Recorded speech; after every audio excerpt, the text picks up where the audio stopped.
Hey.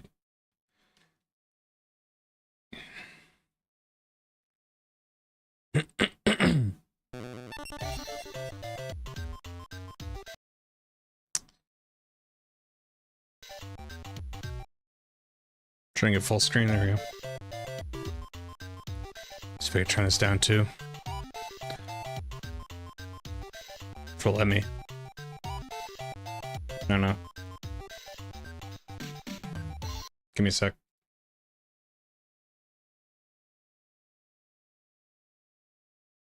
Virtual boy being unruly.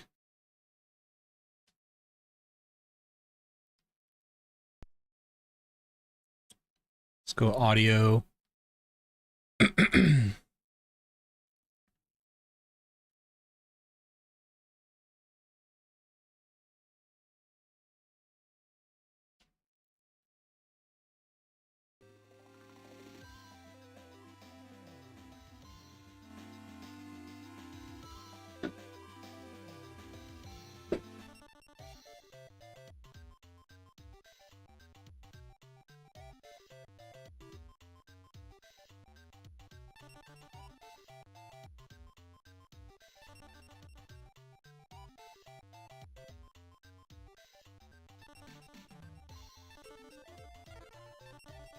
I like black. It doesn't really describe what's in the decks though, so I don't know what I'm picking.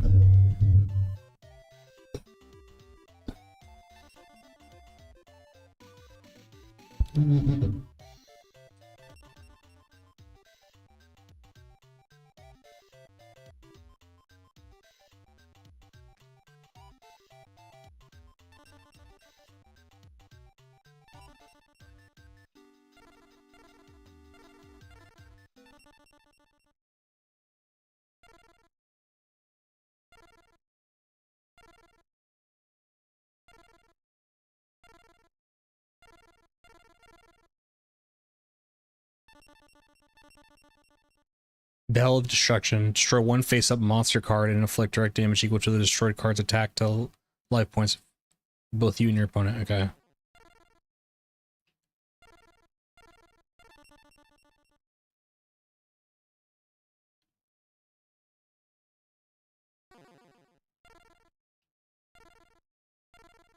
Oh, change of heart.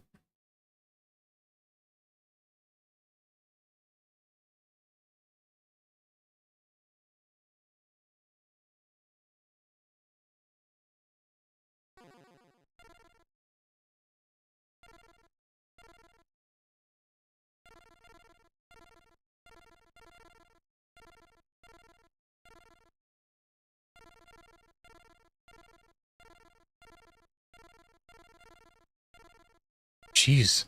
What's up, Eon? How do we know it's a real Livvvid? It's a good question, dude. I guess you'd never really know. How you doing, Eon? Okay, so this deck is very, very good and very, very bad at the same time. It has creatures like this that look cool but are bad. I know this is good, I forgot what it does. When this card is sent from the field to the graveyard, you can move one monster card with attack 1500 or less from your deck to your hand. You're at work? Damn, dude. Sorry, buddy. Hopefully I can make it go a little bit better. I'm at work too.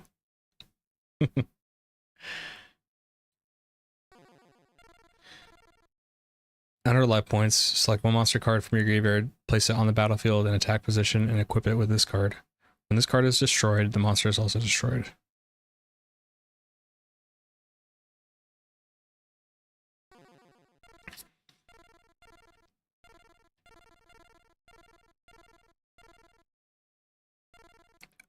I played a little bit off stream on my Steam Deck, and this card is so fucking annoying, and I don't even think it works how it's supposed to, because, like, okay, it says discard one card from your hand to the graveyard to negate the activation of a magic card. The magic card is sent to the graveyard. The thing is, this will constantly berate you at every point, asking if you want to activate it when there's not an effect on the stack. I don't know what they call it in Yu-Gi-Oh! There won't be an effect pending, and it will constantly be like, do you want to activate this magic jammer? It's like, what am I activating it on? Why are you asking me?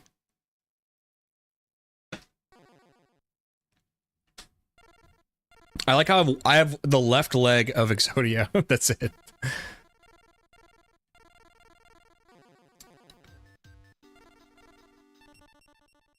Wait, okay, so there's a card trading password. What are the passwords for this game? And would it be cheap if I... What's up, Gift? Why the second channel? Because I would hemorrhage subs on my main channel whenever I streamed. You know, I couldn't tell you why. But the last day it happened, I lost like 12 subs. Which, when when you're sub 10,000 subs, that's a lot, you know, and that's very abnormal. You'll lose like 1 to 2 subs a day, but I gain like 30 subs a day. So like I gain 28, so if that makes sense, right? When I would stream, I'd lose, the last time I streamed, I lost 12 subs. So it's like, you know, I try to think about why that would be. My big one is probably people are just annoyed about getting the notification. That's not what they subbed for, and that's fair. So I made the second channel so that you really don't have an excuse. The only way you'd find this channel is if you want to watch someone streaming. And then if somebody's like, oh, I don't want to, I'm getting a notification for Livvvid Plays, I'm going to unsub. It's just this channel, you know? The main channel is the priority. What's up, Wes? All cards, at least back then, had codes on the bottom. Type the code in and you get the card in the game. Okay, well, we're in luck because my friend left his collection from childhood over. Because one day he wanted to... He leaves all of his stuff here. He leaves his Yu-Gi-Oh! And his Magic cards here. But let's look at his Yu-Gi-Oh! Cards.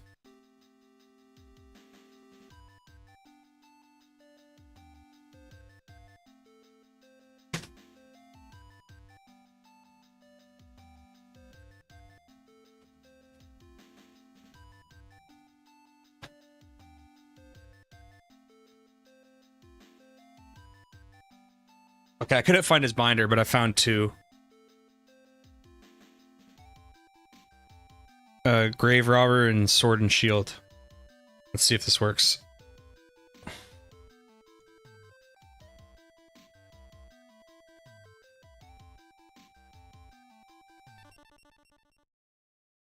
That is the Pikachu from the Costco. My brother got me one. What's up, Mawal? How you doing?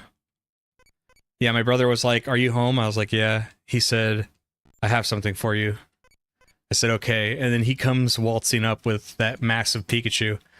I'm just like, God damn it.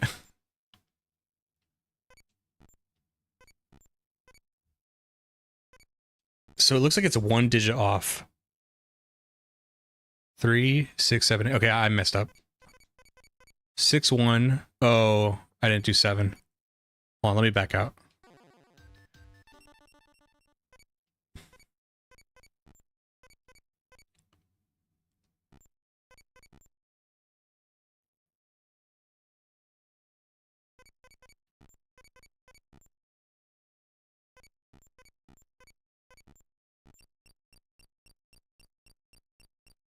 Whoa.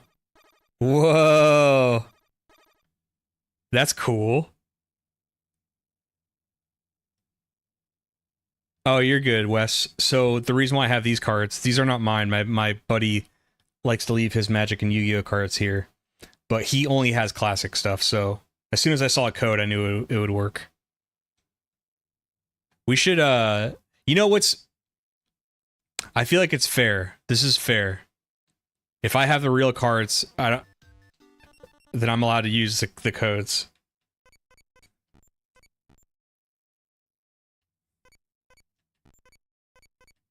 I know nothing. I don't remember anything about this game. Like, I don't remember how to advance.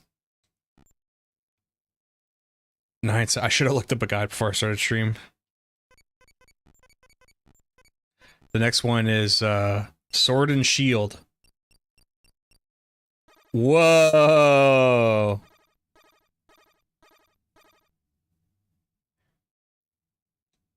All right. Well, now I want to find his binder because we can get some good stuff.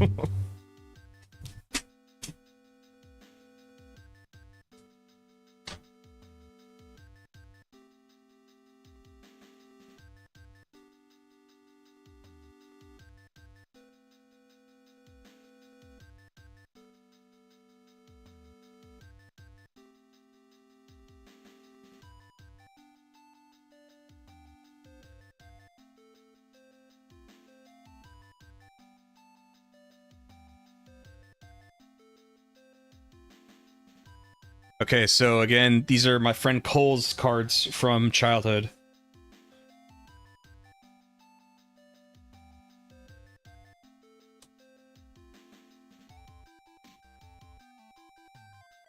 Yeah, there's already some heaters. Look at these heaters.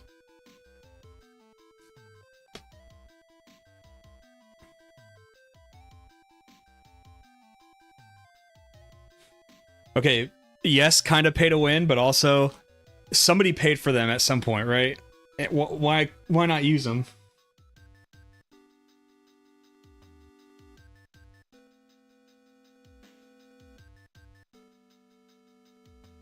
Do you guys want me to not use them and we'll build the deck from here? I think it's more fun that way. Like, it was cool. I got the footage for the video. That'll be nice. Just the fact that it exists. I think it'll be funner to not use them.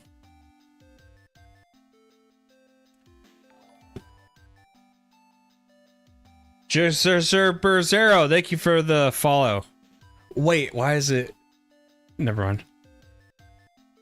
Never mind. I'm not streaming on Twitch, so that person may not know I'm streaming right now. I have to pay $30 a month to do multi-stream, and I was only getting like 2 viewers on Twitch, so I was like, I don't think this is worth it.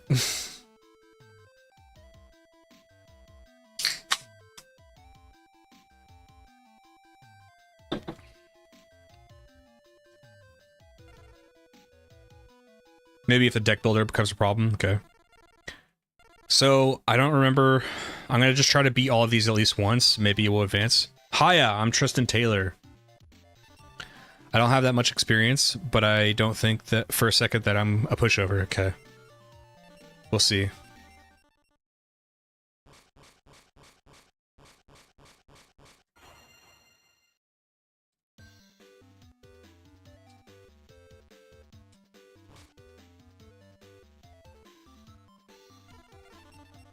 Hmm.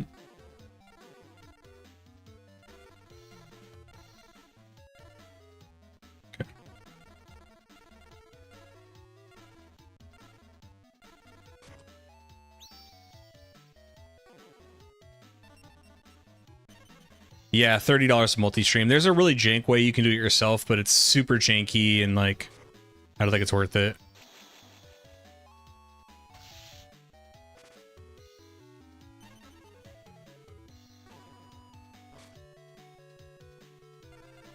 Is this, it could just attack directly?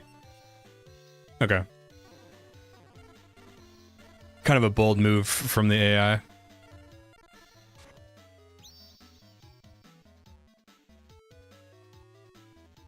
I used to switch off and on because I didn't want Is there any repercussions to losing, like, or to have a record like that?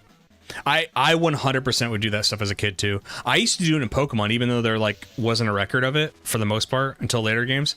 In Pokemon, if I used to lose, especially if I lost to Blue, if I lost the rival, I was like, oh, my career's over. Like, I can't look my mom in the face anymore, you know?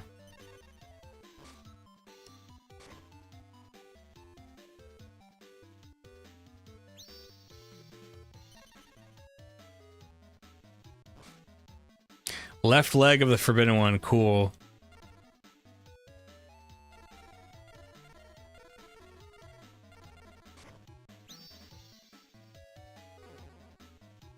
Yeah, you lose prize in yourself. Like, how are you? How can you continue?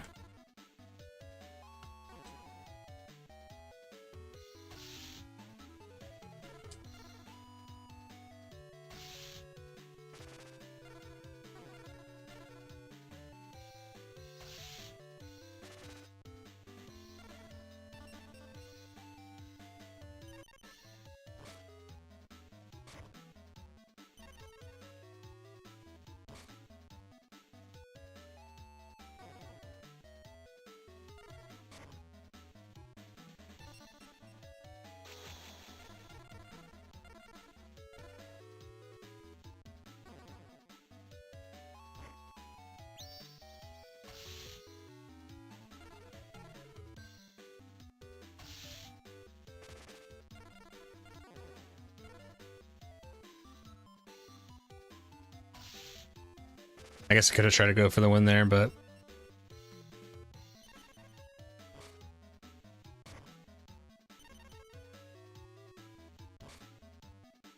hold on, I'm gonna make the chat background thing a little bit more,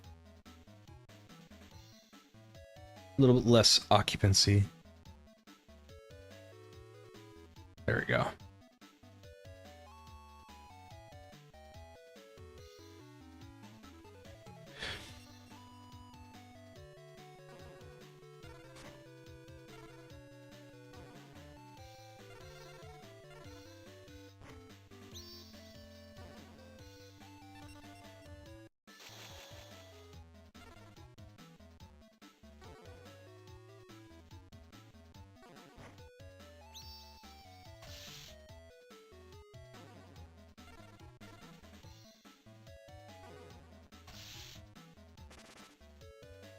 Man, the trap cards where it constantly asks you to activate them when it doesn't make sense is really annoying.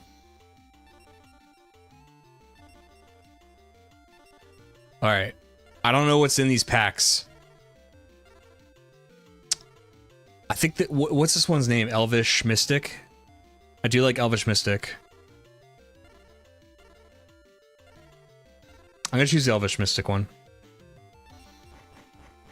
Whoa. What is this? A machine type monster equipped with this card increases its attack 300, defense by 300. Whoa. Mystical Elf? Yeah, I think it's something like that. Okay, so we got Urabi. That's a good one. Considering the power levels of... Jeez, the... Are you hearing this? What's up, Michael? I do play Magic, yeah. I used to be a sponsored Magic streamer. You'll hear, if you watch me play this, you're gonna hear me use Magic terminology a lot, because I was never, like I never played Yu-Gi-Oh! Outside of the games. You called it? Why? Because is it the terminology? Oh, the Elvish Mystic? Yeah. You can't hear it? Give me feedback on the volume today. It's always an experiment, so let me know how this sounds.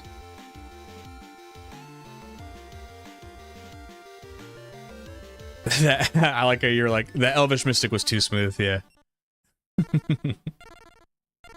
Yep, I was a limited streamer, so... I'm sure if you're familiar with Magic, you know limited. But that was my bread and butter. Let's get this out of here. I don't even know why this is here.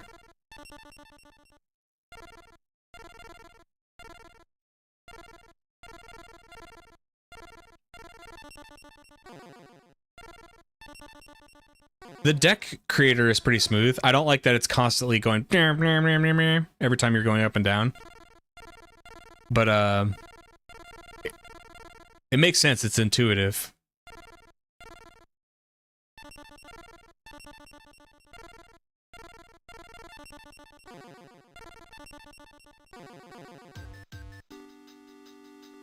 You were a legacy grinder? How did you play on MTGO?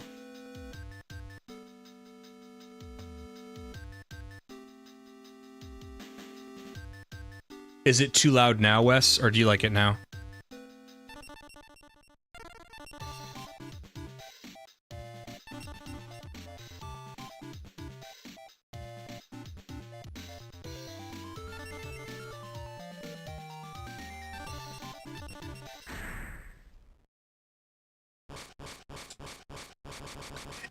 Yeah. Was good before? Okay, let's just go down. Let's compromise. Let me know how this is.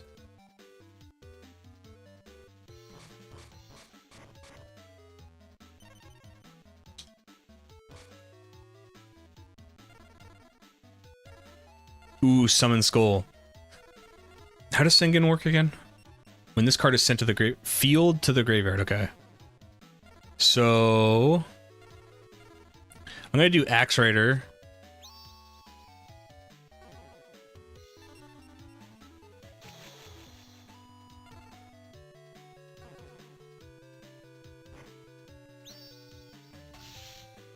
How much defense was that?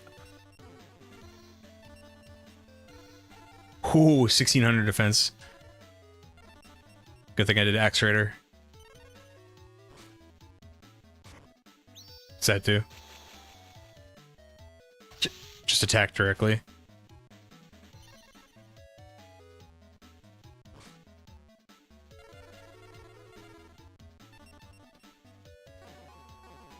It's like a whole series of cards that just attack directly.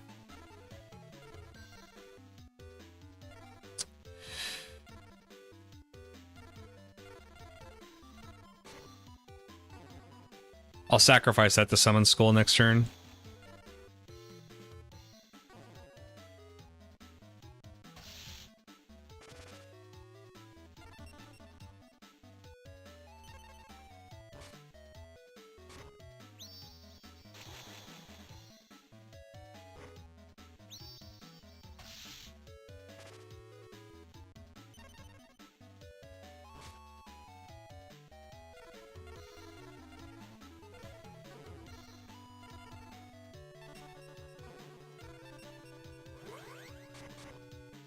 Summon Skull is so sick.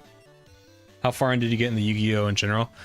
Basically this era. Like, watch the show around this time. This was the first Yu-Gi-Oh game I played. In fact, I was one of the only kids in the neighborhood who got this game, so I actually knew the rules when everybody in my neighborhood was trying to play like the show and just basically play pretend. So I'd say this era, and I specifically know like what season I stopped as far as the show went. I stopped watching like you know the Battle City? Whenever Merrick goes to the blimp was the end of like the first season of the Battle City thing, and the next season was going to be like the conclusion. And I never watched that second season. And I kind of fell out of love with it. Through the years I played like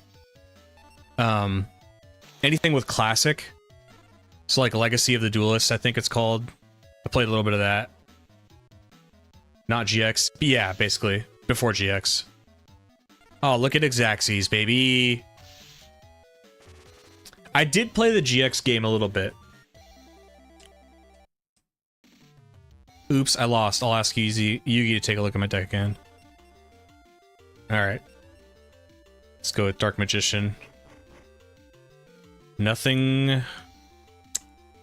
I love the art on this. I love a lot of the art on these cards.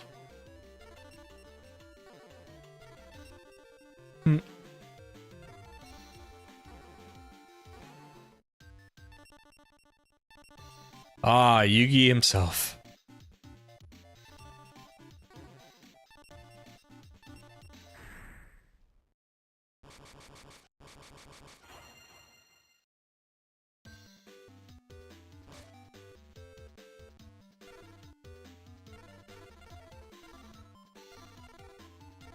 So cards that annoy me like this one, when I say annoy me, I mean in the game, not in real life. Like, because I think it's bugged or something, the way, like, it'll constantly ask you if you want to negate something that is not on the stack. And I'm taking the stack from MTG, but this card will constantly berate you, like, hey, do you want to activate this? It's in reference to nothing. Like, there's no negated effect I'm trying to go after. So I might literally not play with these cards because it's just going to drive me crazy. Even though they are good cards.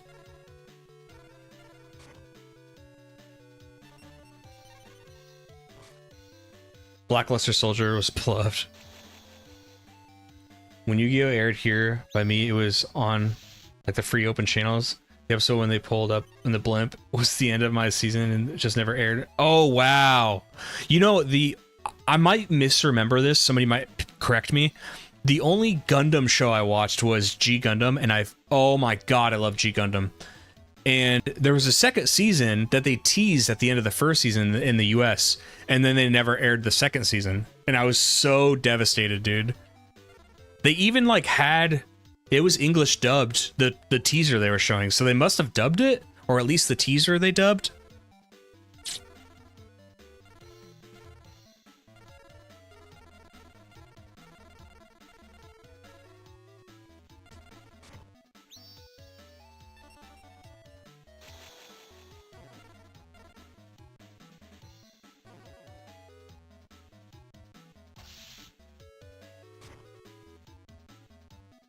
You had a crush on May and she had baddies in the deck. See, I was always the girl next door guy. I like, I like Taya and stuff. Had to wait till college to find out alternative methods of watching cartoons and never got to finish. Yeah. Yep. Well, it's been cool, man. Oh god, this is a tribute summon. This is so bad. I gotta get rid of that card. I've been going back and watching old animes that I never watched as a kid that I always heard about. Like on Crunchyroll, I've been watching Yu Yu Hakusho, and I just finished the Dark Tournament. Pretty good. But it's just funny, like I'm watching so many old shows. And it's like, do you guys ever feel like you have secondhand nostalgia where maybe you didn't experience something yourself, but it's still like nostalgic to you in some kind of way? That's how like old anime is to me, because I remember my friends and family always talking about certain shows and I just never watched them. It was harder to watch anime back then too. There's also different kinds of means back then that you had to do if you wanted to watch that stuff.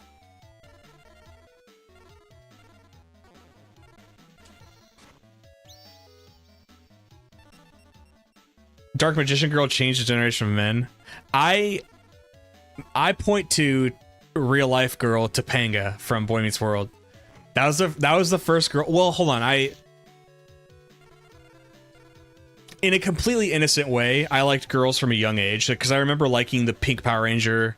I forget it, Kimberly. I remember being like 4 years old, being like, I like Kimberly. No, where I was really like, I want to talk to girls more was Topanga from Boy Meets World.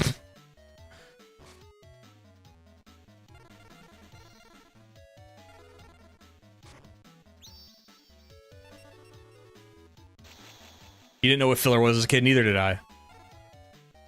I watched every episode of everything I watched as if it was crucial to the story. And then you learn like, oh my god, are you serious? I can't get through this. Alright, let's go to second main. I can't get through a freaking... Oh, this is so bad. I had a friend that would kiss the TV screen when... Ew, no, gross.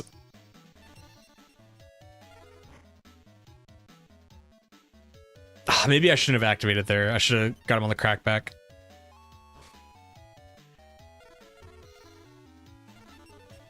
My wife is nodding her head saying Topanga is hot. I never watched the live action show as a kid, but she did, yeah. Is this the first time your wife has watched?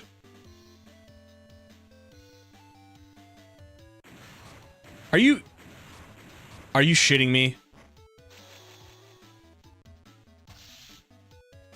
That's what that does? It just gets to do a Wrath of God?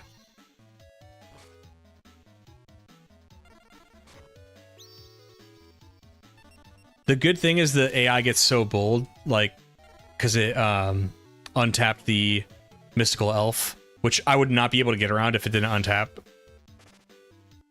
She walked in as you said, "Oh, you're watching your guy again." Yeah, you're. It's funny. Please kill yours. Don't. Oh my god.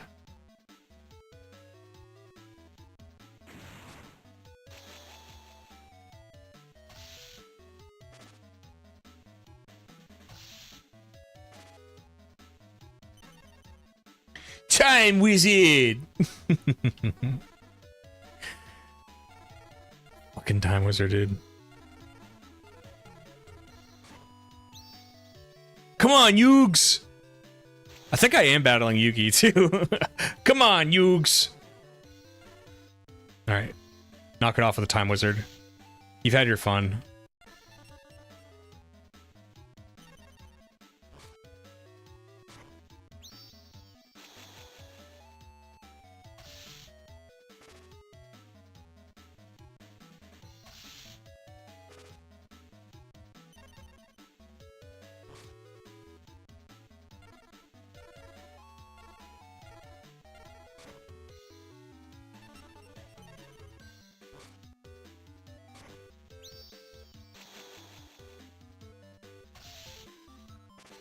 I had a huge stack of papers of naughty cartoons I printed out covertly when I was 14.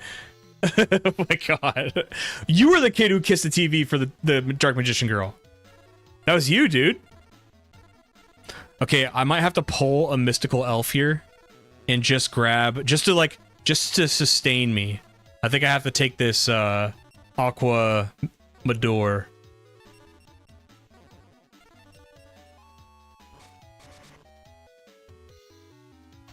Otherwise, I'm gonna die.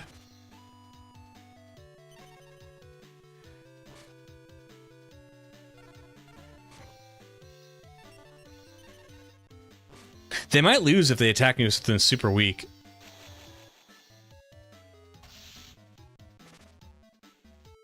How much is this gonna do? 1,000?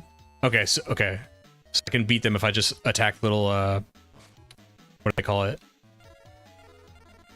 Let's do math here. Okay, so an 800 power thing. This should kill it.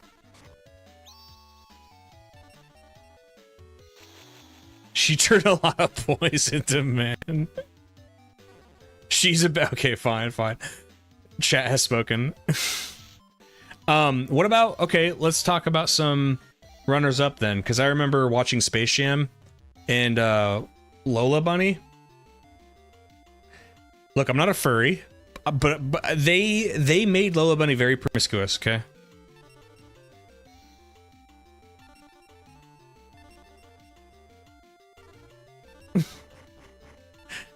Oh, dude, pot of greed.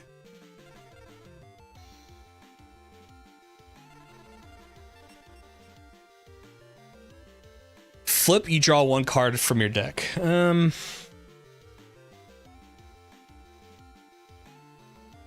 This isn't that great, though, right? Because it basically just replaces itself. It's gonna die. It only has 400 defense.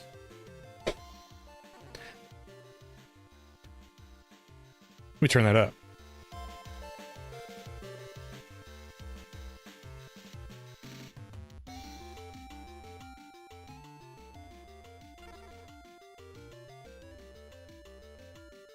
Lopunny on the platinum team. Yeah, gifts. That's what the yeah, Michael. I'm remembering that because this soundtrack is awesome. What's funny about the Lopunny thing? Did anybody happen to see? I don't know if you ever like look at my comments, but did anybody happen to see the person that got extremely offended that I said the Lopunny thing in the Diamond and Pearl video? It was so funny, dude. Because they edited their comment at first, because it's someone I recognize. Like at first they're like, "Hey, love the video. I really don't like your take on Lopunny," and I thought, okay, that's fine. And then they, like an hour later, they had edited their thing and like made this whole tirade, and it was like in defense of Lopunny, and their profile picture kind of looked like you know how like the furry animated things look. Their profile picture was like of a furry, so I was like, They're greatly offended I made fun of Low Punny. It's kind of crazy.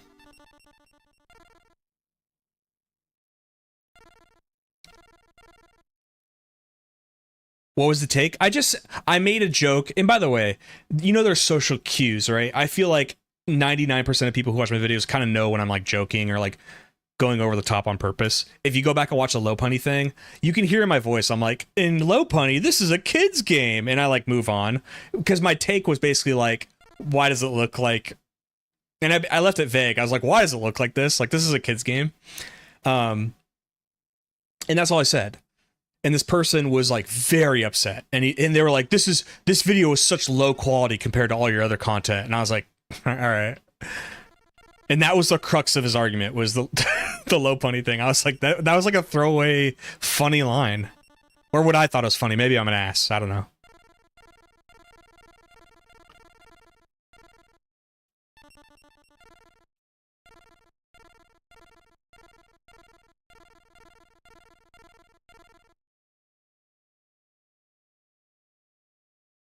What is the Joker Low Punny memes?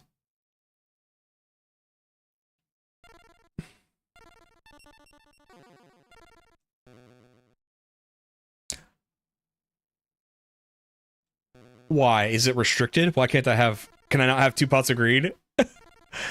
Ah, so you know how good it is. You... Oh, it makes me so mad.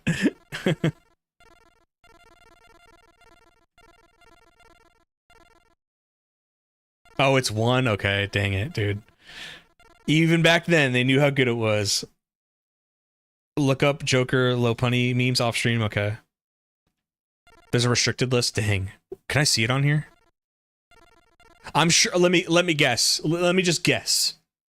Restricted, Change of Heart, Regeki, something Reborn, Pot of Greed, right? In the head of Exodia. You definitely have to Google it. Oh, dang.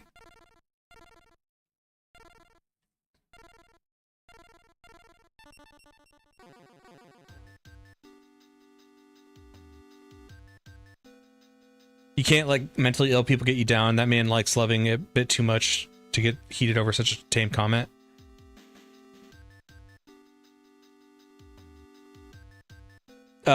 You make a great point, though. I've been getting much better. I've been getting much better about, like, because you'll get some crazy takes from people in the comments, and I'm trying to be grateful because I think I do have a generally like, people are pretty cool and like say nice things and like stuff like that. And I think I hyper focus on negative stuff. I'm to a point now where like general negative stuff doesn't really bother me. The crazy takes I still like get baffled by.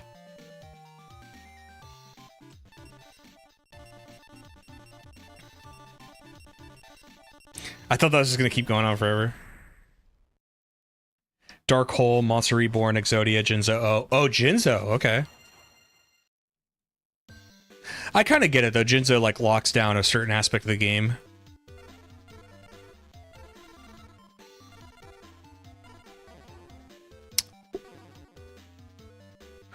Hercules Beetle. Oh no, dude. You're... Dang it.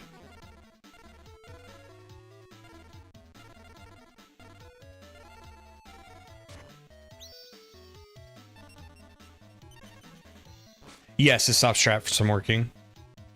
Oh, they use a Regeki, okay.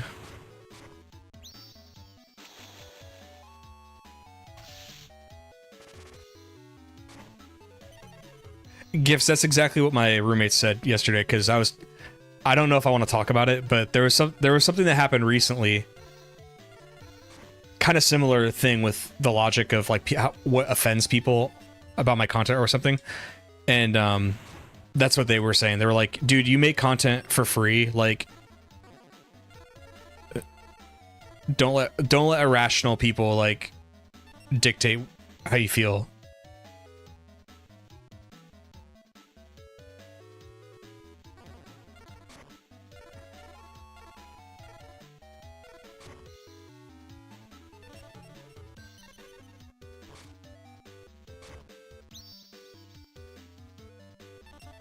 So can this only kill the thing that they just summoned? That's not how it's worded. Okay. good. I was gonna say, because the way they worded it was that it could be any monster. Yeah, exactly, Wes. You cannot please everybody. I'm definitely better about that, because, you know, like, look, when you're first starting out, you kind of want to please everybody. Be like, what can I do? What can I do? It's impossible. You can't please everybody. And I think everybody in stream, Michael, you seem new, but you guys know me. Like, I'm not gonna say something if I don't feel it or mean it, and I'm not gonna like censor myself. So eventually, like, what I'm trying to say is I'm gonna speak my mind. And that's not everybody's gonna like it, and it's alright. I get that way as a viewer. Sometimes as a content creator, they go down a different path, and I go, nah, not really into it. It's alright. We live in an easily offended time, people. Yeah. See, and I think that's where I, like, I know I just said, like, oh, if a content creator does something I doesn't like, blah, blah, blah. I think I'm actually pretty forgiving. I love comedy. So I'm big on like free speech and comedy and not being offended by stuff. What am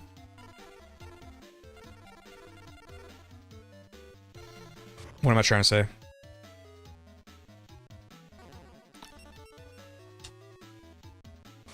I guess that was it. F it. Dude, I just changed of heart, and I'm gonna sacrifice the change of heart creature. That's classic Yu-Gi-Oh! I've been watched 24/7 live stream of Yu-Gi-Oh! And anime lately. On Twitch.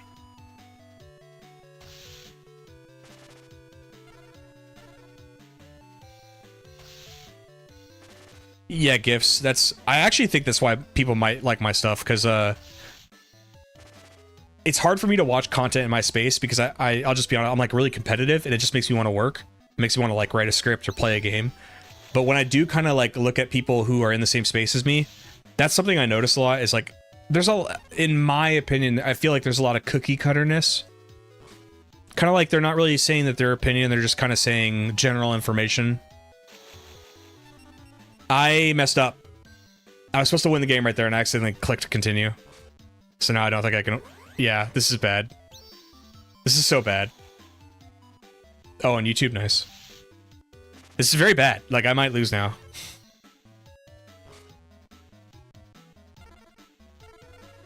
So I could Monster Reborn. Could anything kill this thing?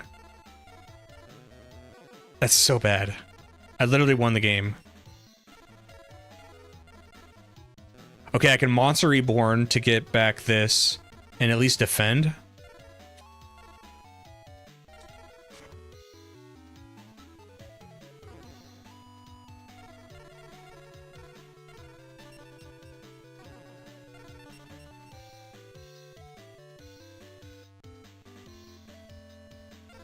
Yep, good call, Michael. Great minds think alike. And let's see if I can bait them. Like with this face down, they might attack that with something else. Or they might go for the... They might just attack the unknown thing with the powerful thing. Yes, yes! Oh, it's only 100. By the way, do you plan on looking back at other console announcements and critique? Yes, I do. Wes, in fact, if you guys have ideas, I would love them. Because that video, for as much as hard work I put into the Oblivion video, took me 2 weeks of working nonstop to make that fucking Oblivion video, okay? I had fun. I'm happy with the video. But anyway, the Microsoft video did great too. And I'm like, okay, that's gonna work, because I could do one of those. You know, it doesn't take a lot of effort to do that. You're basically trying to give your general disposition on a thing that happened, right? That's easy. So I need more things like that, and it could be positive or negative. I have 2 ideas. I want to do one for this Pokemon tournament in the 90s. It was like a celebrity tournament. I want to do a video on that, because that seems like it'd be fun. And it's in my lane, because my channel largely grew on Pokemon. And then another one I want to do is the low tier god Street Fighter match with that. I forget the kid's name. He was a white guy, little scrawny white guy. I want to do a video on that too.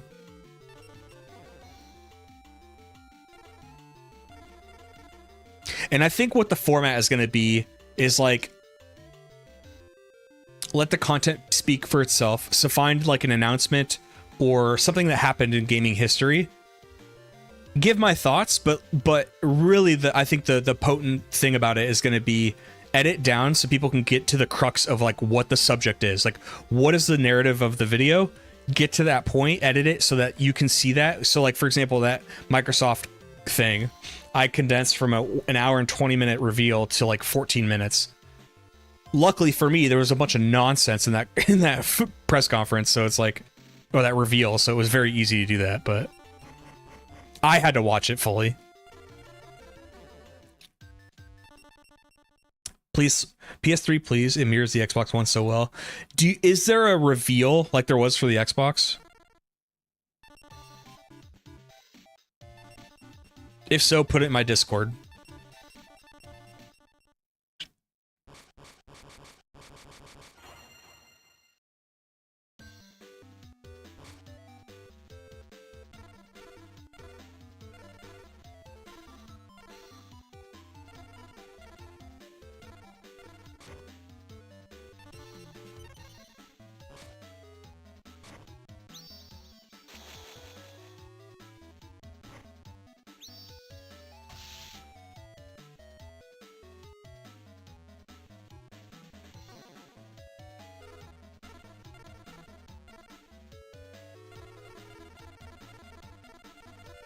I already have the Axe Raider, so I'm gonna get...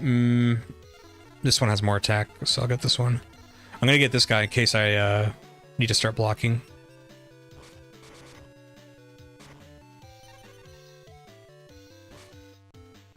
I'm not gonna use Regeki. I will use a Typhoon. I want to see what that is over there.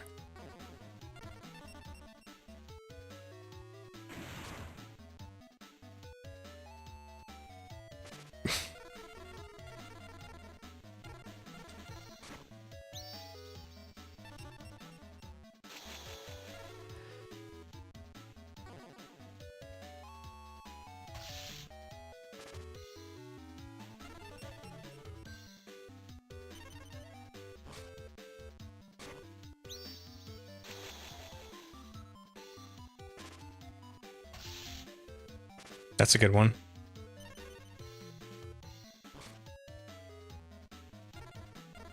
So I can Regeki, or I can put this out, and they probably can't get past this. And if they happen to tribute summon, then I can Regeki. But all the while, they will lose life points to try to get through it. Perfect. Although it's not 1,000.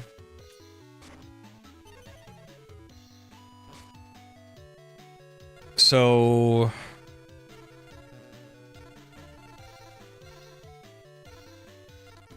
Regeki says what? Destroy all of your opponent's monsters on the field. Oh. Just opponent. That's why it's good. Yeah, I'll fire it off.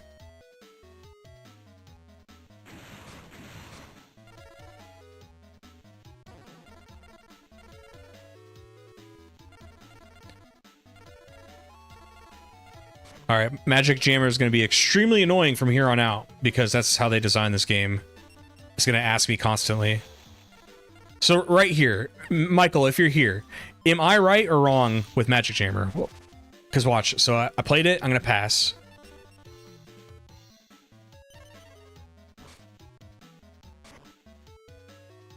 Never mind, this is a great example of it working correctly. Never mind. Magic Jammer, for some reason, when I played this game the other day, like in preparation for the video, it was asking me to negate things when there was nothing on the stack.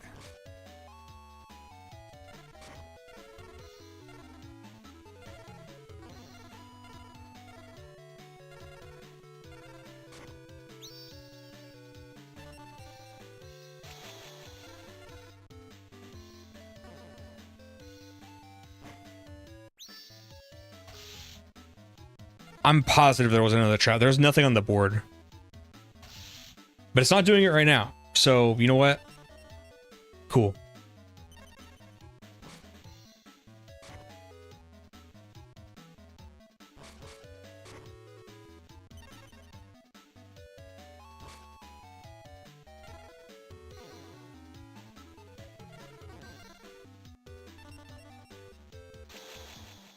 I should have played something else. I was getting paranoid that they have like a mirror force or something.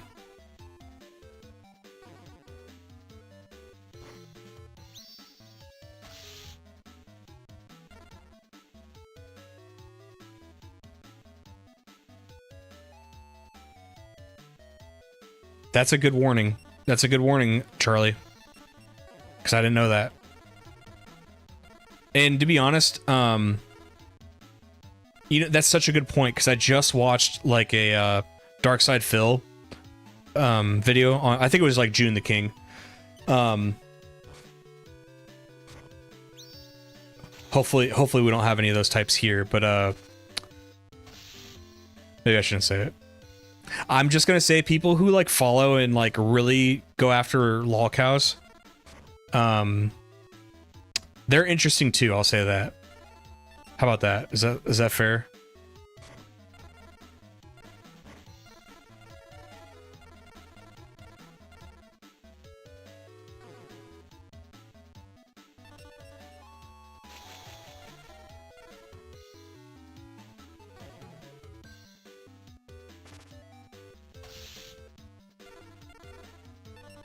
Michael, would you know anything about this game, like on how to advance?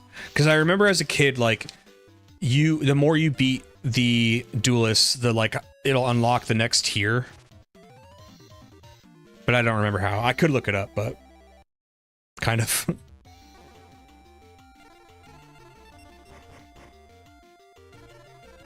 Giant mech soldier.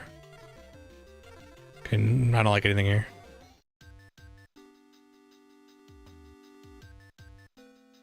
Posting Sony E3 2006 in clips tab in Discord. Check comments on the video. I said, thank you, Wes. Appreciate you, man. And can you give me like whatever you just posted in Discord? Can you give me like your synopsis? I'm gonna go back and do my own research too, but like I kind of want to get like, give me the like, how did it go and everything. 3 or 5 wins per opponent. Okay, thanks.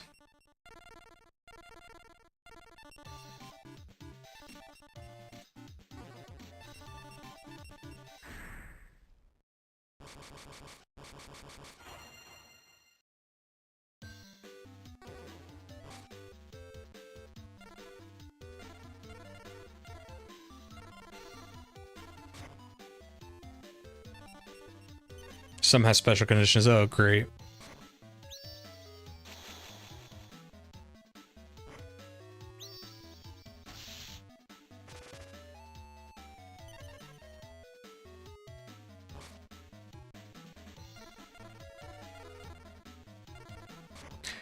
Is Swords of Revealing Light both ways or just one way?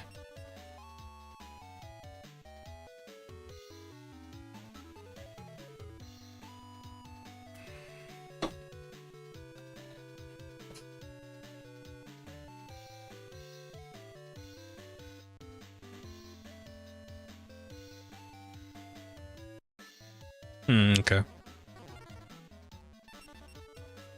That's a very broken card, too.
I'm not, Michael.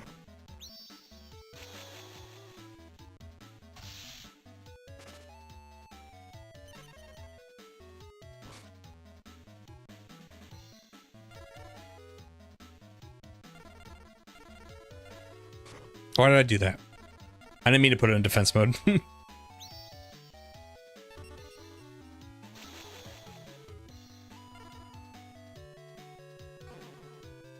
Oh, you can save state the packs. I'm fine. You know, like, because we were, just for funsies, we were typing in the codes of real cards, because my buddy leaves his Magic cards and his Yu-Gi-Oh cards here from back in the day. He wanted to come over and he wanted to see if his Yu-Gi-Oh cards were worth anything, and I was like, I don't really know, like, the Yu-Gi-Oh market. So we looked, and he has classic cards, but he has nothing in, like, first edition. So, like, basically they're worth nothing. Nothing of, like, going out of your way to sell it.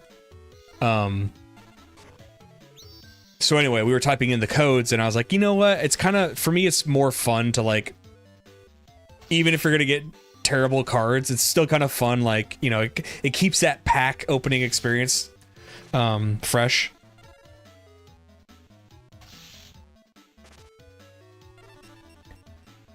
So I don't really, excuse me, I don't really mind the save stating, because it, you know, but I appreciate you bringing it up.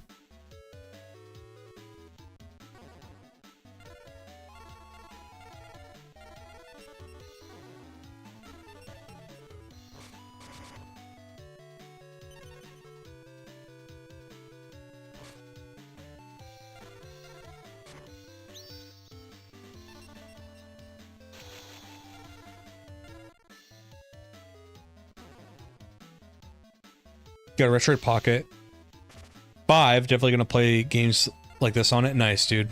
What's the I feel like Retroid Pocket is, like, very, very popular.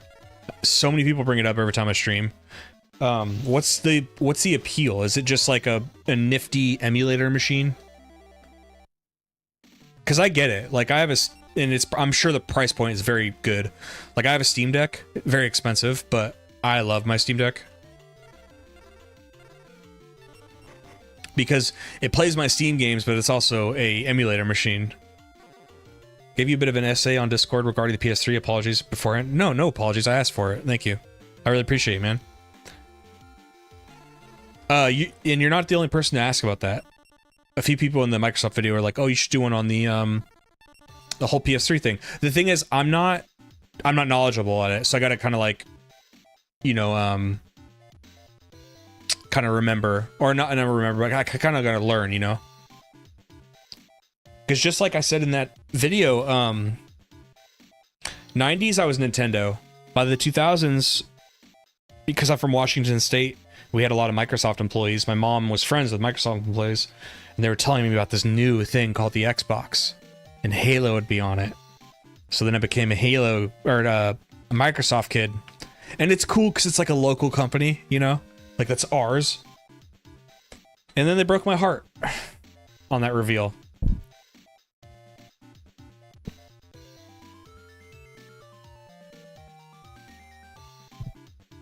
I got you, Charlie. Hell yeah. I definitely understand the appeal of that.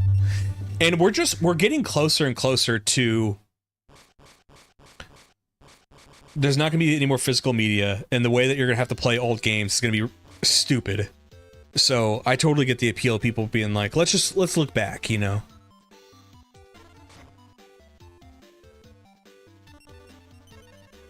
Do you remember The Rock advertising the OG Xbox? Yeah, I remember that too. Very awkward.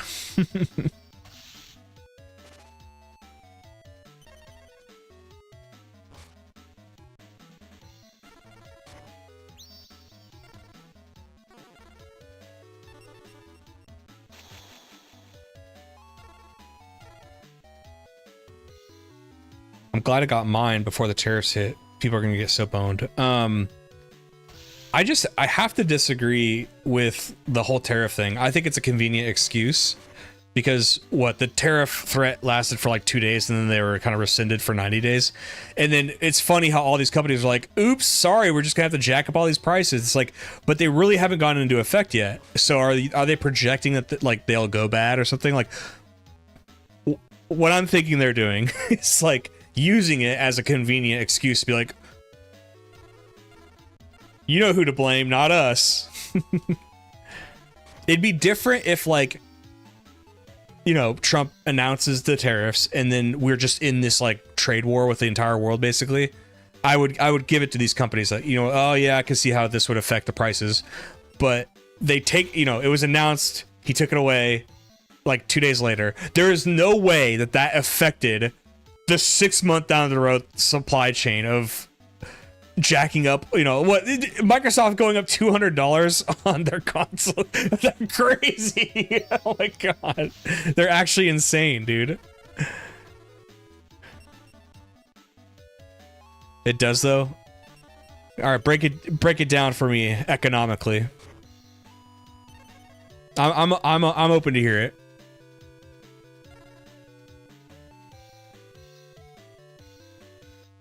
Some people posted that they're paying $1,000 for $220. I'm not saying that the prices didn't go up. I'm saying that it seems pretty convenient that like an announcement of a tariff that never kind of went into effect at all is suddenly like forever and always. Now these are the new prices.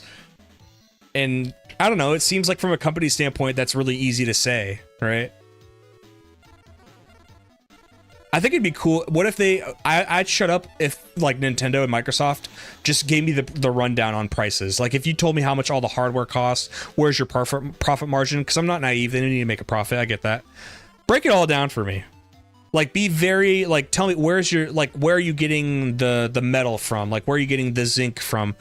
Break it down how that 2 days of that rhetoric means forever and always your console is now $200 more. You have to plan logistics for very far in advance, so you can't rely on the expected value of raw materials to be consistent. You have to price for it. But it's so okay, because that works both ways, right? Because actually, as long as you're okay with the profit margin being the same, you're actually okay with the overall price being less, right? So say all the materials went down in price. I'm sure they would love to sell you a console even cheaper so then that more people would have access to it, as long as they're happy getting whatever profit margin they decide is good enough, right? So why don't they project for that? Why are they projecting for the negative?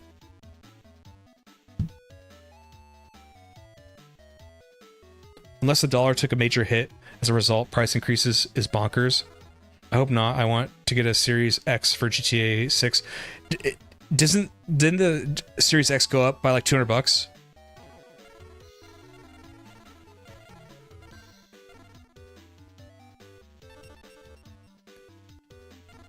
I'm not an economist. I'm just a guy. But also,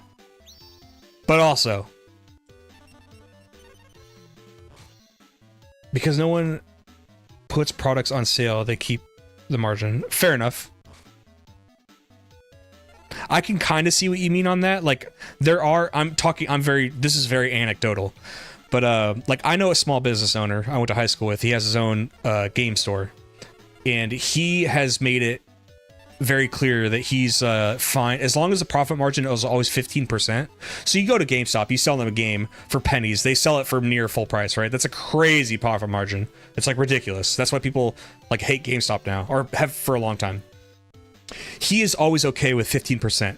So he'll give you pretty good value for the game you're trading in, and he'll only mark it up 15%, which is more than fair considering he has to pay off for that stuff. So I'm saying that, and he's very successful, by the way, because it created kind of like good faith in the community, and people want to go to a store now because they feel like, hey, he's paying pretty good prices for my games. And then when we sell our games to him, he's not selling it for something crazy you'd see it on eBay. So then you have people from like all over different neighborhoods going to a store, and they end up reselling, but he doesn't.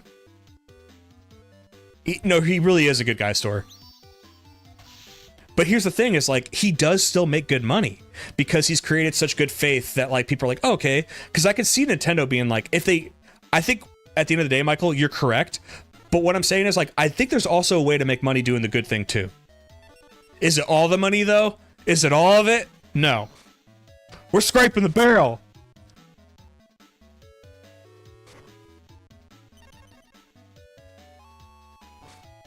Is when people don't sell to him because 50% isn't a good enough value. What do you mean?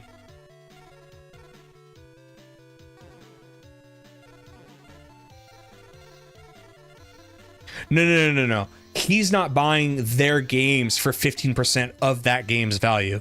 He's only reselling it for 15% more. So he'll give you a fair, whatever the fair used game market is on the game, according to, I don't know what he uses. So he'll buy it at a fair price, and then he only marks it up 15%. That's what I'm saying.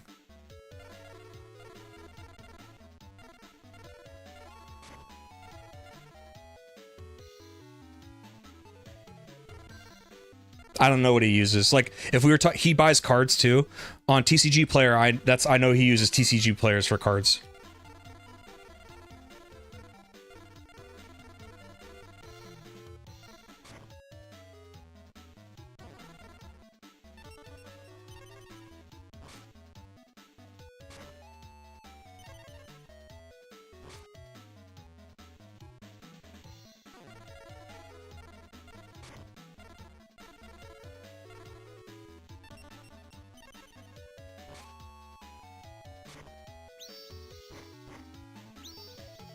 Baby dragon.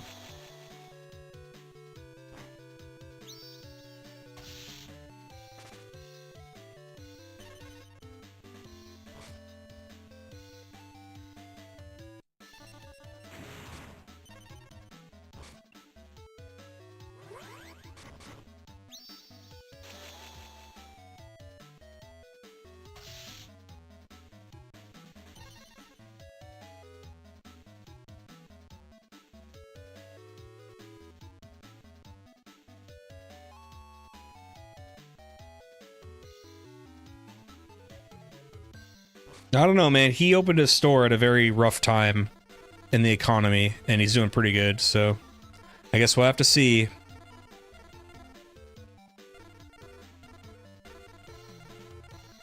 think he's been open for like 2 years now, but especially when he opened, it was like, it was rough for everybody else. Like, he opened a store when, like, I'm pretty sure 2 of our other local LGSs and game stores closed down too, so I was like, but he's a really smart guy, so I was like, I'm pretty sure he's just gonna make it, and he did.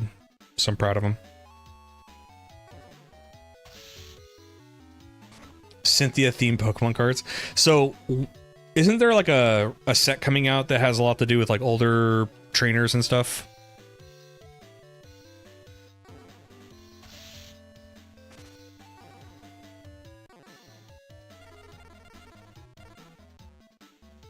Well, Michael, to flip it on you, so the consumer is supposed to give them the benefit of the doubt on projections, because like the same logic you used on my buddy's like game store, it's like, yeah, but that might not hold up, and he's gonna have to change things with, you know, but like when it comes to Nintendo and stuff projecting out, well, hey guys, we're not gonna know how much this price is gonna increase in the future, so we're gonna just have to mark it up right now. It's like,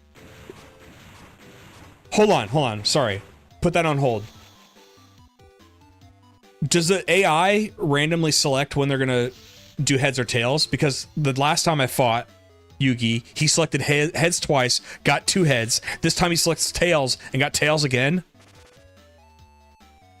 This game is cheating. It's random, both on the result and on the call. God damn it.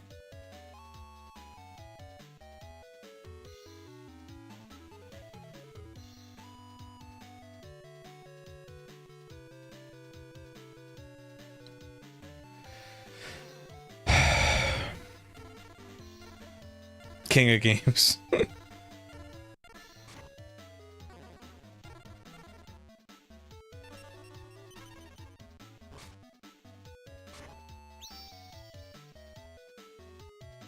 Yugi cheated in every episode of the anime. There we go. Okay. I didn't even do speed on that one. I wanted to like let it play out.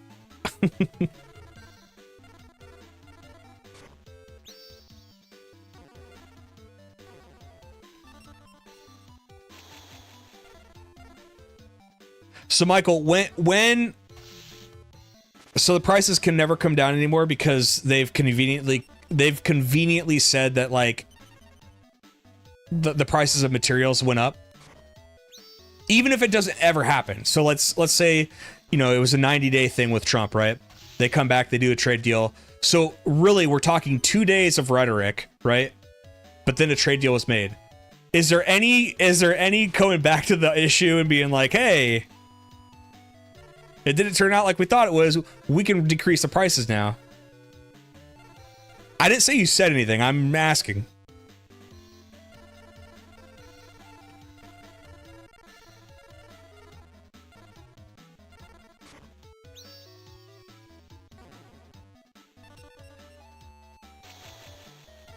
Business that has calculate SKU prices and cost of materials relies heavily on material goods being consistent. When it's not, you price for the worst. Okay. Okay, so after 90 days and there's a trade deal, what would you say if the prices don't go down?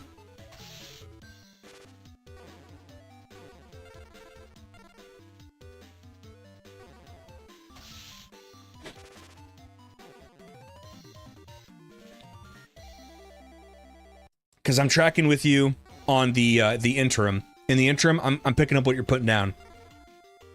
Every Millennium item had an inability. The Millennium Puzzle made the wielder very lucky. Is that true? Why would I say anything? What do you mean?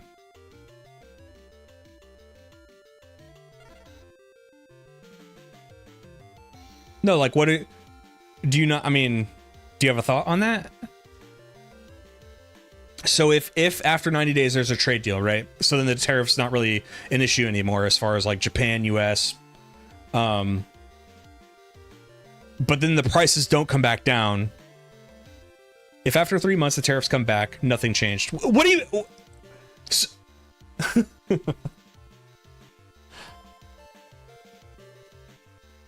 Okay.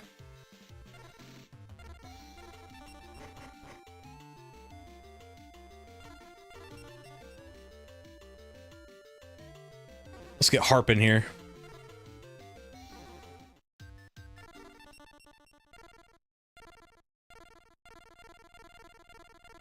It's the worst creature. Actually, I want to get Crawling Dragon out of here. I've never even seen the Fiend Kraken, I don't think, yet in a game. Which is crazy because it's only 40 card minimums.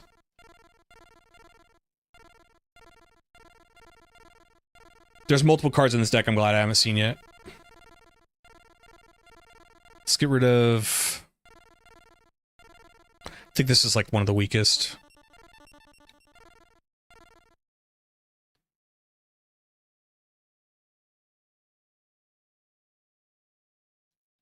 See that? Okay, now I'm not tracking. I'm not... Maybe it's my ignorance. Because, look, then companies they could just always say that then. They're like, well, sorry, it's so uncertain. They could just keep saying that, and like, they'll find a point where the consumer's not going to give them the benefit of the doubt anymore, and then they'll be like, oh, we'll come back down on price.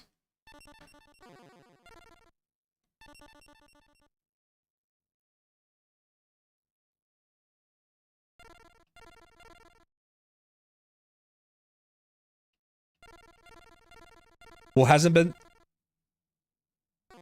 I don't know. Anyway. I still bought... What do you mean I did? Do you mean you in, like, general? Like, people in general?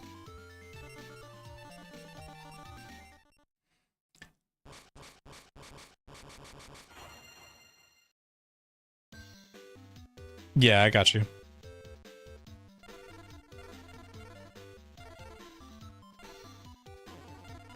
What does tariffs have to do with software? So, okay, I concede. I concede to the console argument. What does tariffs have to do with the software?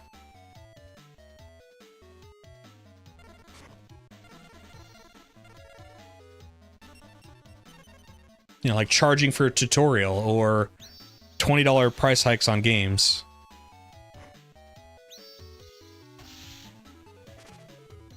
Tariffs still affect it. Okay, so like...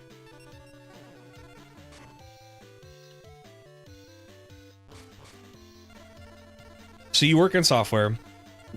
Software is one of the most powerful things as far as like a profit margin, right? Because like you can make a software. There's obviously the cost of paying people like you, and then there's marketing probably. But after that, it's basically copy paste, right?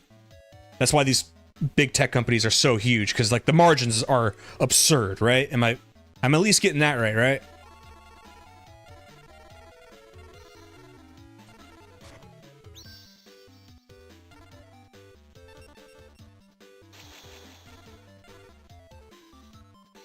Depends on exactly what you do, but if your customers are heavily affected by tariffs, and that affects how much you expect people to spend.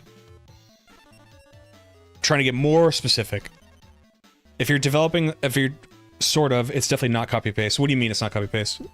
So like if they develop a video game and then they sell it on their platform, do they have to remake the video game every time, or can they download it from a server?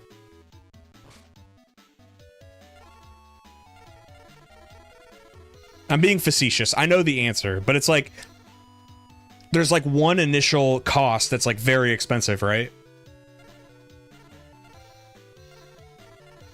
But then after that, like how much does it cost for somebody to go on their Xbox or the Nintendo and like download the game? How much does that cost?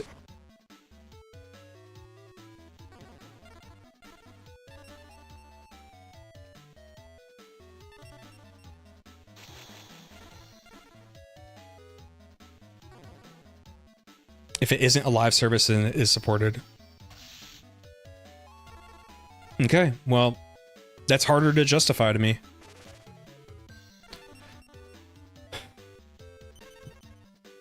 This is a real question. What goes into supporting a live service game that like... Is it because there was no asking price up front for like... Because when you say live service, you're implying like the free-to-play games, right? Or no?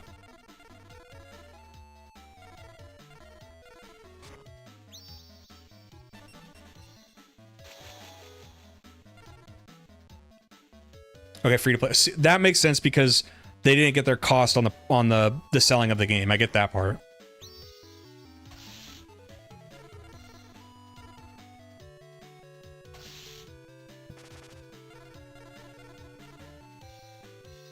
You're making valid reasons. You're giving me valid things to think about.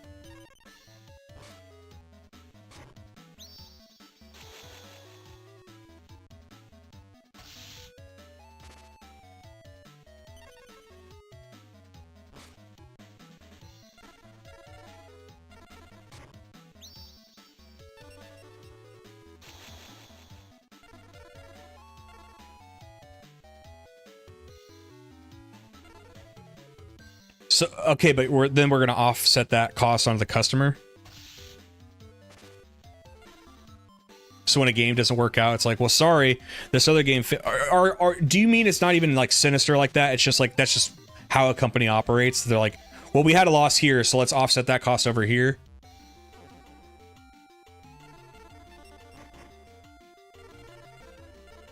Yeah.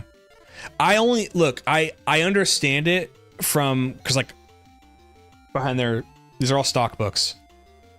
I get it from a company's perspective and a shareholder's perspective. Like, hey, I invested in you, find me my money. Whoa, you got a copy of the weekly Yu-Gi-Oh publication, which is sent to all duelists on a weekly basis.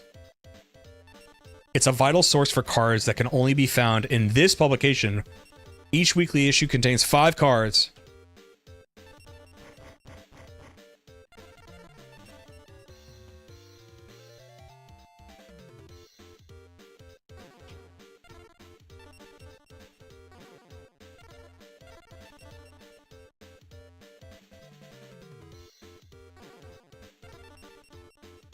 The monster is summoned with the ritual magic card, Fortress Whale's Oath. You must also offer monsters whose total level stars equals 7 or more as tribute. Okay, these are terrible, right? Because I could just get like a Blue Eyes White Dragon.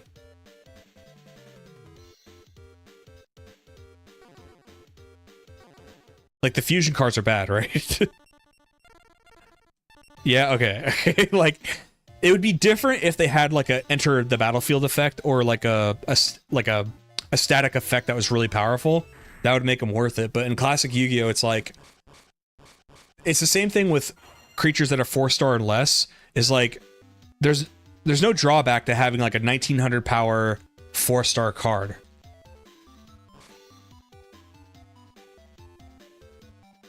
I forget what Cyber Sign does.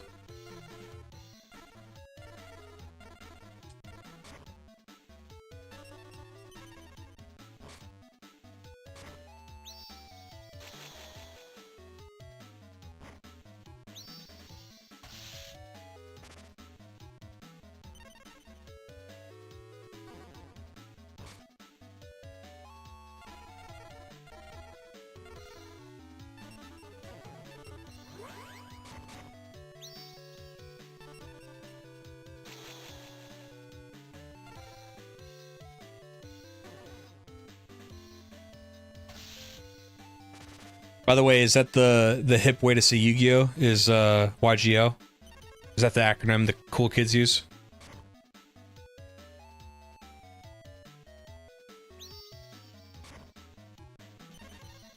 Ritual monsters aren't all that maybe Black Luster Soldier, but as you said, there's always Blue Eyes, yeah. Well, can I even make the argument that like sometimes Blue Eyes doesn't feel worth it? Because I'm slowly starting to remember things. Like Summon Skull is great because it's just one sacrifice.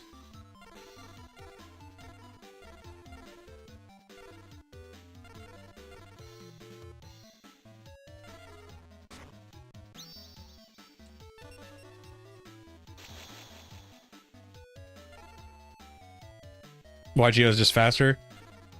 Well, it's cool. What do you, Michael, what do you play? Like, what's your main squeeze? Video games wise? Cards wise? What about you, Wes? Arena? What format?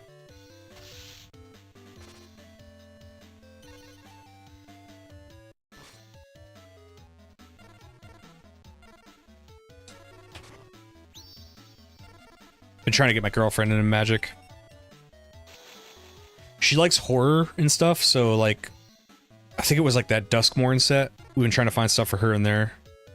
Blue Eyes is the strongest normal monster in the game at this point. Dark Magician isn't all that right now.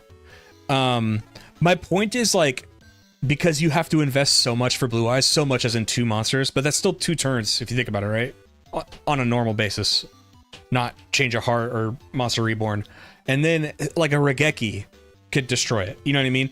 Like, Summon Skull feels like the perfect balance of, like, yes, you have to sacrifice something, but you're getting something pretty sweet, and you're not giving up too much.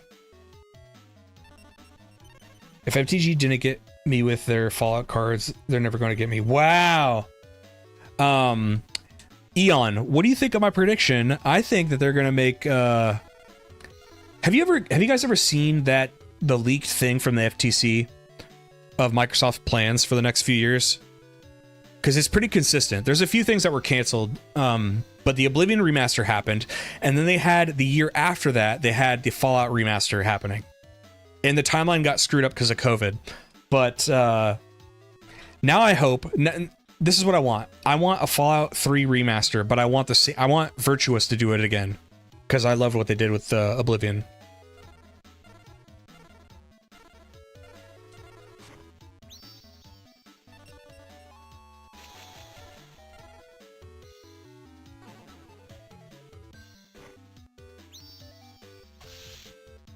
Yeah, the use the best 4-star creatures. Yeah, pretty much that's what I was gonna make my deck. Is like, okay, I'll just get like the best 4-star stuff, have 1 or 2 Summon Skulls, call it a day.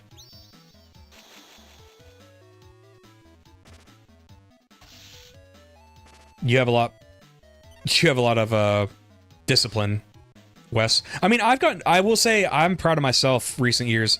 It wasn't so long ago that I was spending lots of money on Magic packs, and now I've gotten to the point where it's like I very rarely buy Magic cards, and when I do, I just buy singles. Like there's no reason to buy packs.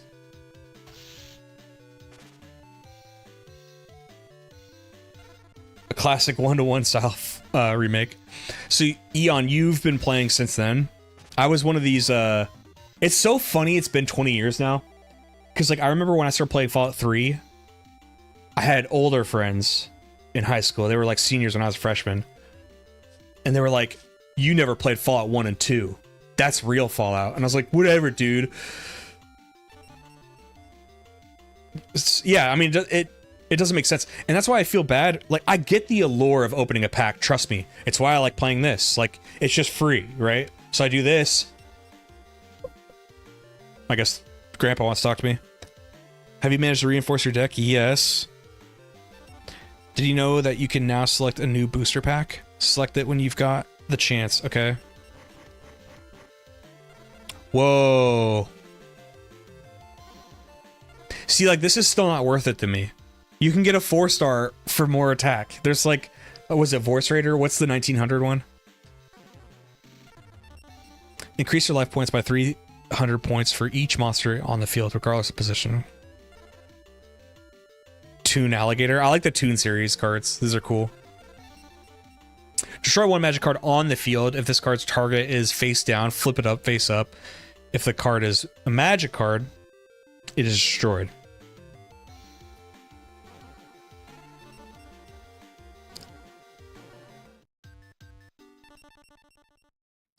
Hey, there are new duelists in the house. That's how we're referring to this, is the house. Verify the info using L and R buttons. Whoa! Esperoba. I'm Esperoba. I see all with the psychic powers, including your hand.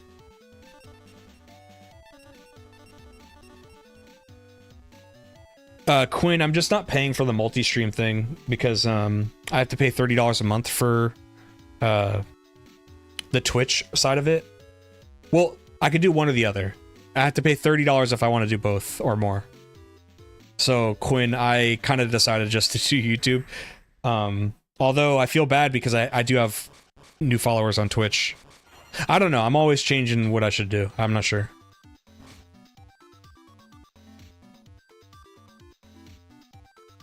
Did it work, Michael?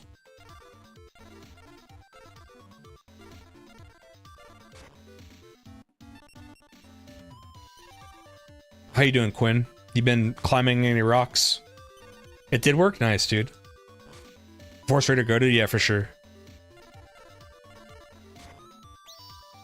Does anybody know who composed this soundtrack? It's so good.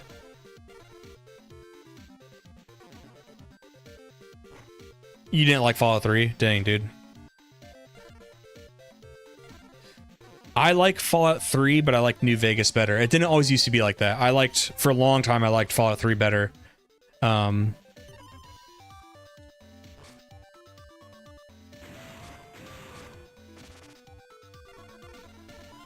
But then, now I love New Vegas.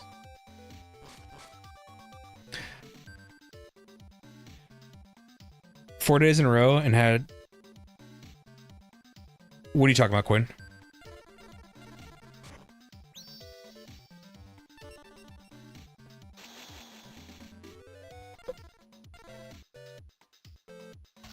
Yeah, Michael, they rule. Whoever they are, they rule.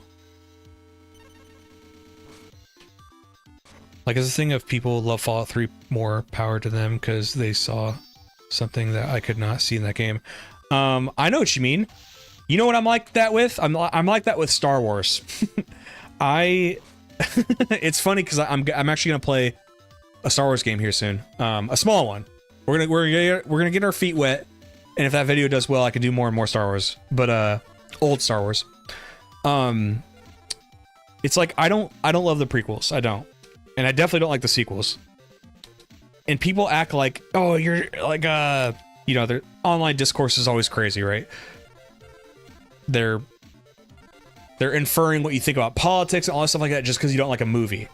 and or you don't like a character. I didn't mean to use Regeki right here, but I got embarrassed because I led with a thing that would easily die to what my opponent had, so then I had to do Regeki to save face. So anyway, with Star Wars, it's like, I wish... You think I want to dislike the thing I loved as a kid? Like, you think I want that? I want to see what you see in it. If I told you how I got into Fallout, you wouldn't believe me. Well, tell me. You love the prequels? It's complicated. What Star Wars game? Do you guys want to know? Do you guys really want to know? Do you want me to spoil it? I'm gonna stream it too, because it's a good stream game, I think.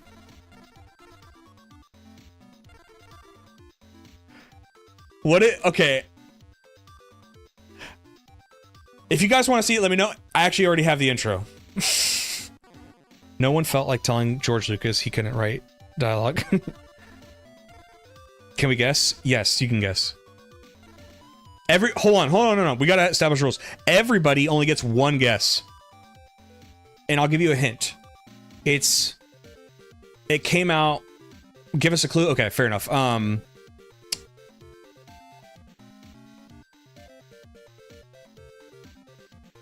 From... That's your guess? No, it's not Battlefront 2. I'd love to do it one day, though. Okay, the hint is... N64. Not Lego Star Wars 1. No. Everybody pick a N64 game. An N64 Star Wars game.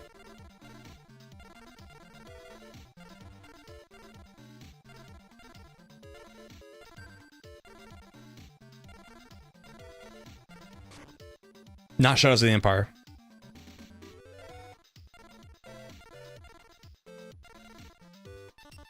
Not Rogue Squadron.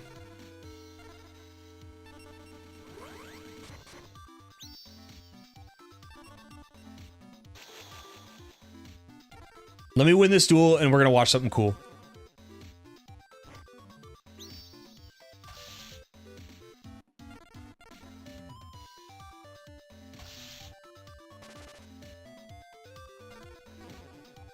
We'll watch the trailer. We'll watch my trailer. Because you guys are so cool to show up for the stream. I'll reward you.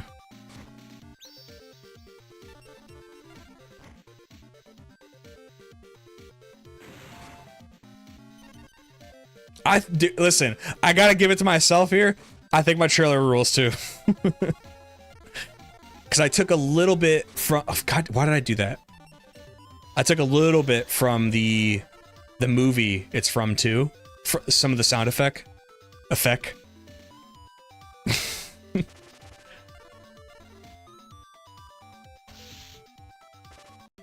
All right. Save state.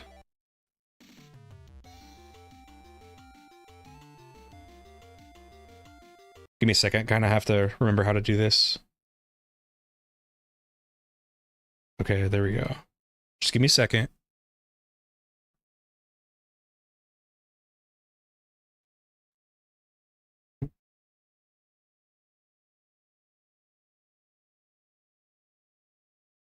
You guys are seeing a world premiere, dude.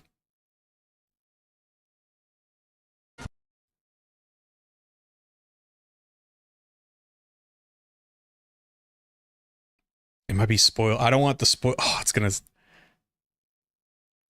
It's gonna be spoiled, but F it.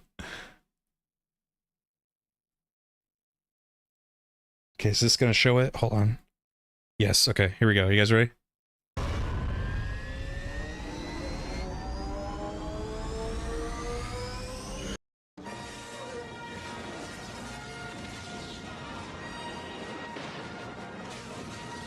Episode 1, Racer on N64. Is that not... I mean, come on. Is that not sick? This is, this part in the beginning is from the movie.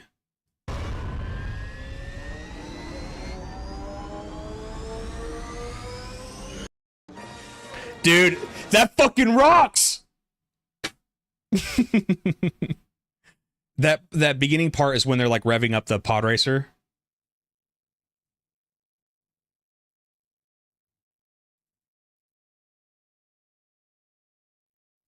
All right. You guys got enough. You guys got enough of it. Oh, hold on. I think I'm still working on this one. Do you guys want to see the one for this video? I'm like in the... So...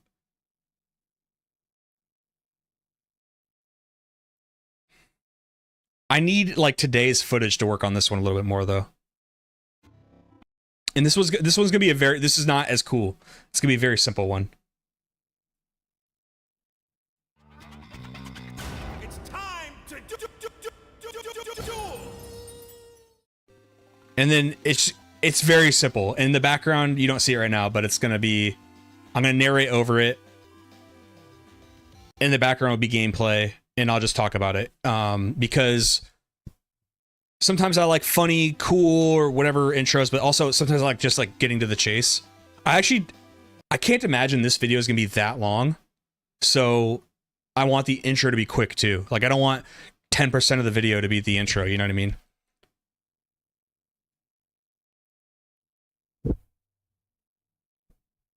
Thank you, Wes. Did I ever play Adventure Beetle Racing on N64? No, but I think my brother did. My brother's actually younger than me, but my brother got like hand-me-down N64 stuff, and I think he loved that game.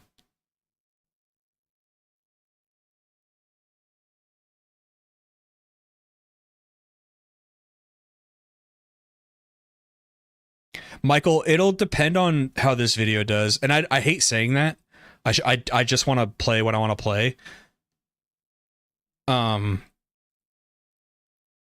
Let's say yes, because I do like at least classic Yu-Gi-Oh enough that I want to keep making Yu-Gi-Oh stuff. Like I think I'm at least gonna play most of the classic games, I think.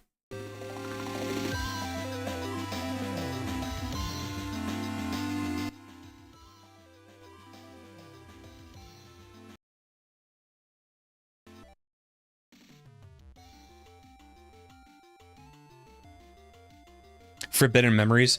Is that the PS2 one? Whoa, there's 2 new packs.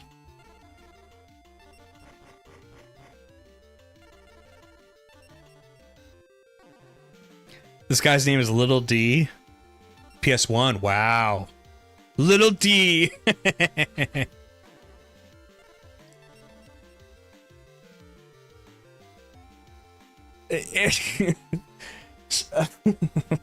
Some of these cards. Why does this card need a drawback?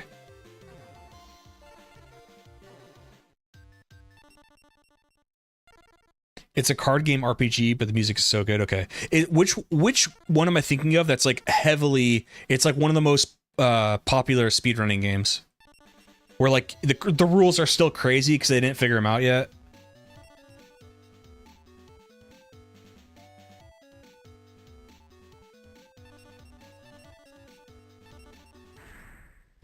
N64 is too past your time. How old are you, Wes? That's Forbidden Memories, okay. Do you think that'd be fun to play casually?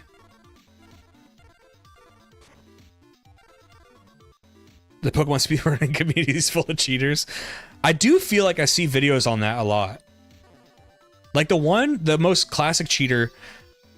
I know it's easy for me to say when I'm watching a video exposing a cheater, but like the whole story of the one guy who was cheating, and he didn't even just cheat in like one of the Pokemon games, which is already hard enough to do. I do know enough about speedrunning where like even mastering one game is like mastering a different sport, right? This guy like claimed every Pokemon record there was, and then like even people in the community are like, I guess he could do it. It's like, are you serious? Like even Pokeguy was like, congrats, man. Like, man. And I'm like, Pokeguy, you are legendary at these games, and you really think a guy could just like waltz in and get a record on everything?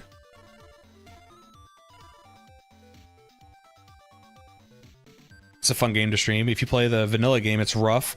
If you play with the versions with more drops, it's fun. Thank you, Eon. Appreciate you. Just never owned an N64 to have any knowledge of it. No, that makes sense. So I'm 4 years older than you. Yeah, like, I mean, that makes sense. You would have barely had N64s around, I think. I would say your first consoles were what? The Xbox, the GameCube, and the PS2, right? Not that you got them all, but that was like your first generation. Because what the N64 is to you is like the Super Nintendo is for me. Like, the Super Nintendo was around, but it was like, I was too young to have like soaked it all in, you know? I'm 30, my first two consoles were PS1 and N64. That fucking penguin is so bullshit. That penguin is so broken. We know this, right?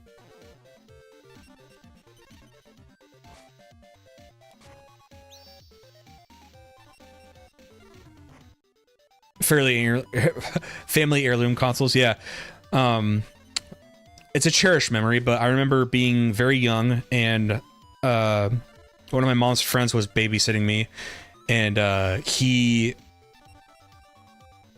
had already like had the Super Nintendo, and I think he beat Link to the Past like years before. But I remember I was like, I came up to him with my little blankie, and I was like, "Can you play this, please?" And he's like, and he was super nice. He's like, "You can play it." I was like, "I don't want to play it because Link to the Past scared me." So I was like, "Can you play it for me? And I want to watch you." And he's like, "Okay." So then he just like walked around Hyrule Field and like killed things. And I was like, "Oh, oh."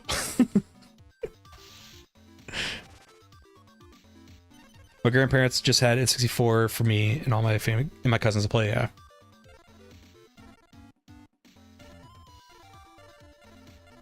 Had a NES.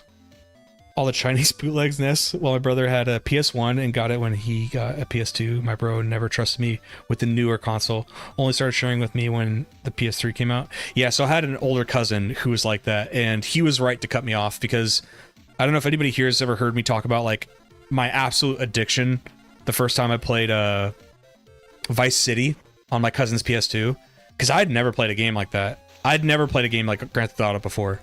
So when I played Vice City, like I lost my mind, dude. I was conjuring up different ways that I could go live with my aunt just so I could play my cousin's PlayStation. It was truly scary, like how much I loved that game.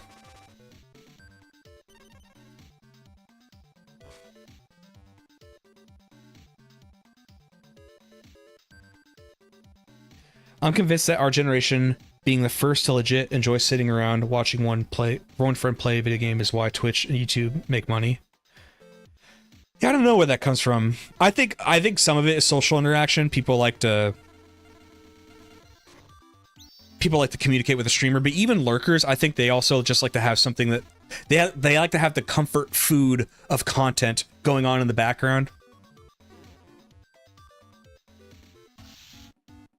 Like, I guess I'm speaking from like a personal bias, because I know that when I watch a lot of the speedrunning community stuff, the truth is I have to like the game and I have to like the speedrunner. Other than that, I don't know what the hell is going on most of the time. Like, I don't know if anybody watches or used to watch ZFG. He was he is a like Ocarina of Time speedrunner. I think he does like mostly randos now, but I just like his personality and I like that game.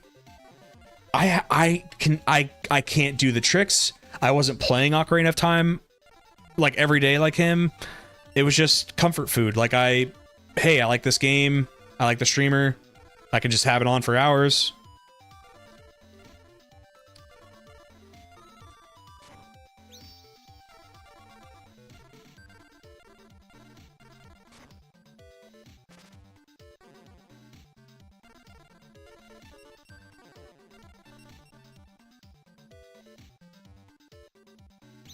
PS2 GTA stream when? No, I genuinely do want to do GTA content.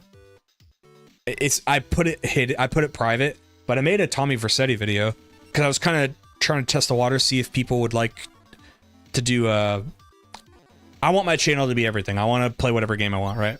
But the truth is I built my channel up on Pokemon, so that's what people like. And that's a hard turn into something different. So is Oblivion, to be fair. But I just see it as a investment in time. Anyway, I want to play older GTA content, and I'm going to be a little bit economical about it. I'm probably going to wait till next year because they say what May something is when the 6th game comes out. So maybe earlier next year I start to do, you know, like Liberty City stories, GTA 3, Vice City stories, GTA Vice City.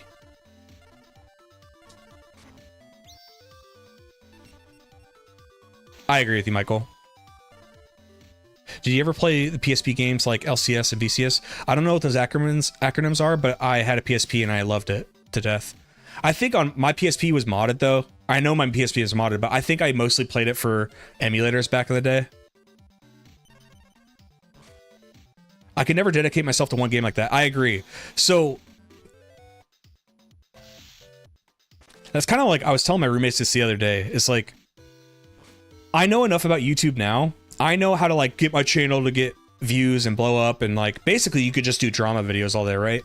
Or you could there's just a lot of ways. But like I don't want to play just one game. Like I don't want to just play Minecraft or Fortnite or any other like super popular game. It's like I want to play the things I like, you know what I mean? And is it going to be harder going at first? And is it going to take a while to like kind of build an audience and stuff like that doing it that way? Sure. But I'd rather do that, you know what I mean? I'd rather do that. So then I could at least like the content I do. I can tell you right now, there's YouTubers who do not even like the things they talk about.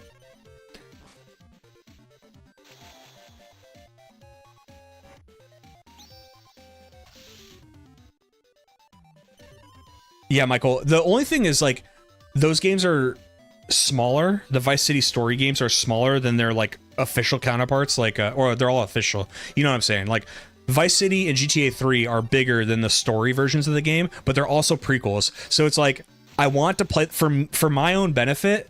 I want to play the prequels first, but I know the videos probably wouldn't do good. They wouldn't go as well. Imagine limiting yourself. I think a lot of people do that. I don't want to do that.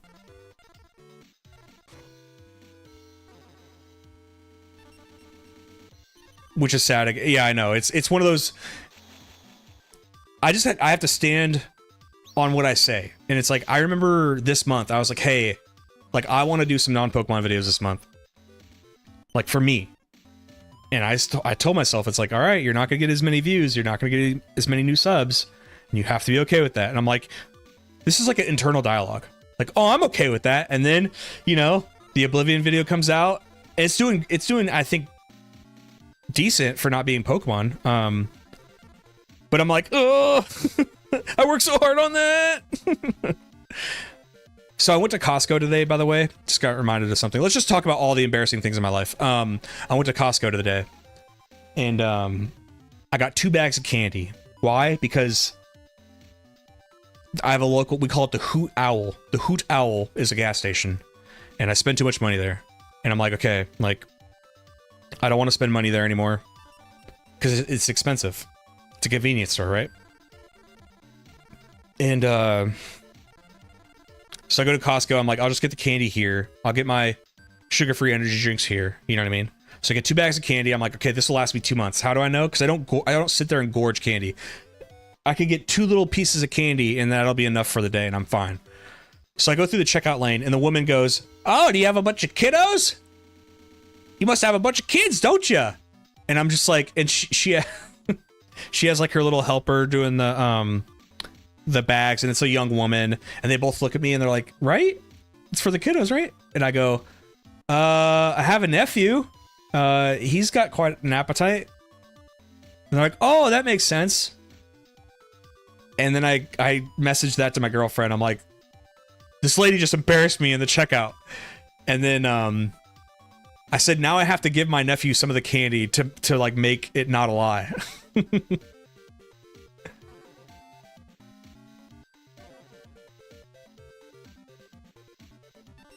We took our first L. What was the part of Oblivion that made you restart for several hours? Oh my god. Yeah, so Eon, I know that I said, oh, I'm not going to do 100% anymore, and then it became a 100% video. Here's the part that made me go back hours. So in Oblivion, the Shivering Isles, it's the only achievement like this. in the everything else can be done in one playthrough if you want to get all the achievements in Oblivion, except one thing. In the Shivering Isles, you get to choose to be the leader of Dementia or Mania. It's like Dementia.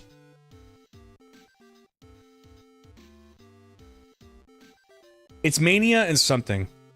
You guys will know. If you don't save in front of Sheogorath, you make one decision and it'll give you the achievement for it.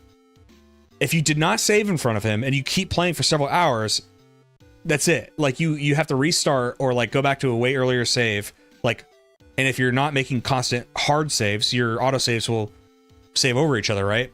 So it was like 10 hours later, I get done with Shivering Isles. Then I'm like, hey, there's this achievement that I still need from the Shivering Isles. Why didn't I get it? And then I was like, I realized what happened. I'm like, are you kidding me? And then I go online. It's like, yeah, dude, you should have saved in front of Sheogorath. I was like, I didn't know this. Like, I'm a new player. I pride myself on not watching other people's content when I play my own games, because like that's the only thing I can offer you guys. These games have been talked about a million times. All I can offer is a different perspective. So I don't want to watch somebody else's thing. But if I would have, I probably would have known save in front of him to get that achievement. So I had kind of a meltdown because I wanted in my stream on not the stream, but I wanted on my thumbnail to say 100% achievements. I thought that would have been cool. I think somebody who's never seen my channel would go, hey, that might be interesting. And then that happened. Today's the day for the Duel Tournament, sponsored by the local card shop, where you're a regular customer. Of course, you've been invited to participate. Since the duels are held in match format, your side deck is sure to play a vital role. You move to your assigned seat, and your opponent arrives. You, the duelist I'm supposed to play? This is how it is. I'm only doing this little duel thing because I had some time on my hands. My suggestion is to you is to lose quickly and make it painless as possible, okay?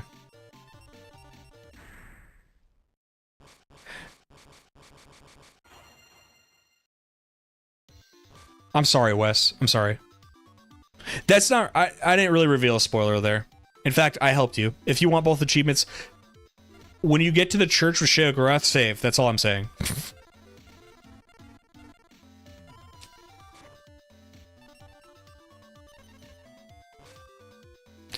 Wes, do you think you're gonna play?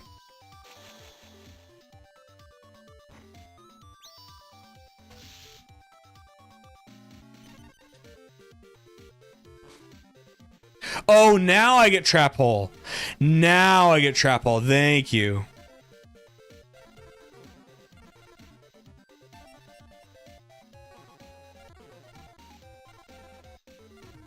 I think I lose now. Like I can't. I draw trap hole after he gets that.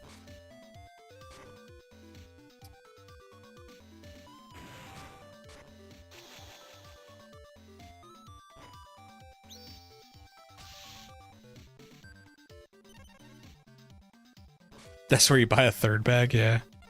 I'm just gonna concede. Fuck this. Yeah, I know. Okay, it is best of 2 out of 3. It's alright. I've fought back from worse. I do like how this is how it would go in a card shop, though. When you go to like a little tournament, whether it's big or small, you usually do best 2 out of 3. I recognize this.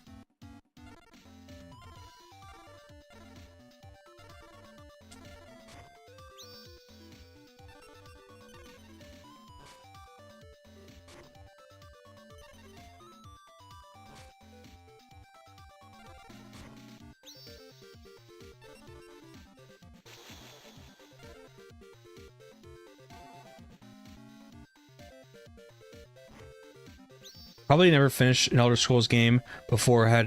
Just needed to get mentally prepared for the full investment an open world game is gonna demand from me. Yeah, I have a confession. I've never beat Skyrim, but I've played like 200 hours of it. Anybody else know what I'm talking about? Does mystical Does that work?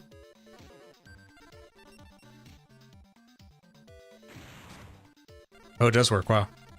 How was I? Okay, Michael, if you're there, why was I allowed to play a magic card from my hand at instant speed?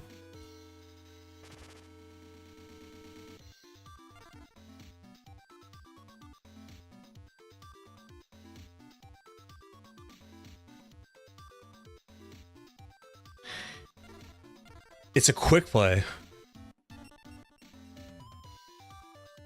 Because the main story in Skyrim ends the second you escape the tutorial. Oh, I mean, yeah. Well, this is a problem I've had with Bethesda games for a long time, is like, you make this big open world game that's like, hey guys, go explore and have fun. I think I lose again. And then it's like the main story is like, oh my god, the world's at stake! You gotta go now!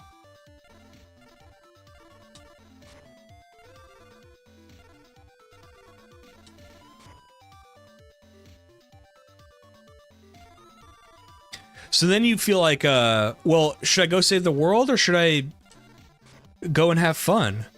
And then the thing is, when you go and save the world, what are you building up to after that?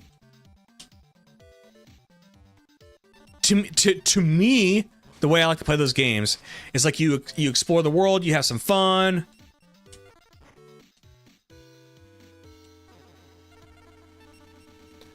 And then you kind of end the game with the main story. And then if you still want to do some post-game stuff after that, great. But the the meat on the bone for me is like playing the, exploring the map, going everywhere, kind of ending the game with the main story. And if I still want to play after that, I feel like I've already kind of like, it's like my retirement years.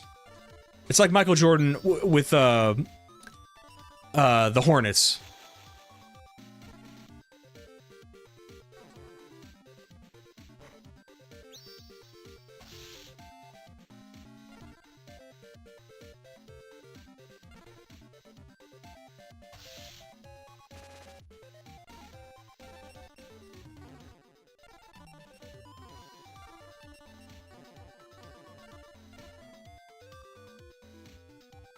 Yeah, Wes, I'm with you. Wes, if you do play Oblivion, that is how it is. Like and by the way, they are designed that you don't have to go do the main story. But what I'm saying is like, and this has only afflicted me since I got older. When I was younger, I didn't give a damn what the main story was. I'm gonna do what I want to do. They're designed that way. But now that I've gotten older, it's like the world needs to make sense to me. If you're like, Fallout 4, for example, if you're like, hey, your kid just got kidnapped. So that happened. And what do you think my reaction is going to be? Like, I'm going to go race robots over down by the shore. I'm going to go find the damn kid.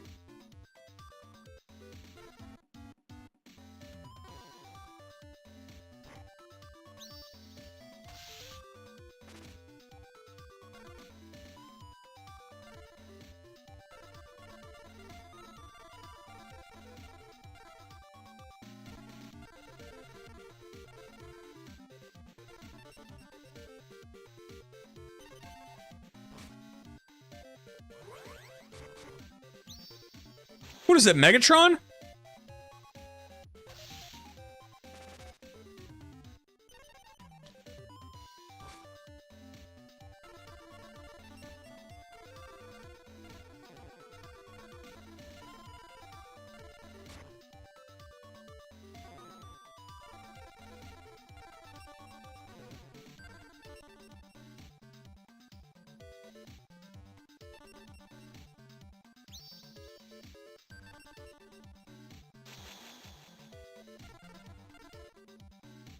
Joseph Anderson mentioned how because he's a father in his Fallout 4 video, it's insane to him that Nate dicks around for 40. Yes! See, I like Joseph Anderson. I only hear about him like third person, but or second hand. But I agree with him. And I acknowledge you can entirely ignore that, but it's like, well, is there a story or is there not a story? Sorry, I'm paying attention to your story.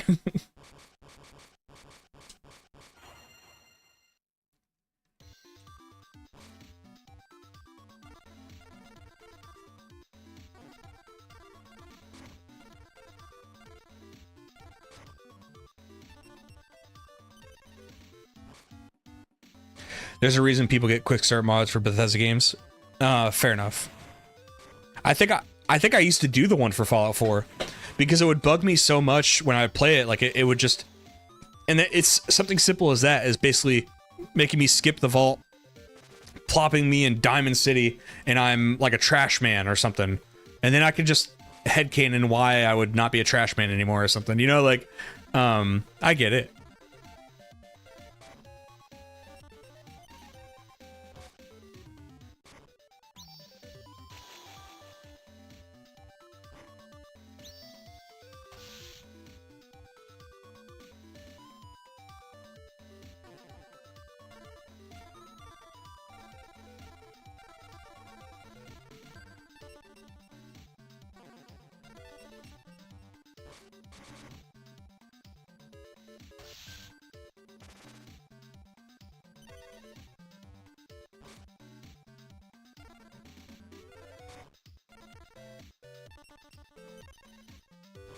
Yeah, I don't remember his name, but I've heard a lot about this Bethesda writer. And yeah, it seems like I feel like he's getting worse and worse. And I think in a video I watched about him, it's like he's not like writing for a video game. He's writing like it's a movie, you know, in that the only thing the story's good for is like a movie kind of setting. Because spoilers for Fallout 4. Spoilers for Fallout 4. I don't mind the reveal of Sean. I actually think I will be honest, I think that's cool. I think the whole thing with Sean is cool. But the whole video game part of it, I don't think it really works well.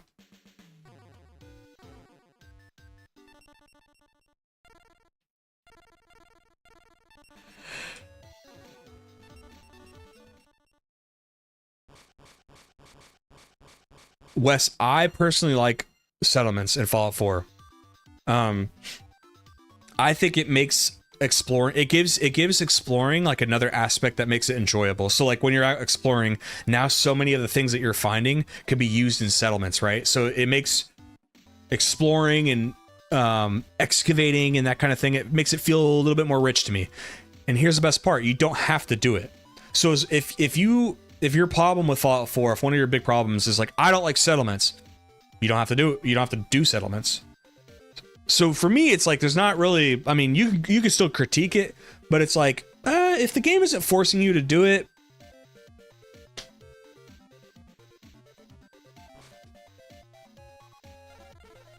so I like settlements. It's actually one of the things I like about settlement, or Fallout 4.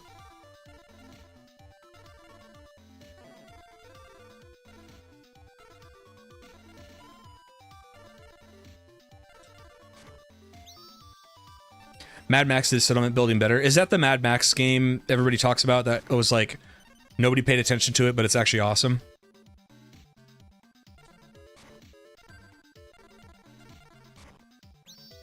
One of my buddies that I do trust with video games, he swears by that game too.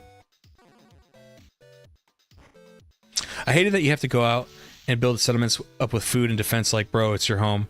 I didn't take it like it was your home. I took it like it's a settlement, you know, like you're kind of like, you're the leader of the Minutemen, you're building up a society, you're seen as the leader. That's how I took it. I didn't see it as like a player home in Fallout 3, like when you're at Megaton. I didn't see it like that.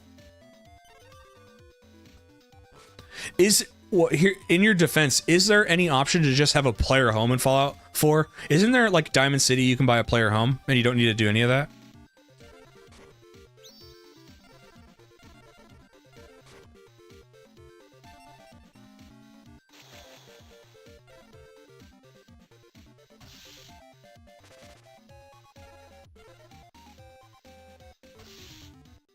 It came out the same Time frame, Metal Gear Solid 5 came out. Okay.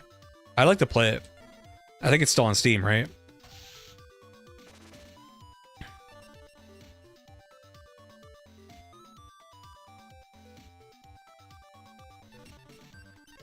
Speaking of Mad Max, oh my god, do I love Fury Road. You guys ever see Fury Road? Oh my god. Looking after settlers that are already there. Yeah, but like, what would you be doing if the idea is a settlement, right? What would you be doing if you weren't the one like deciding where everything goes and stuff, you know what I mean? Witnessed, yeah.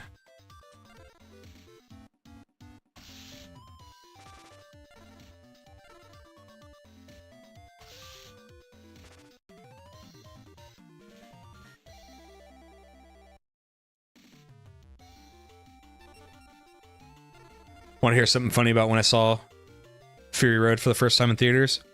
They put the 3D version in the projector that was a normal projector. And at first, when they started the movie, I mean, the colors were crazy. It was like fucking with everybody's eyes. And we all thought it was like a weird artistic, you know, artistic, not autistic, artistic vision or something. We're like, oh, I guess this is how they want to do it. And finally, like, they turned on all the lights and the people come running in from the movie theater. Like, they told us that's what happened, that the 3D version was put in the normal version. They're like, we're sorry, we got to fix this. And it was weird because they said the fix was not that they have, it was so weird. It was like, we can't just take it out and do this. Like, here's the fix, is either you stay here and watch the 3D version and we give you the 3D glasses, or we give you your money back.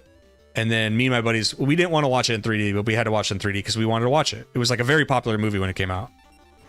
And we had great seats. So I remember that was the solution, was like they had to show it in 3D and they had to give us the glasses, and that was it.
I don't mind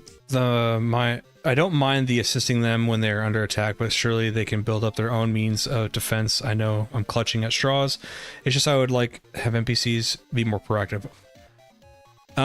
Yes and no, because like I can also see it being annoying that like in a role-playing game, like you're supposed to be in control, it's supposed to be like your vision. I could see it being annoying if like you are trying to build up your settlement and say you do want creative control over it. That like every time you show back up an NPC's like, well, I built my house here and I built my well over here and we decided to put a farm over here. What about if, because I don't know how many people want it like you do. Because I honestly, I'm such a control freak. I want to control all of that. I want to control all of that. But if there were to be a compromise, what if you could turn on options for automation? Like, would you be happy with that? So say you open a settlement and by default you control everything, but you can give up, you know, like the citizens can choose where they want to live and they can find their own ways to find water and food.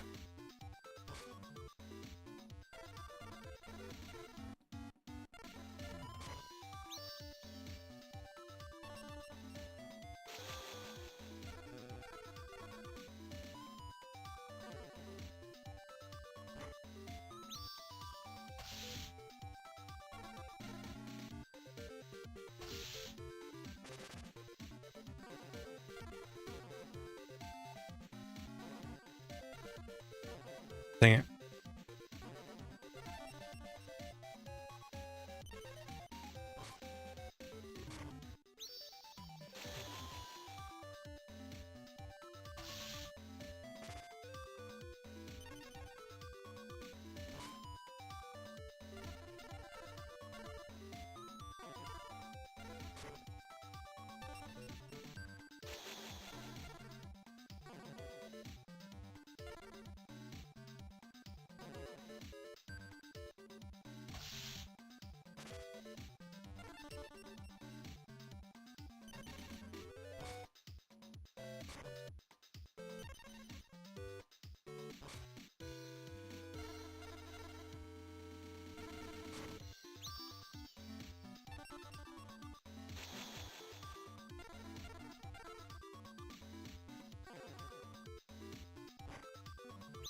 Oh my god.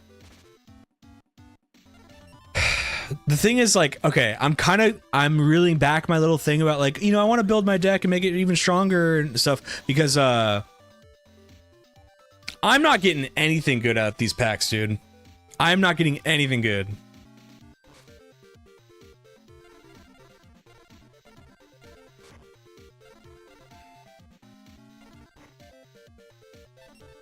I see what you mean. Like, I made each settlement independent, not really needing others for resources at all. Made the garage first meet the dog meet home base to store my stuff. Yeah, that's true too. Isn't there a way so that, like, there is a way that you can make it so no sellers will show up, right? Just like a real card game. Yeah, I mean, yeah, good point.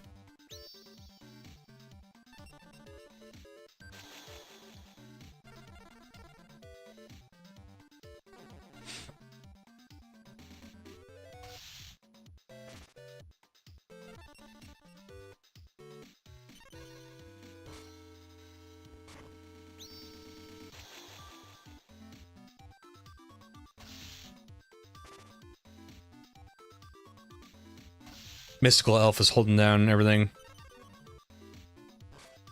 Oh, I was literally about to say I need a Regeki right now.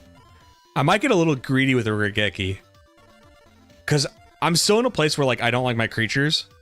So maybe I'm going to pass. Maybe they commit more to the board. Yes, yes, just like this. Just commit. Play another thing. Yes. Okay, now I'll use Regeki. I just want a little bit of full committal.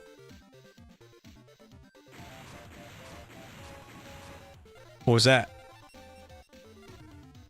What was that last card? What were you trying to get me with? Ah.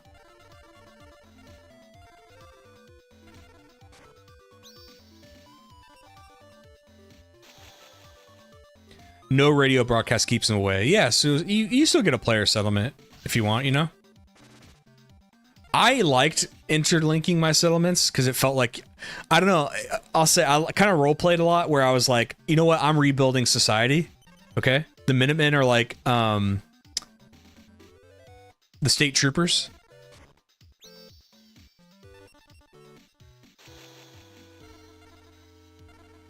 Yeah, Wes, it's right next to me. I'm getting to that point. If I open a few more packs that are bullshit, we're opening that binder back up.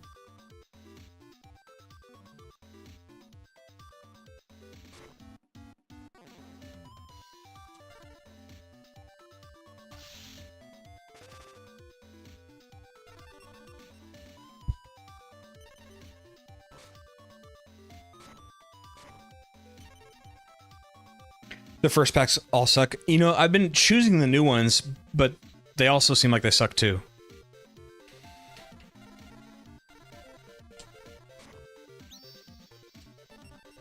If this is Mirror Force, I'm going to eat this controller. I will eat this controller alive if this is Mirror Force.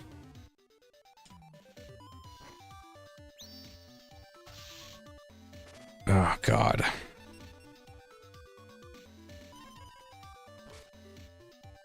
Oh, God. I was just gonna say I need my one of Summon Skull.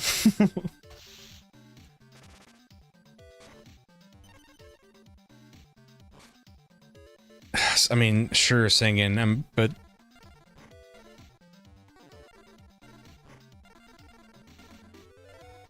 Gosh. The Star Fox death noise, yeah. Back in the day, I did a video on Star Fox, but I was doing a different format, so I might want to go back and replay Star Fox 64.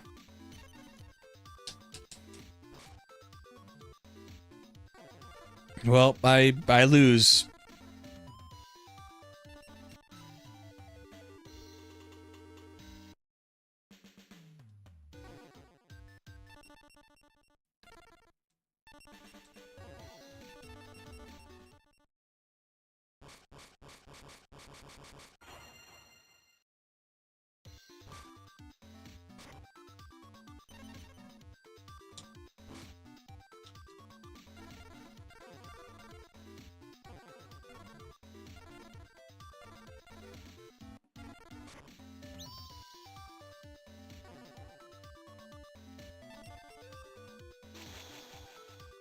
I like that one Yu-Gi-Oh game that was for Game Boy Advance. I think it's called like...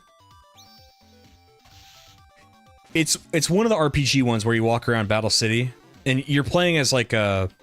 You're not playing as Yugi, you're playing as just like some generic character. But like you can go and buy the packs you want and stuff. Just got here. Is the computer as unfair as I remember? So far it's not really, it's not that it's unfair, it's like the packs I'm getting from cards, or sorry, the cards I'm getting from packs suck ass, so it's hard to improve my deck, which is awful.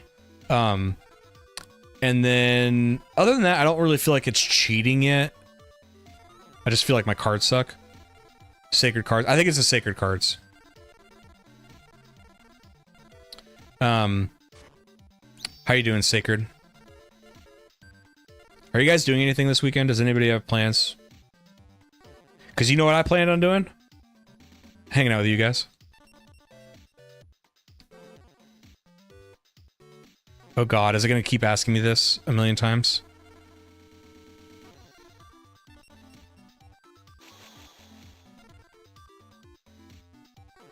Mother's Day? Fun.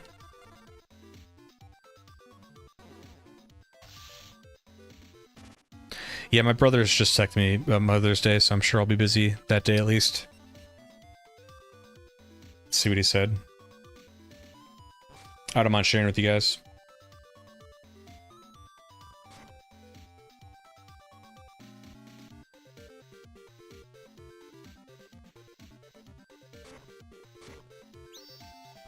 This is gonna hurt. I'm at least gonna kill their stone giant, if that's what it's called.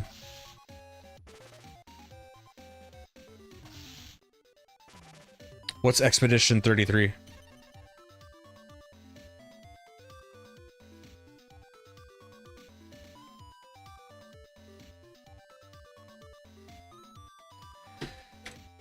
Shit.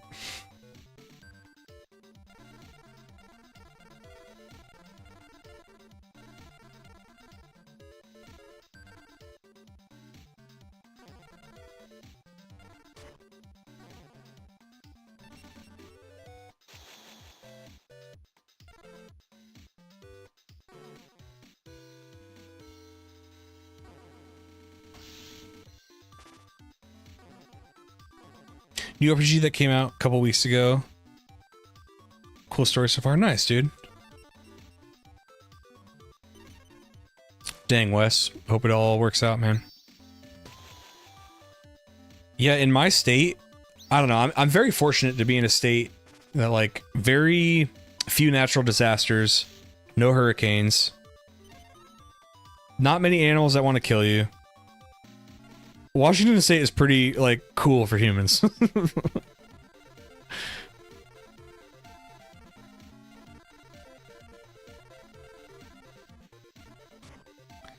Yeah, yeah. Cold states are the best, yeah. Well, that's the thing is, like, Washington is seen as a cold state. It's not really. It's a wet state. But yes, it's that logic of, like, it's not like the South. When I was in the South, I feel like everything's trying to kill you. It's horribly hot. There's hurricanes and everything all the time.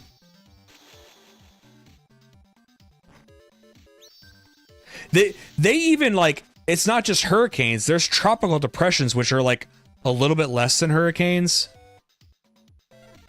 but they're still crazy.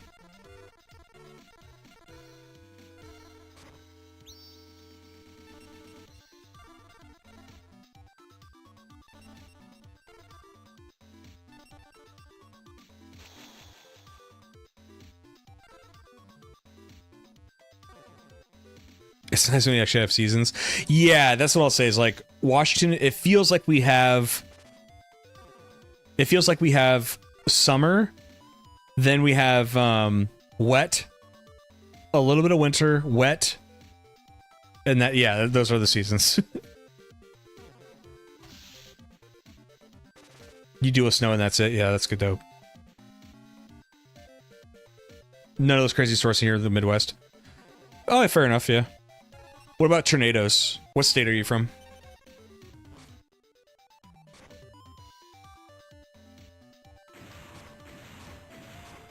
Regeki is so busted.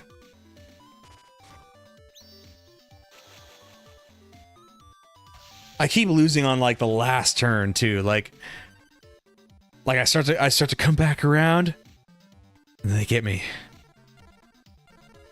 I'll use my Swords of Revealing out here in a second. I'm gonna need to.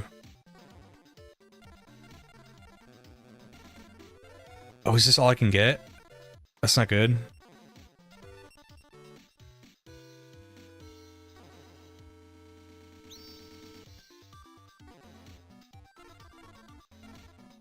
Oh, got you, yeah.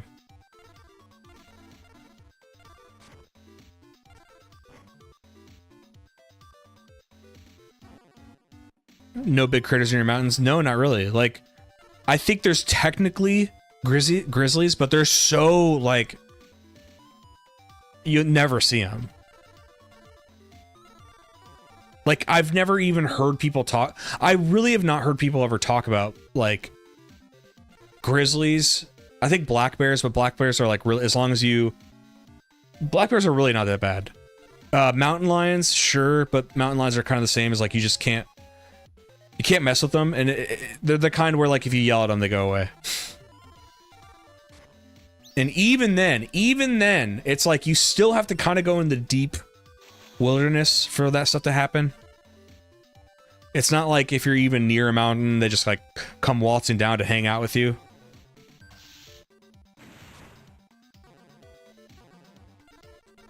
There's not really any bugs that are trying to kill you here. I think the craziest bug we have here is... I think we have Black Widows. But as long as you're not, like, under a house, you shouldn't have to worry about that.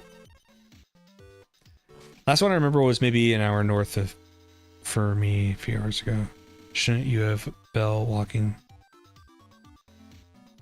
No, that... I mean, I've never heard that for Washington. Like, I'm not kidding. I've never heard anybody talk about bears like that here.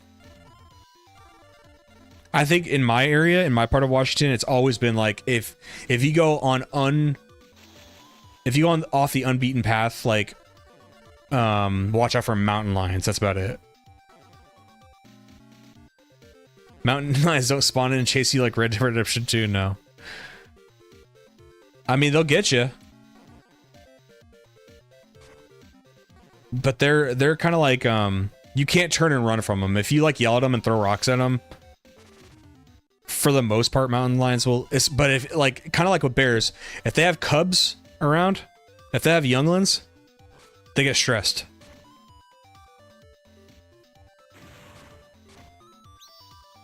Do I lose? Yeah, I lose, dang. Do mountain lions have a plan?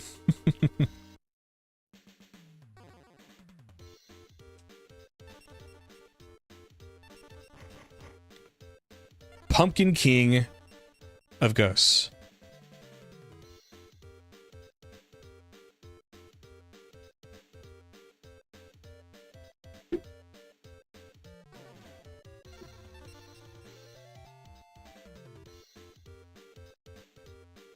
Yeah, never turn your back on a big cat. That's a big thing. Like, usually they're as afraid of you as like you are of them, but it's all about displaying that you're not afraid.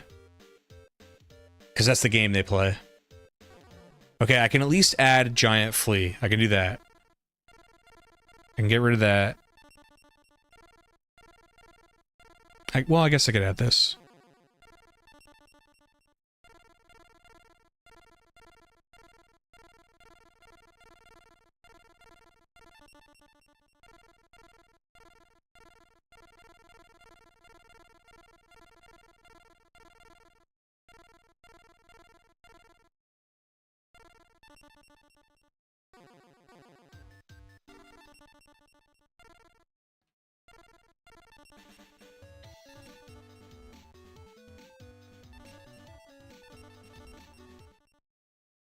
Sacred. I just went to the Tacoma Zoo with my girlfriend last weekend, and there was a I forget what kind of cat it was, but they had some kind of cat, and when it stopped, it was on a branch, and when it was moving, it was like, wow, you know, and it was a whole crowd of us watching. It was really cool. The second it stopped moving, right in front of my eyes, it completely disappeared. It's crazy. Like its fur was so like it just. And what's crazy is like there wasn't even any shrubs. There's just like this one tree branch, kind of pretty thick tree branch that they brought out. And once the cat like stopped moving on it, it was like it just basically disappeared. This is incredible.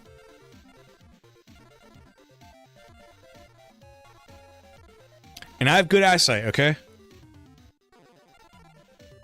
I could see things well.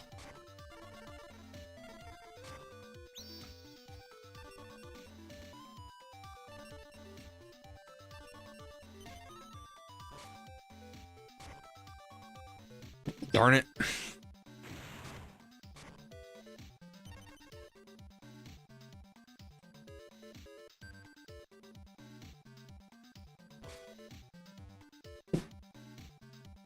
Yeah, nature's not kidding around. Yeah, they kind of been doing it for a long time.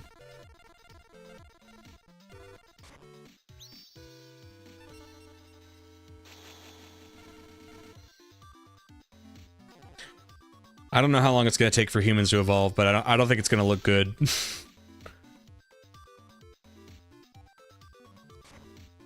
I saw somewhere that, you know, when humans were in Africa way back in old times, they'd walk or run 14 miles a day. 14 miles a day. To this day, there's African tribes that will, like, this is their strategy. They'll just, like, chase a gazelle until it is exhausted and dies. Like that. That's still a meta.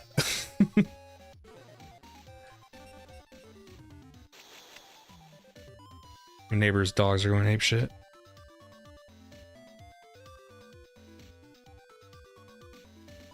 Yeah, Wes. That's kind of what I thought of too. I was like, I wonder how many times I've been walking when I, you know, because sometimes I go on hikes.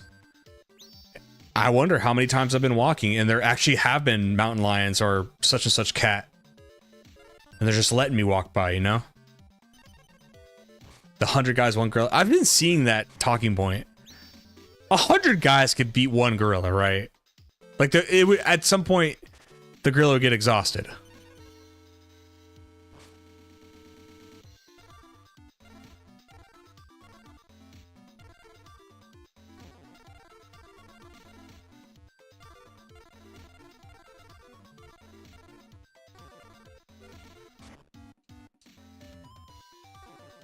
No, I meant to... Oh, I hate this game!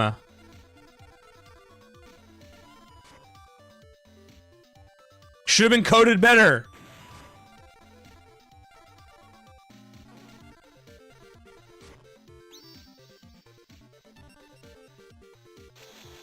Mystical Space Typhoon. Would you like to target your own Mystical Space Typhoon? No, dude.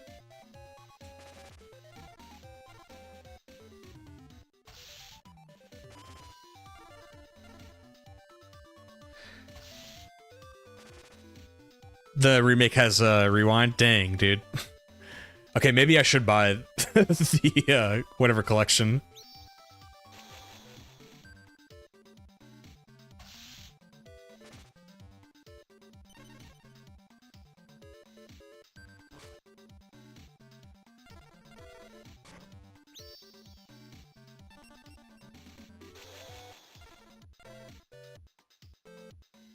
A 100 UFC fighters versus one gorilla.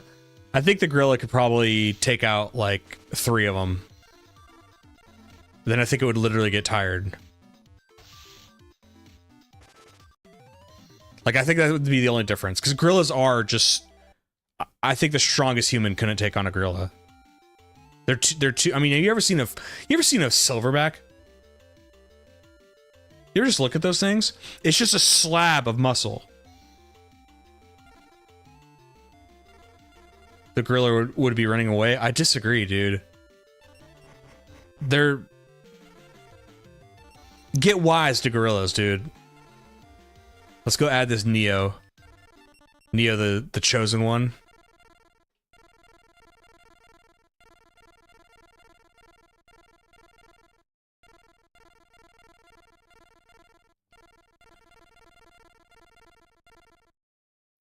Have I ever seen Brock Lesnar? Yes, I am a huge MMA fan, so I'm familiar with Brock. Brock is like a...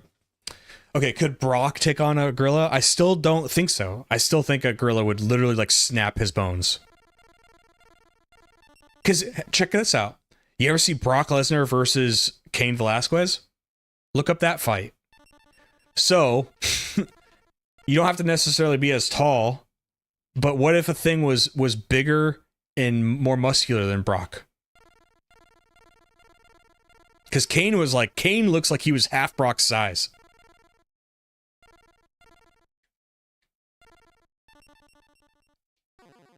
That's where pets come in. It would take a few guys taking one of for the team to make it through that. I thought of it the same way, Sacred. I was like, there's going to be a few guys who are just there to like confuse the gorilla, and there's going to be other ones that like have to beat it on the head or something. Like, there's definitely a few people that got to go. Weevil. I have the DVD of the first season. Let's look at this. You guys want to see the DVDs?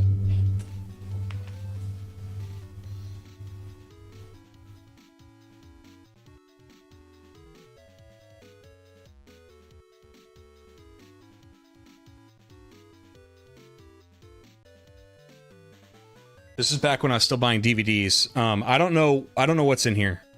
It says it's the complete set. What does this mean? Well, I know what the numerals mean, but does that mean seasons?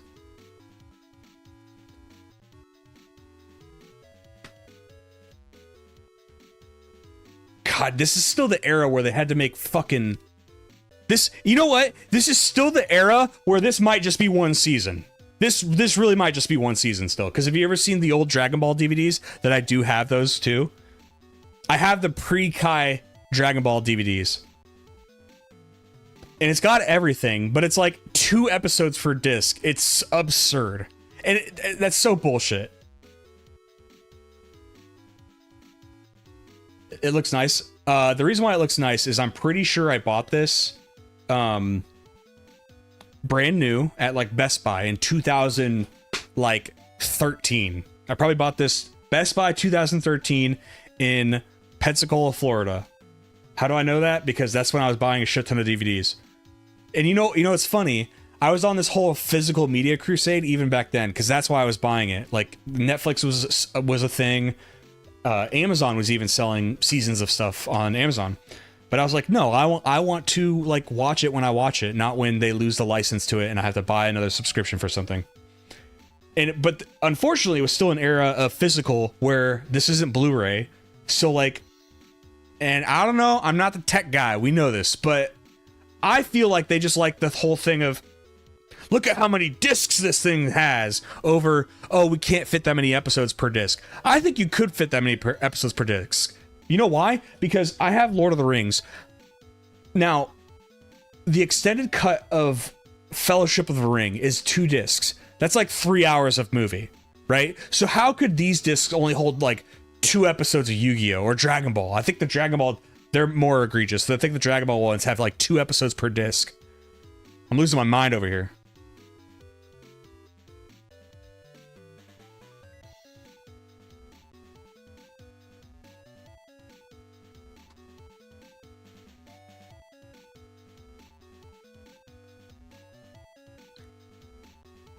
Kai DBZ, don't worry, I don't watch Kai.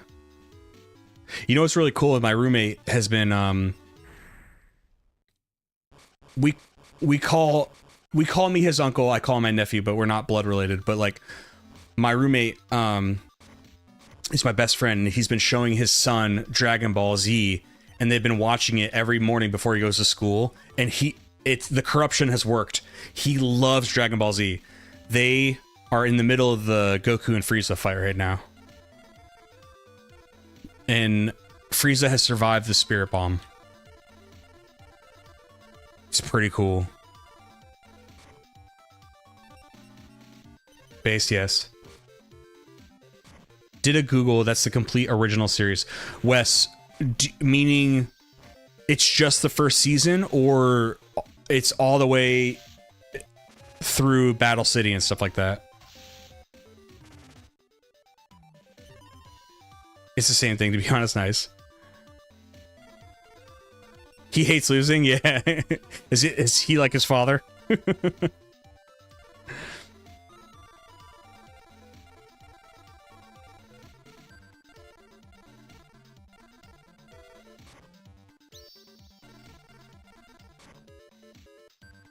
Yes. I just think it's cool that younger kids can still get into the stuff that we liked as kids. I think it's very cool. Okay, I think I lose.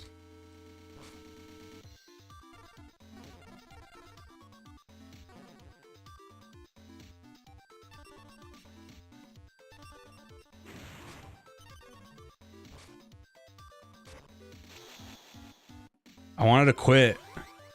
Wait. Do they have to sacrifice a creature every time they attack?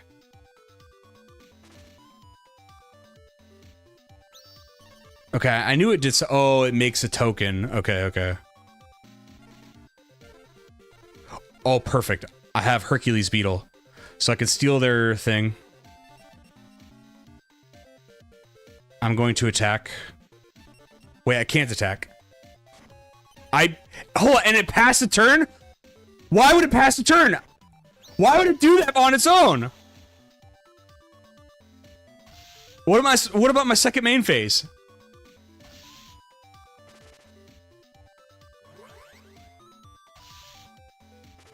This is bullshit. We know this is bullshit, right?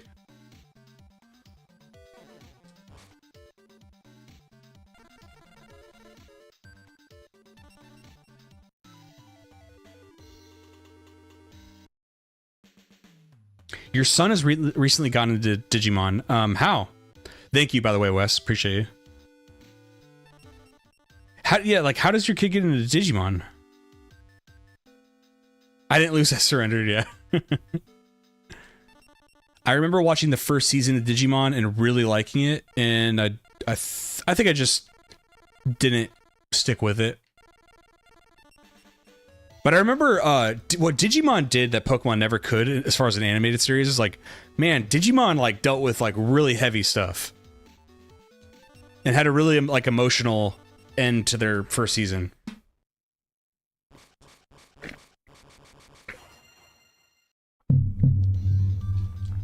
Like, if Pokemon was for like 5 to 7-year-olds, Digimon was for like 10-year-olds. You know what I mean? Listening to Linkin Park. Crawling in my skin. That's what Digimon was.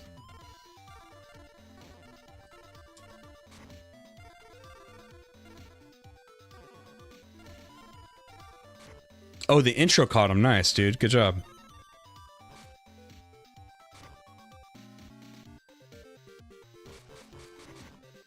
The Digimon story.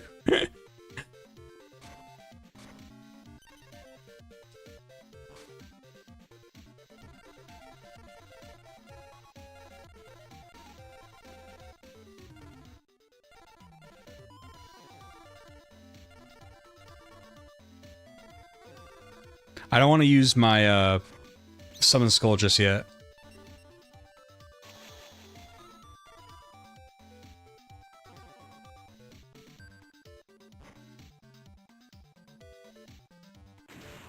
That's why. Right there is why I didn't want to use my summon skull.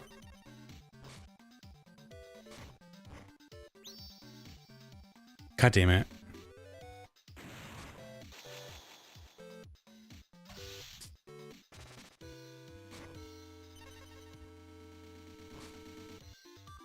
They did remake the original not too long ago as well. Same main characters, different story. Oh man.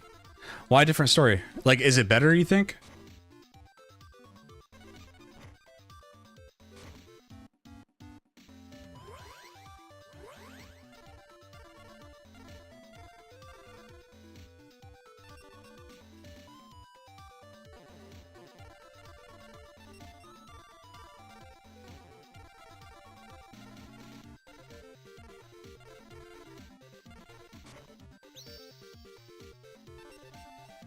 Oh, I get a boost because I'm an insect?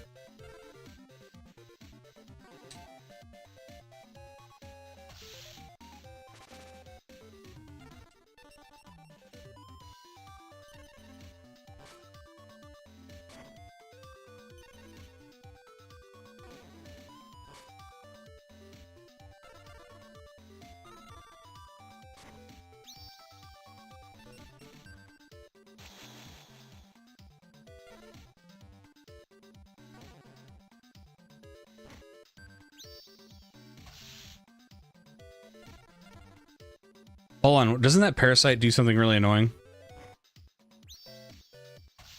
God damn it. Parasite, Parasite, Parasite.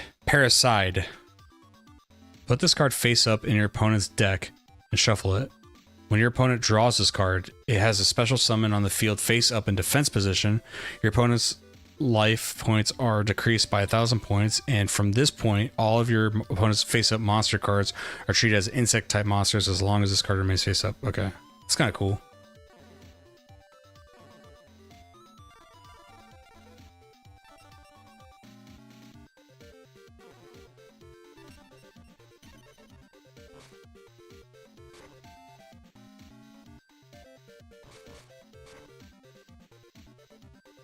Ah, okay, Wes.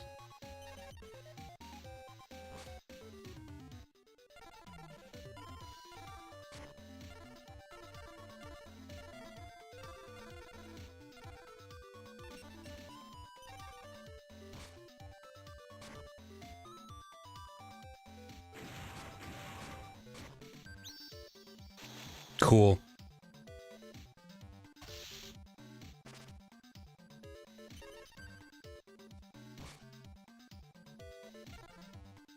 Ah, my own Swords of Revealing Light, sure.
Not very sexy pick, but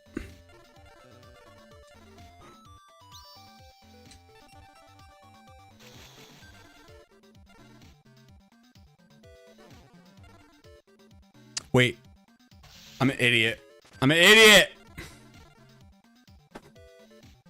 I forgot it had the power boost.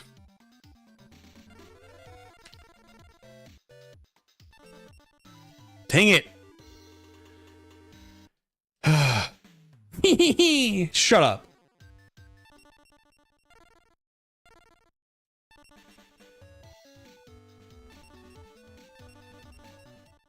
I guess I could just keep grinding the easier, what do you call them, duelists? But I'm being stubborn.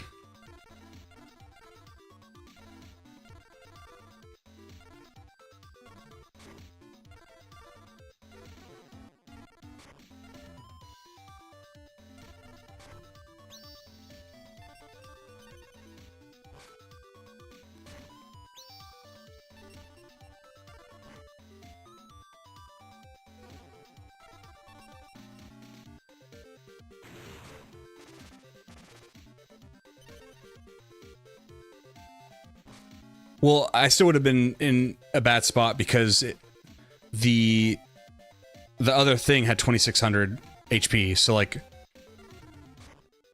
and look, my deck has limited options. It was hard to get out from under that. I was unlocking better card packs by grinding the earlier duelists, like 10 wins, I think. Ah, okay.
Main characters 20 times each and all 5 at least 10 times.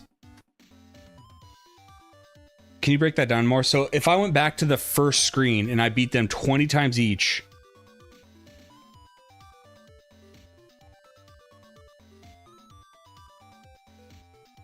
I guess I kind of see what you're saying. When you say main characters, what do you mean? Who are we talking about?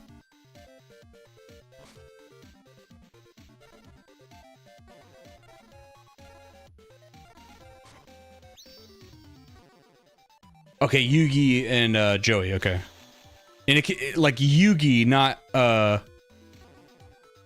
Pharaoh guy or whatever, right?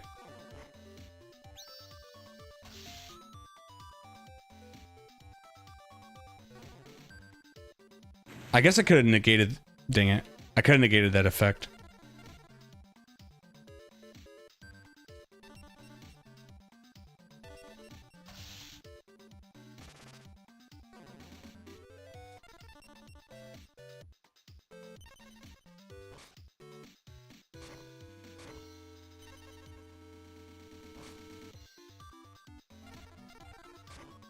Let me guess, Mirror Force.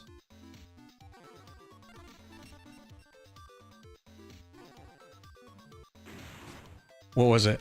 Tell me what it was. You dirty bastard, I knew it. I knew it! You were gonna try to get me!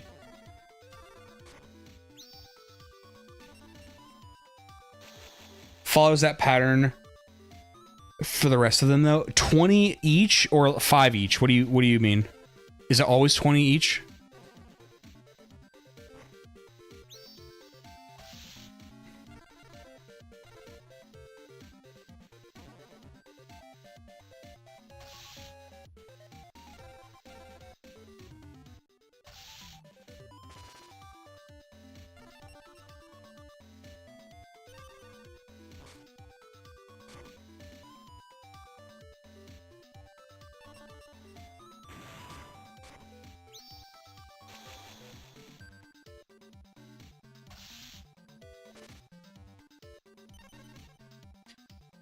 Yeah, I don't think I love the grind. The thing is, I feel like we don't need to do all that. As long as I unlock everything, I think I'll be happy.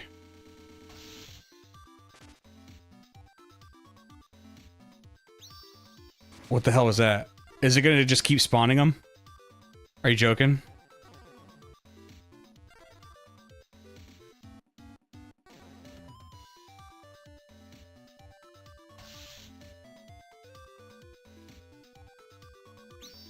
Oh, this is so stupid. That's such a silly, obnoxious thing.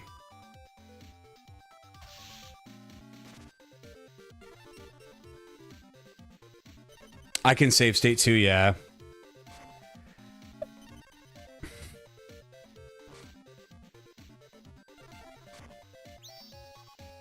I might do it. I might do it.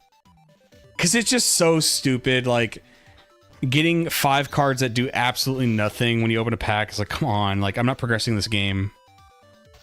You guys wanna be scummy? Let's be scummy. Let's be scummy.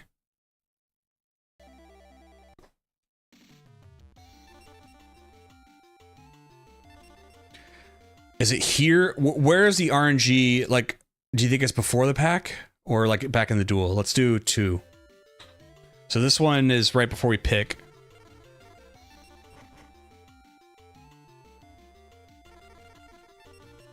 Increase this card's attack by 100 points for every plant type monster that's face up on the battlefield. Okay, that pack sucked.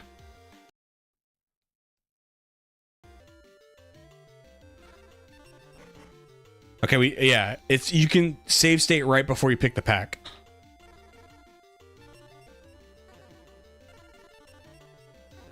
This is what I mean, everything in here sucks. Like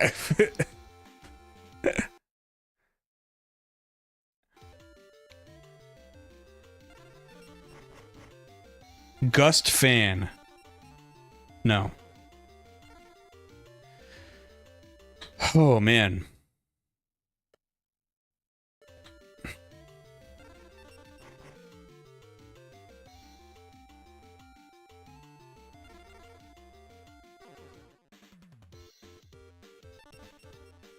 Well, I guess we can save state this too.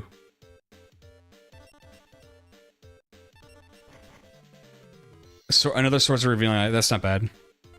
Okay, let's go all the way back though.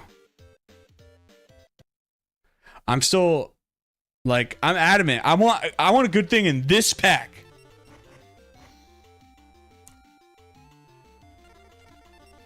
They really want us to have a Woden, the Resident of the Forest.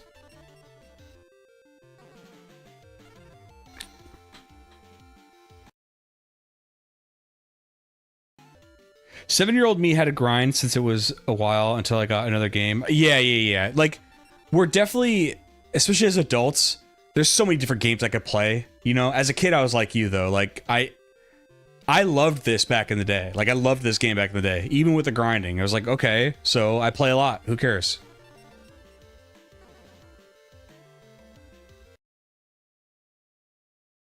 It's hard sometimes to give that same perspective when you're an adult, you know? As a kid, your options are limited. You get what you get, and you better like it.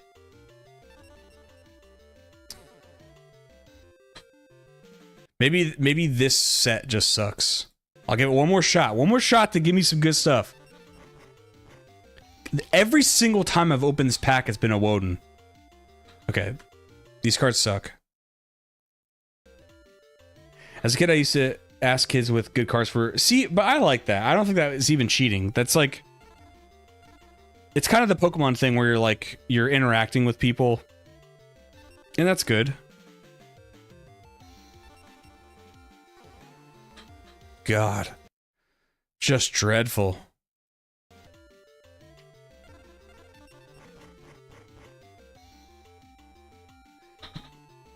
Eon, that's such a great point, and that's why I don't do that myself. Like, I only did 100% on Oblivion because I wanted to, and it felt... Yeah, I agree. Michael, this is a good pack. I only did 100% on Oblivion because I wanted to, and it felt fun, right? Normally, I don't achievement hunt. I'm not into that stuff, but Oblivion, I liked doing it. I had fun. Okay, so this pack is good. Neo, the Magic Swordsman. Manning treasure chest. These are still upgrades. These are still upgrades to some very bad stuff I have.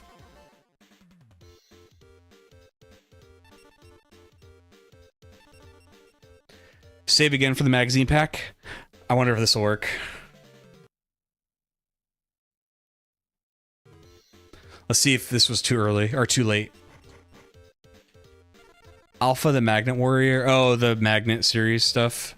All right, let's see. Okay, so it's not too late. Black Skull Dragon. Ooh, Fissure. Destroy one opponent's face-up monster with the lowest attack.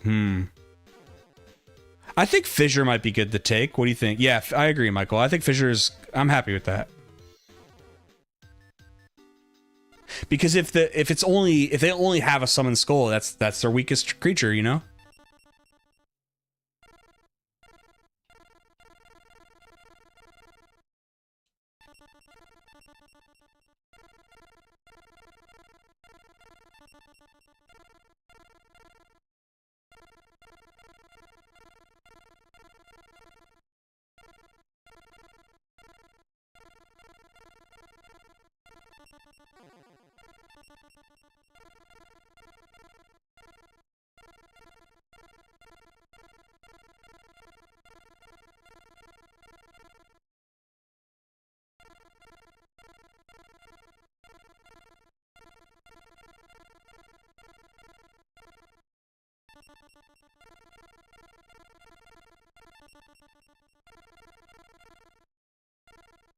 I'm so mad I can only have one pot of greed.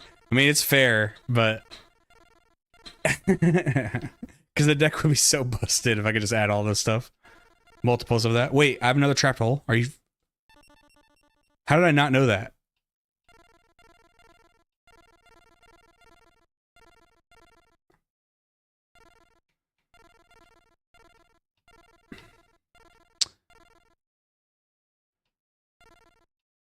I think Beetle can stay for now.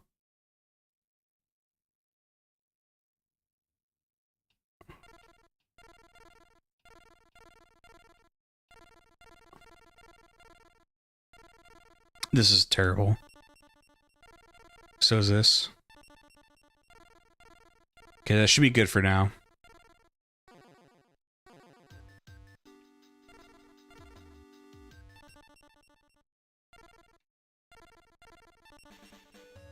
You mentioned you wanted to duel with me. I'm May Valentine, enchanted. Though I doubt you can win over me. Yeah, I added the monsters.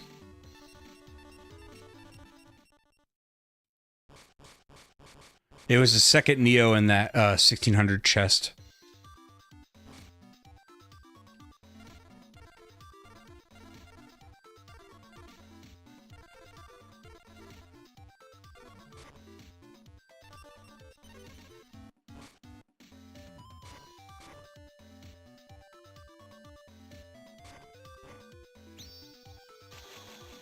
Okay, bud.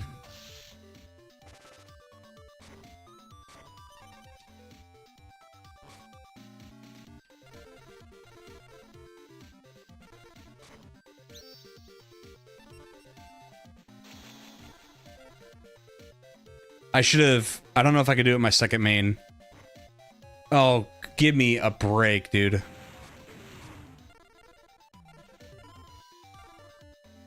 I've already summoned something. Okay. Next turn, I'll change of heart. I'll get my beetle out.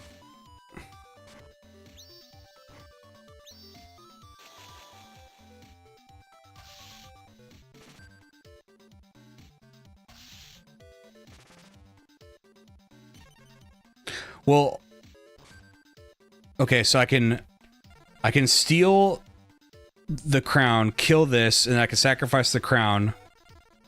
Can you... Okay, is that why the turn passed? Can I, on my second main phase, if I haven't played a creature, can I play a creature?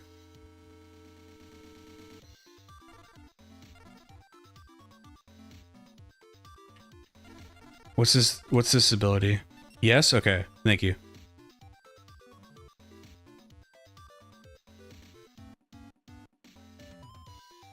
The monster attacking this creature is returned to its owner's hand. Any damage... Okay, so I can't do the thing I wanted to do.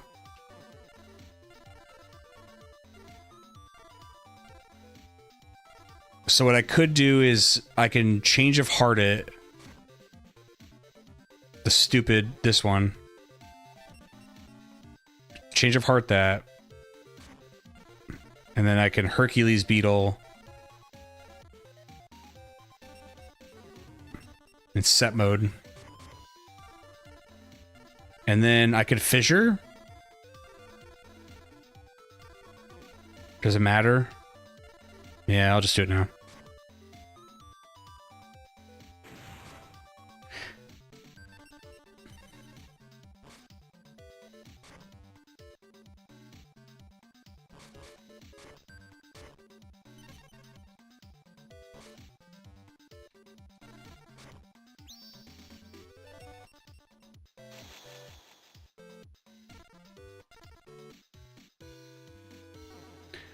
The chat stream isn't working, thank you. Let's see if I can fix that.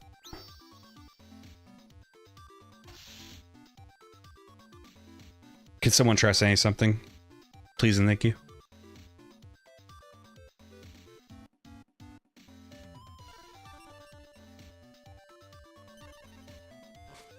Nice. Thanks, man. Thanks, guys. Oh, I want that card so bad. It's one of those 4-star champions that I like. I will say the AI is starting to do things like when I was playing the first series of Duelists, they would attack into like set creatures.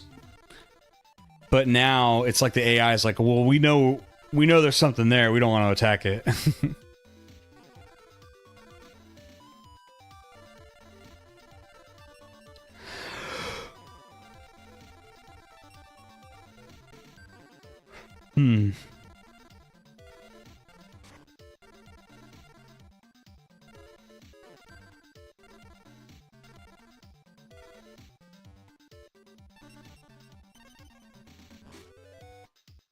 Yeah, the artwork is sick too. Yeah, I like his like gauntlet things. See how do they right there? Who saw it? How did they know not to attack into that?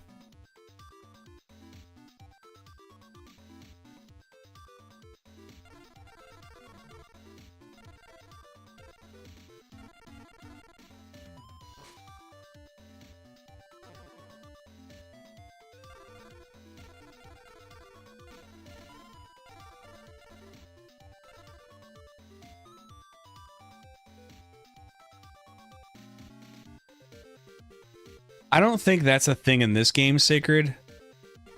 I think that is a thing in other Yu-Gi-Oh games, though.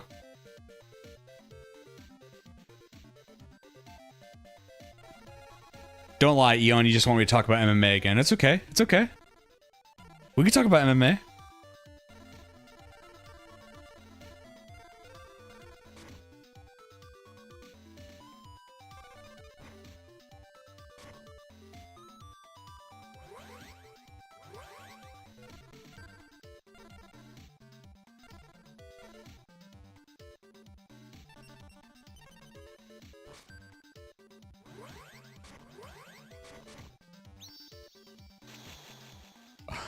Oh, it's cheating. It's cheating, by the way, because whatever made it fear attacking the face down thing, which should still make it fearful to attack now, especially when it's committed so much to one creature.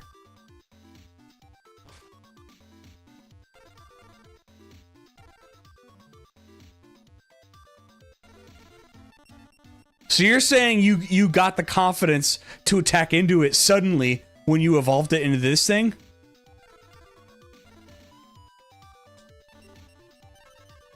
Because you could almost argue, well, they don't want to attack into the unknown. Got it, got it, got it.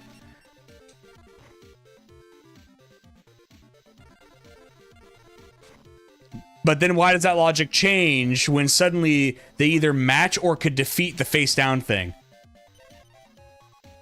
Magical.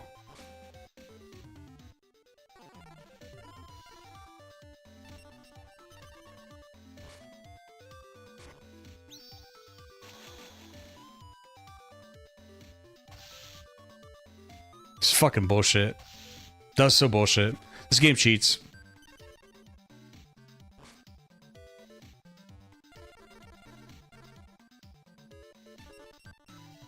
It's Egyptian magic. I just didn't believe in the heart of the cards was the issue.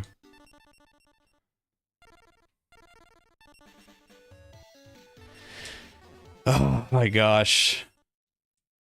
That was the first blatant cheating that I, you know, people said it and I was like, well, I didn't remember that like as a kid, so maybe they're thinking of a different Yu-Gi-Oh game. There's no getting around that.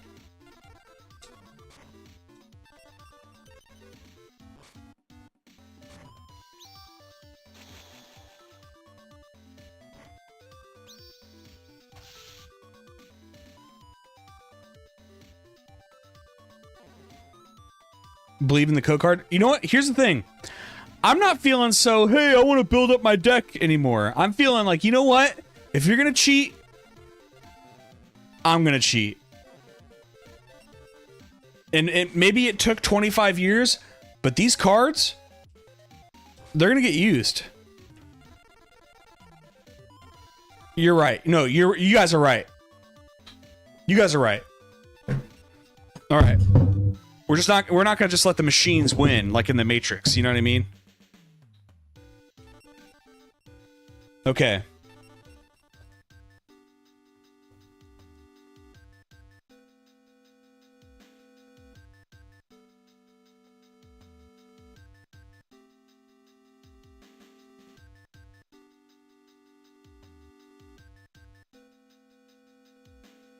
Okay, I've got one.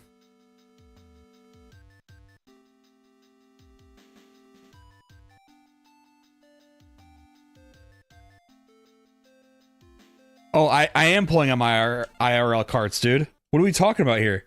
You think I'm messing around? You think I came to get embarrassed by the cheating AI?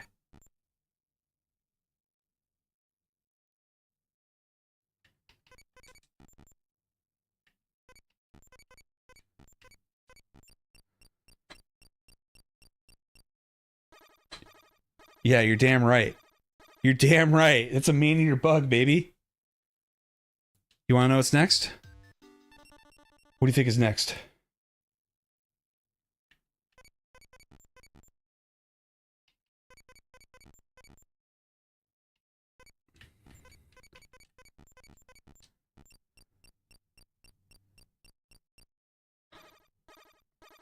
Let's go.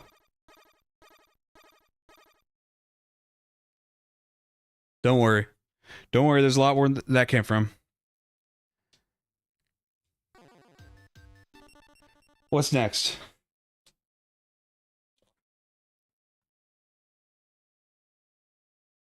I got a spicy meatball for you.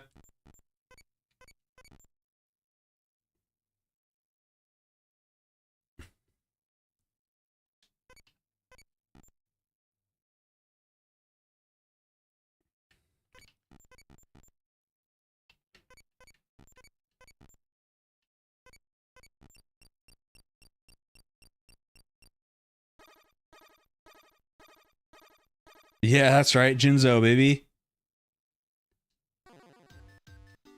What's... Okay. You know what? I don't even know what that is, but we're going to type it in. Because if it's funny, it'll be worth it. And if it's good, that's cool.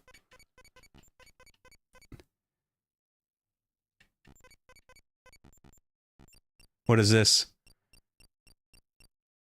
Oh, Voice Raider? Fuck yeah, dude. Champion. I'm probably not going to do this, but I still want to do this for the memes.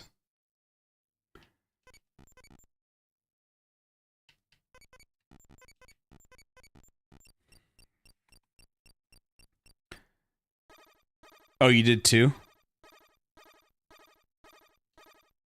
I didn't get your first one, Michael.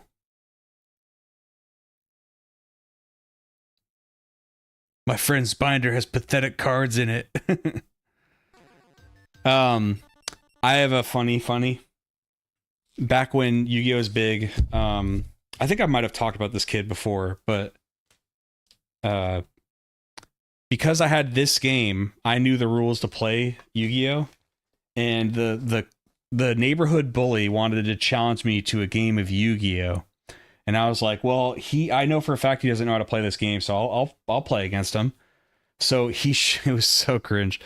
He showed up and they were pretending to be like they're like playing pretend. Like I wanted to actually like play the game of Yu-Gi-Oh! And they showed up to my doorstep where they were wearing black glasses.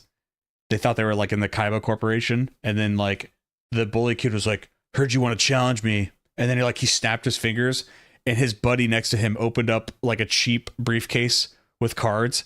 And I just remember laughing in their faces, and I closed the door because I couldn't physically handle the secondhand embarrassment. And I went from like, yeah, I'm going to kick his ass, let's play, to I don't want to play anymore because this is embarrassing.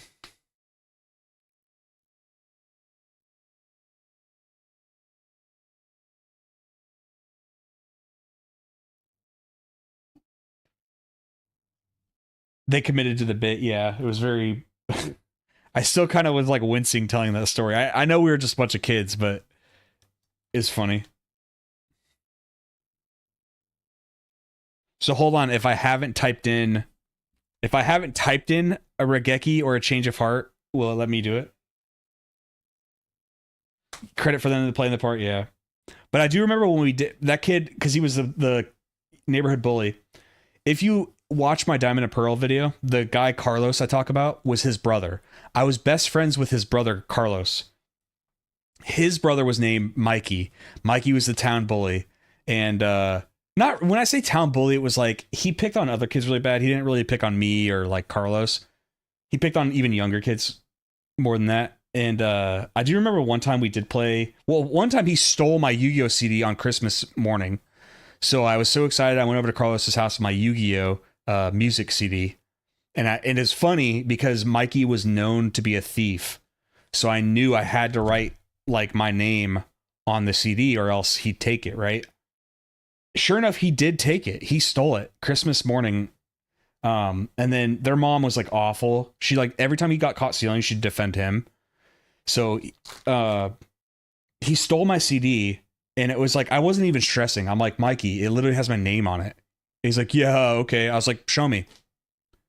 So in front of me and Carlos, he pulls it out. He didn't even take the time to like look at it. He just like took it out of the thing when me and Carlos were outside and like took it to his room.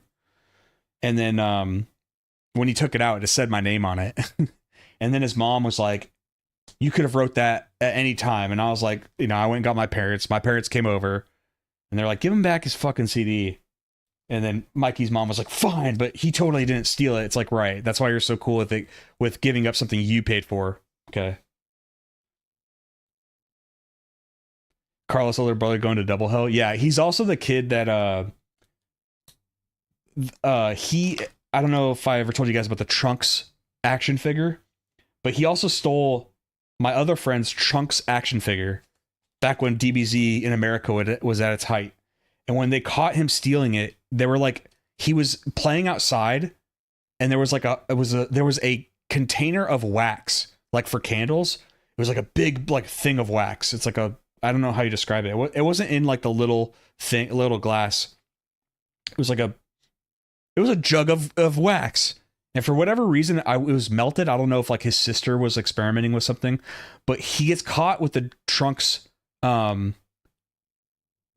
figure, and he dips the Trunks figure in the wax as like a revenge. Like, okay, you can have it back now. What's up, Alexander? Yeah, you got some codes for me, dude? You got some codes to distribute?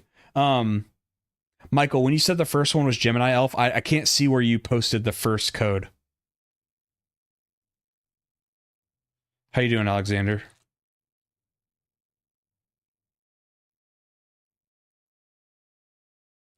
Being best friends with the local bully's brother, I can relate. Yeah. You have codes? Let's do them, dude.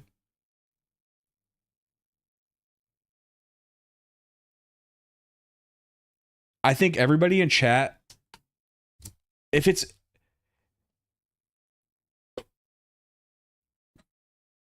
When you're saying try those three, I think it's only showing one thing when you post it, Michael. Stealing ain't cool, yeah. Another funny story with Mikey was we were in the garage of Carlos's house one time, and I was playing Carlos's... Do you guys remember the Game Boy Advance game, like Legacy of Goku, or like The Path of Goku, or something like that? Do you know what I'm talking about? But he let me borrow that, and I was playing it on my Game Boy Advance, and like it consumed me for days. But the deal was I had to play it like at his house, which is fair. So I was in the garage with Carlos. Nice.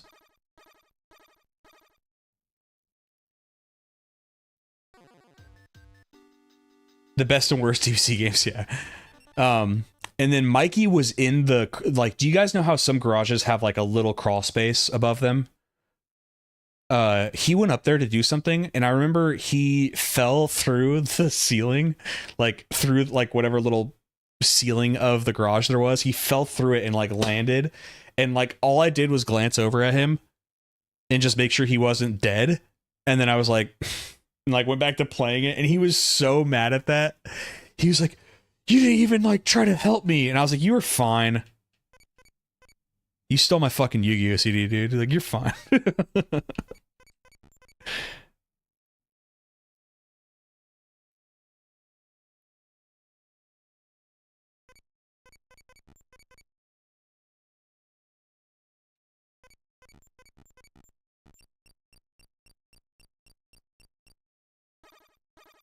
Yes. Nice.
I can't see the 69141.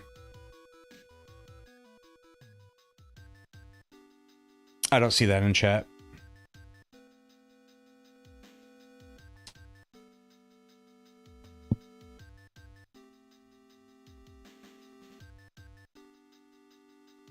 So I don't have a dark hole. I want to see if this works.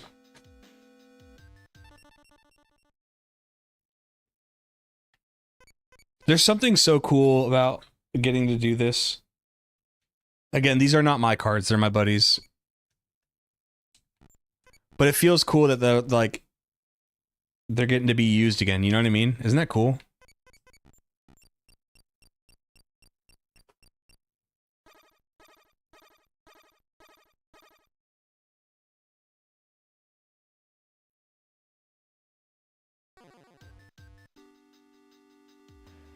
In one of the Legacy of Goku games, I remember I had a childhood friend that she liked Dragon Ball Z a lot, and she misunderstood how to advance the game further.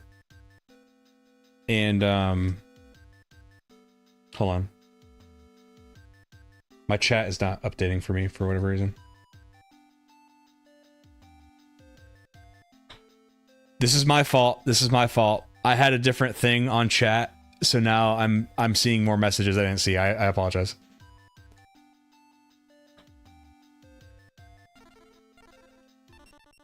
Do you remember when I had to refresh chat? I clicked on a thing that was like top chat, and it was only giving me some other comments. It wasn't showing me all the things you guys said. So, okay. Let's go with Alex, I'll work my way down to you.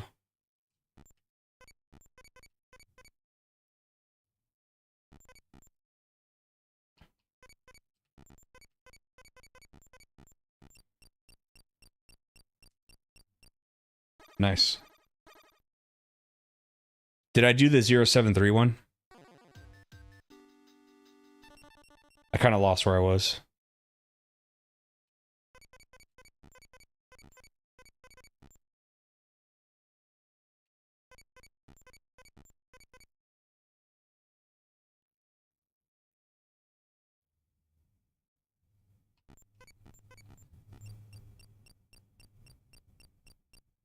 Used, okay.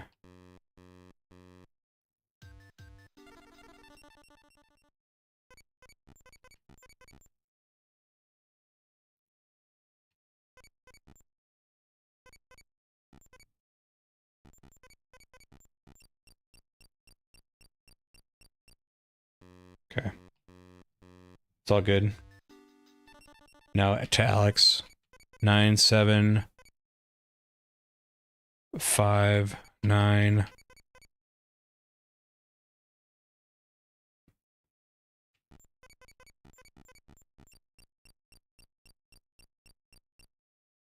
Hell yeah.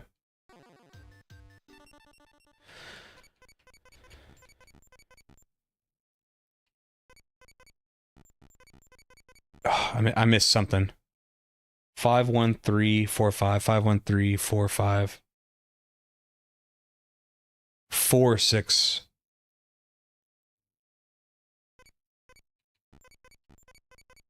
Was it 4615? 461. 513 54 513 54. Dang it. Stupid thing. 513 45 461. I think I already did the blue eyes. Alexander. 691 40098.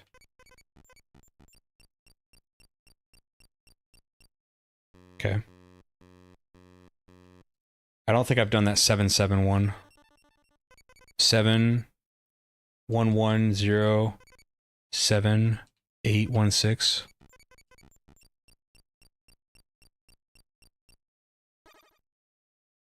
When this card inflicts direct damage to your opponent must draw 2 cards from the deck. We don't... Do we like this?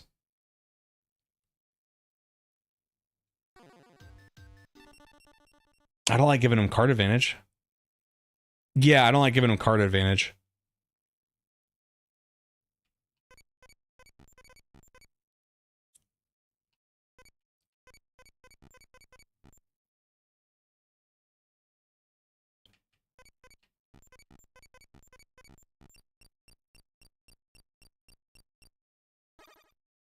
Okay.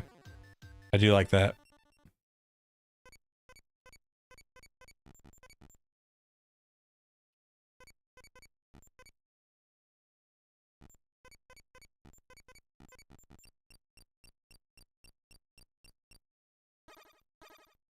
Pay 1,000 life points, randomly select and discard one card from your opponent's hand. Your opponent then selects and discards another card from his or her hand. So discard 2 cards. This is like him to Turok.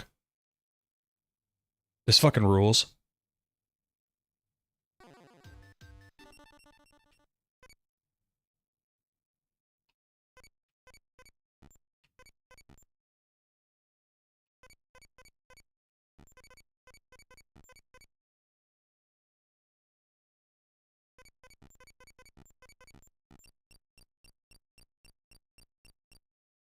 Woo!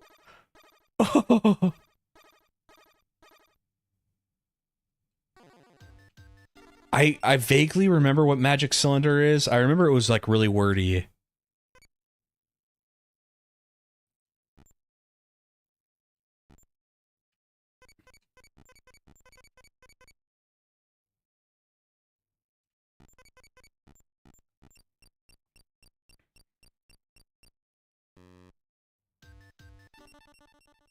I probably typed that in wrong.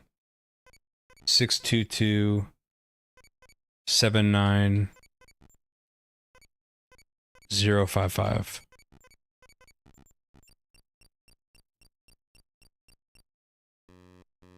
No, that's true, Sacred. If you go to draw a card from your deck that's empty, usually in most card games that's a loss.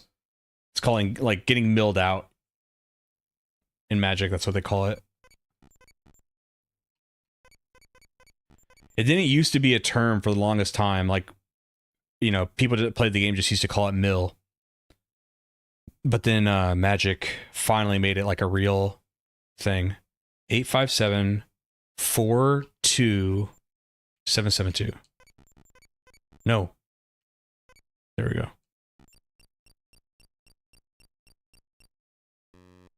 Hmm.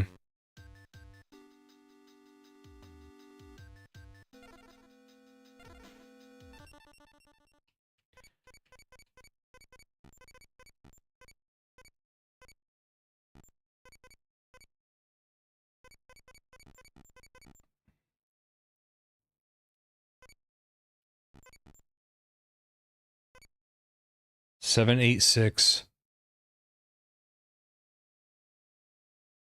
5, 8. 5, 6, 4. Yeah, we're pretty close to.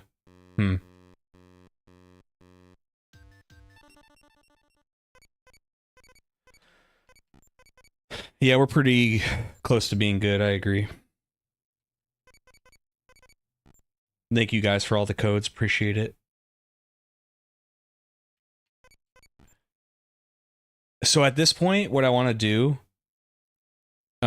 if you guys are knowledgeable, or if you don't mind looking, I just want to keep advancing through the game. Oh, this card's busted. I remember that. It's so wordy, though. Destroys all monsters on the field, including this monster. Both players then pick up, not draw, 5 cards from the top of their respective decks and show the cards to each other. Immediately special summon any monster cards of level 4 or lower among them. Okay.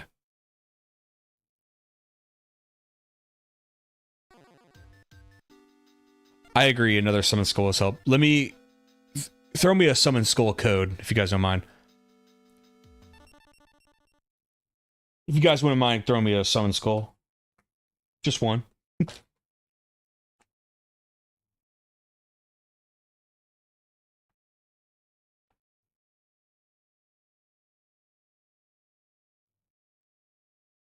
Oh, I've got it right here. My friend put it all the way in the back like it wasn't nothing. It'd be cool if you guys can meet all these people I'm talking about. Carlos, I haven't talked to since I was a kid, but the guy who owns these cards, I still talk to every day.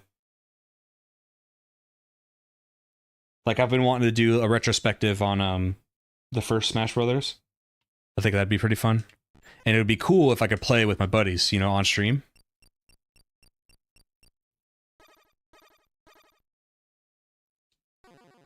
Heavy Storm? I don't even know what that is. Let's find out. Goblin Attack Force is in the game, which is weird. Yeah, that's not even that old, or that's not new of a card as far as classic Yu-Gi-Oh, right? Or maybe it was. Wasn't Goblin Attack Force in one of the McDonald's sets? Because I know Millennium Shield was. That was like a big thing when Millennium Shield was at McDonald's. But I think it's in this game. Same as the Jinzo, yeah. It was the fourth set, okay. Wait, I definitely want to use Heavy Storm. Okay, so let's just do this. Let's take out...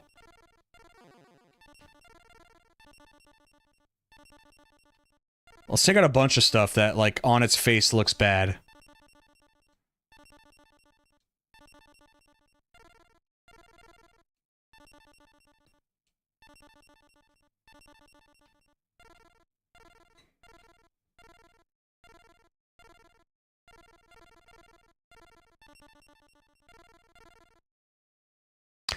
I don't think Sengen, because, yeah, 15 or 11, right? What is Sengen really getting? Burial is good. Maybe okay, I'll throw it back in. You mean Emoshi? Oh, yeah, thank you. Sorry, I'm still in a mode where I'm like, in the context of our very bad cards, I'm like, oh, this isn't so bad.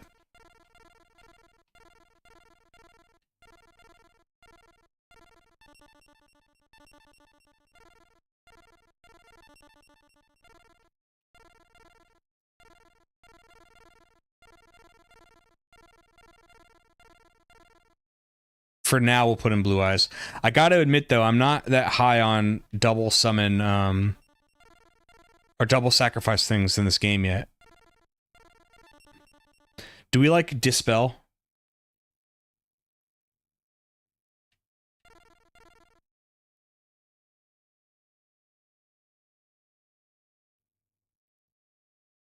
We don't like Dispel. What is BEWD? What's that for?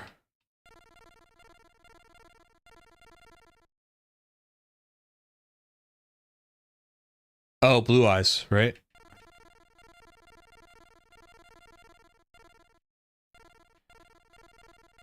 Do you assess it like I do? It just costs too much, right?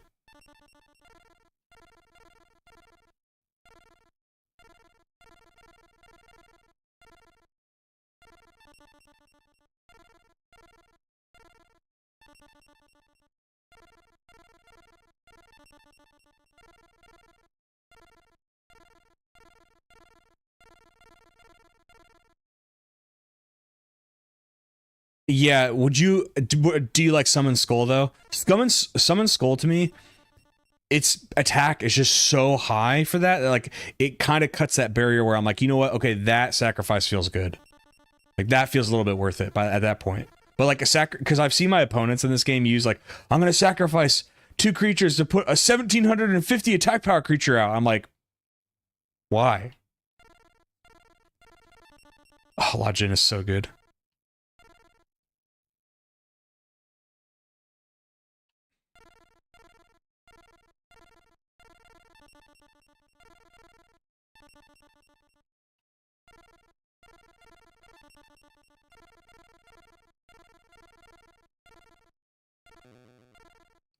I clicked on that knowing it wouldn't work. Yeah, Jinzo's incredible. I've loved Jinzo since I was a kid. Like, I remember in the show he was like super scary, and then I started using him in the games, and I was like, oh yeah. So I could throw in that other Summon Skull, but I don't know that we need to.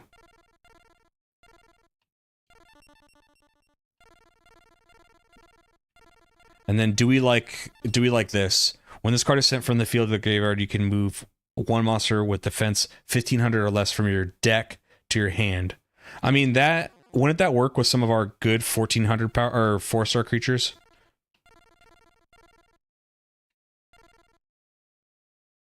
Yeah, which is sick. Yeah, I agree. I think tutoring anything is good.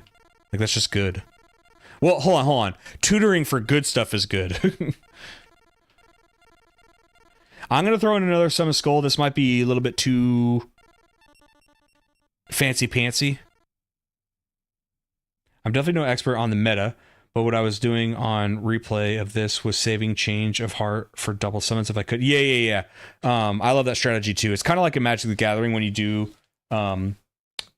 same kind of thing where like you take their creature and you sacrifice it with fling, or you do something, basically you steal their creature, which is supposedly for the turn, but then you find a way to get rid of it forever. Like you said with Change of Heart, there's nothing more satisfying than doing Change of Heart and sacrificing it to your own thing.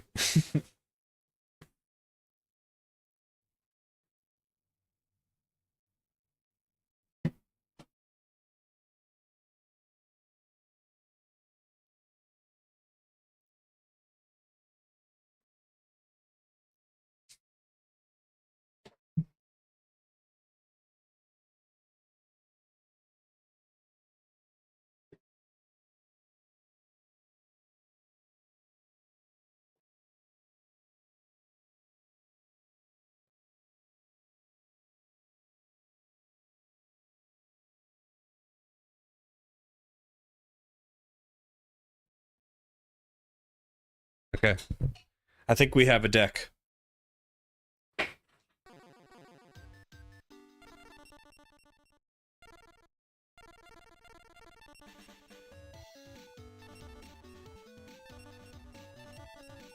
And then if anybody's bored just hanging out, I just want to know the progression of this game. What do we need to do to keep progressing to get the end of the game? Because now I think we have a deck that's just gonna like get us there. You know what I mean?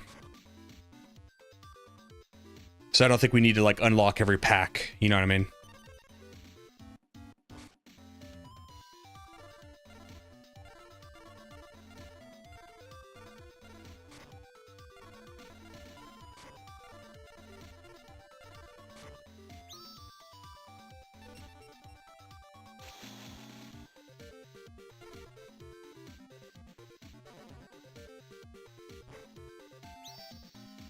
Is there a way to lower life points or nope, AK only? What do you mean?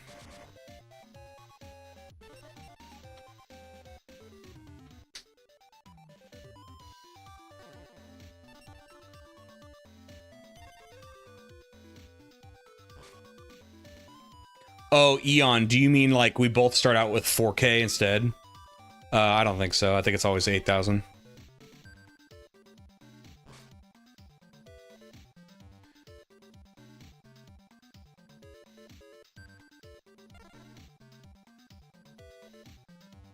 That lets you set the increments. I think you're right, but it's not this game.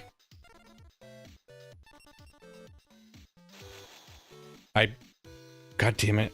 I'm trying to eat this banana at the same time as playing and I'm misclicking.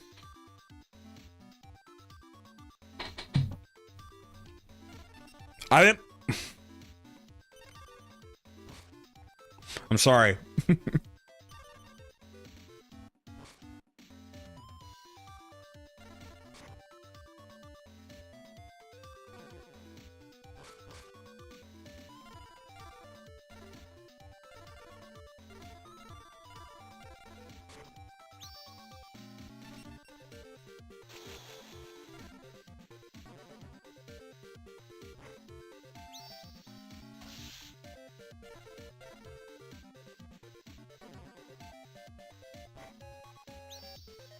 Ooh, I like the art on that.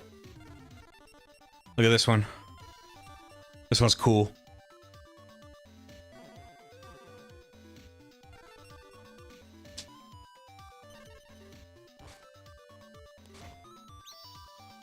Oh yeah. We're gonna trap hole that. Oh no. Wait, do I have a counter to the counter? No, I don't. Darn it. I should have had Mirror Force out. That's my bad.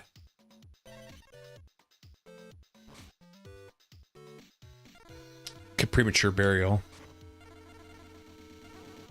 I keep getting worried about Harpy's Feather Duster, but I guess I have a Magic Jam, so I'm good.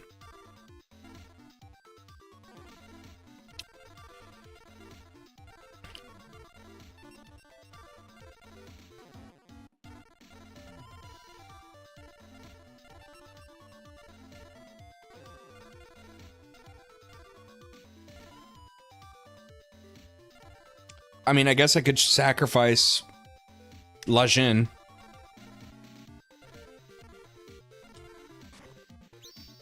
In trade.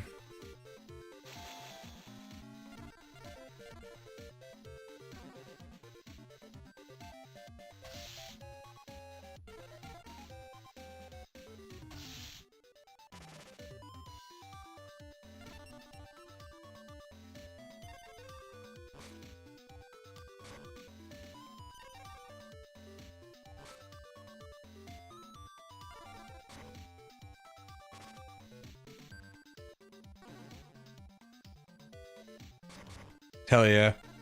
What do we get with that? Delinquent Duo is so good. Alright. Nothing that great, but still. 2 for 1.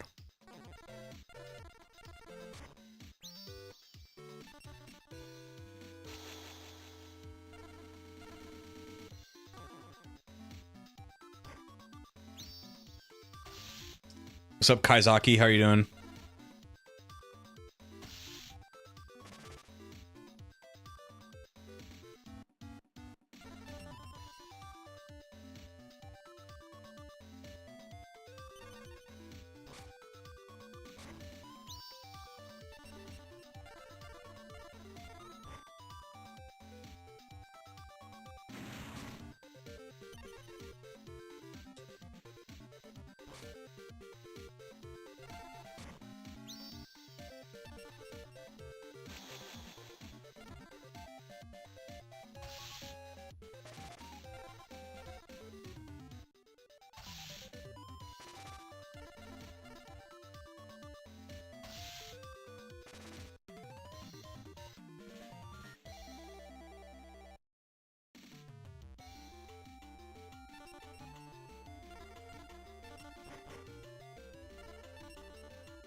Kazaki, have you been using any codes or just trying to unlock what's in the game? We're a bunch of cheaters. We use a bunch of old codes.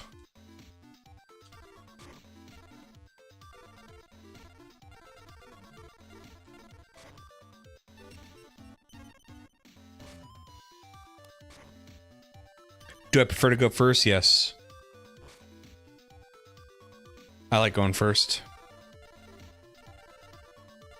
Usually going first in any TCG is good.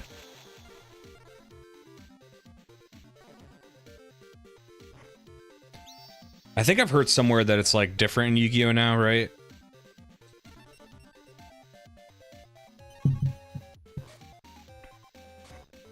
It's an old code, sir, but it checks out. Only a few codes, nice.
What about you, Sacred? What do you like? Do you like going first or second?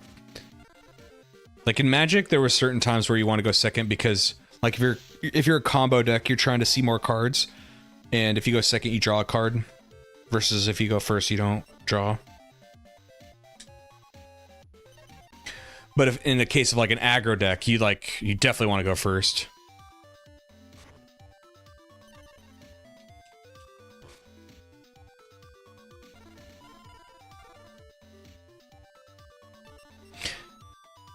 Regardless of position, okay, so I can... In case this is a flip, like a man-eater bug. Okay. I go first, usually, but in this game I feel like I usually got some life points from having...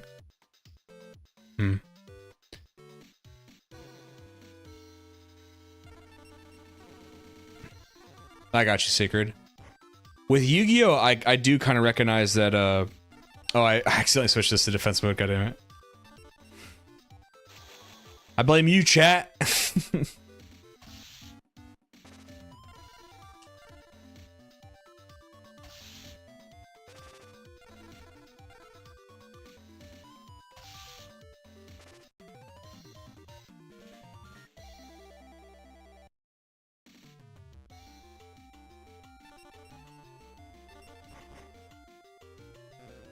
Oh, Guy of the First Night. Not the greatest card, but like really cool.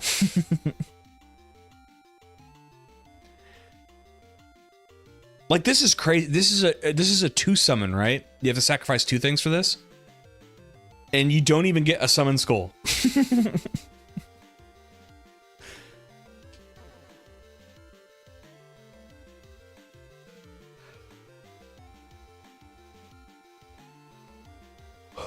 I know Yu-Gi-Oh has been doing fine without me, but I'm trying to think of ways, because like you should get, if you could set up to have 2 things or more sacrificed for 1 creature, the benefits should be so good. It's almost like there should be like escalating effects for how many creatures you summon. What about if they had a creature, well, like you could summon it for 1, 2, or 3, and like it has different like cooler and better modes, so like it can kind of be used in any phase of the game to summon, but like the more creatures you get summoned to it, it comes into play with like whatever, or like it can't be countered, or like it, you know, for the rest of the turn magic and trap cards can't be activated, so you can't destroy it immediately, something like that.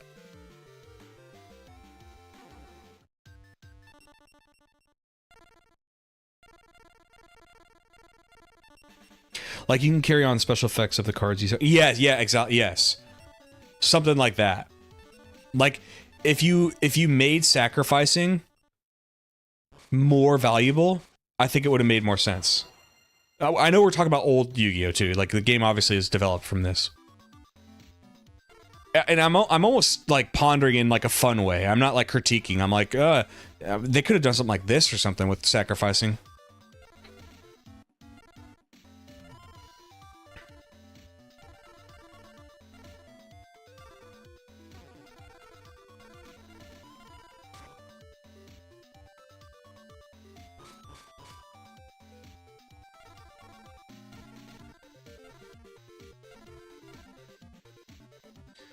Well, I want to keep stone because I want to play it this turn, and then we can premature burial back something later.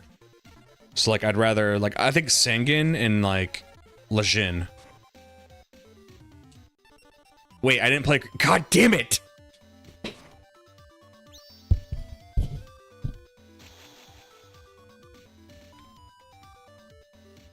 I'm playing too quickly.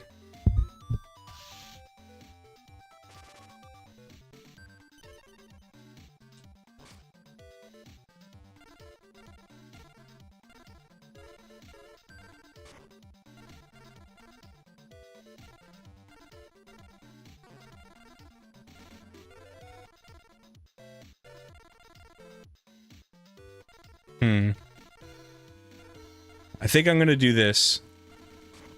Pass. I'm gonna Mirror Force. And then Man-Eater Bug will be... God. I hate this game.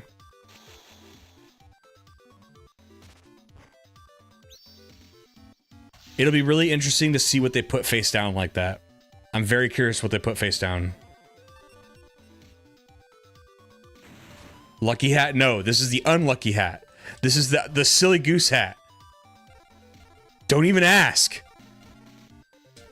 When you see this hat on, know that I'm not in the mood to talk right now.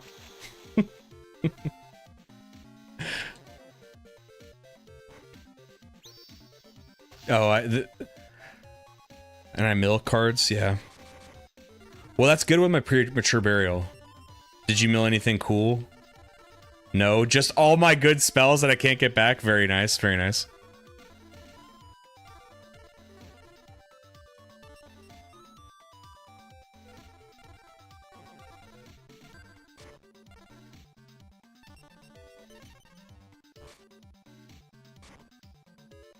Okay.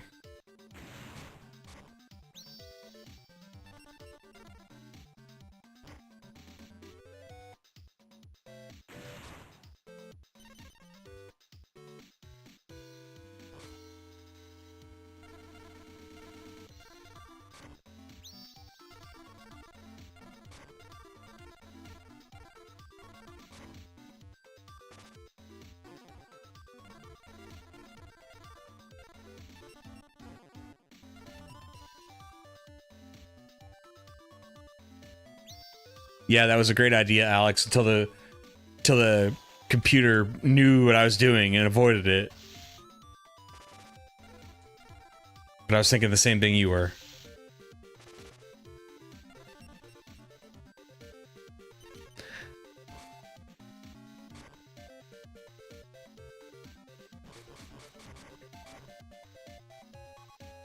God damn it, dude. Huh, face down. I wonder what it is.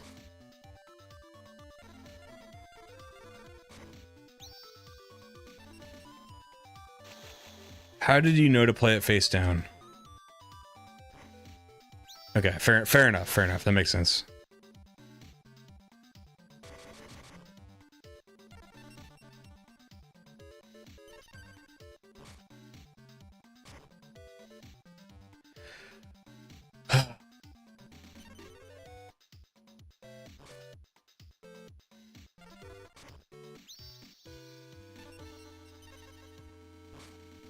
We need our own Millennium items, yeah.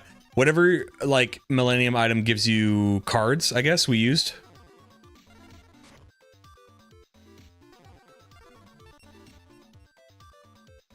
The codes were some kind of Millennium item, you know what I mean?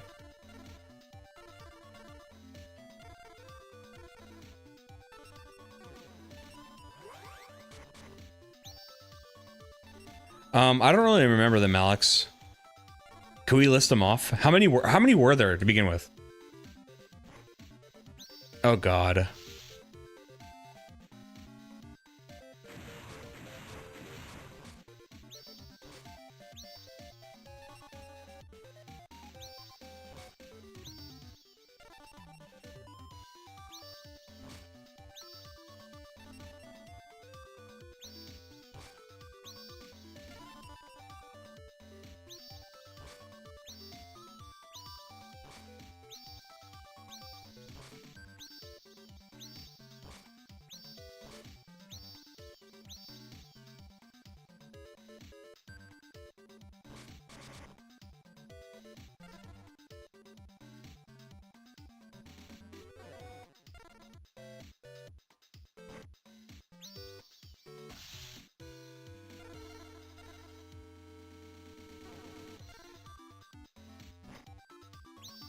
I puzzle rod ring. What did the puzzle do again?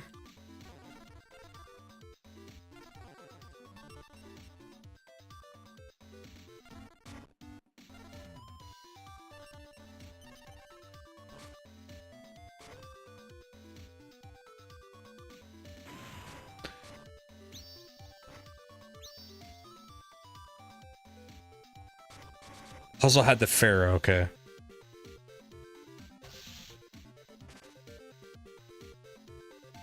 Yeah, that's how long it's been since I watched the show. I give you dissociative identity disorder. Well, what's weird? Okay, what's weird is that like the Pharaoh looked like him too, back in the day, right?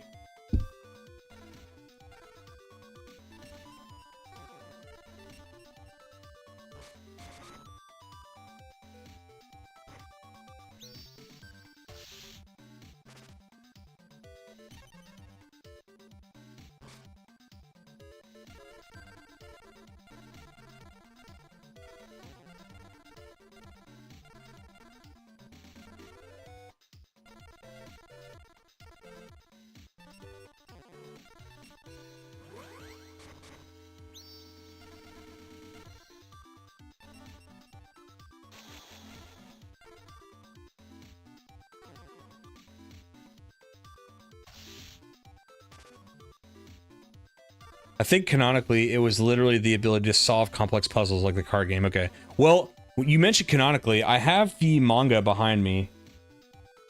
And I do plan on reading it, but I need to like I'm spreading myself too thin because I also started the Pokemon Adventures manga. And it is very cool, but like since I'm taking a tiny little break from Pokemon, I kind of want to do something else, and I might just start reading the Yu-Gi-Oh manga. So maybe I'll learn stuff like that.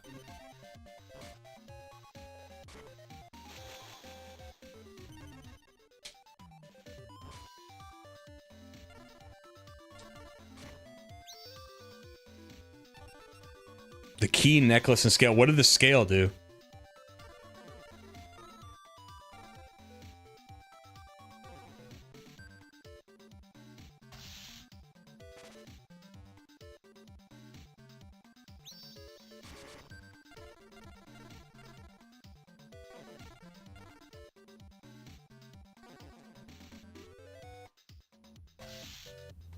Oh my god, I'm 50 off. Watch him have Regeki.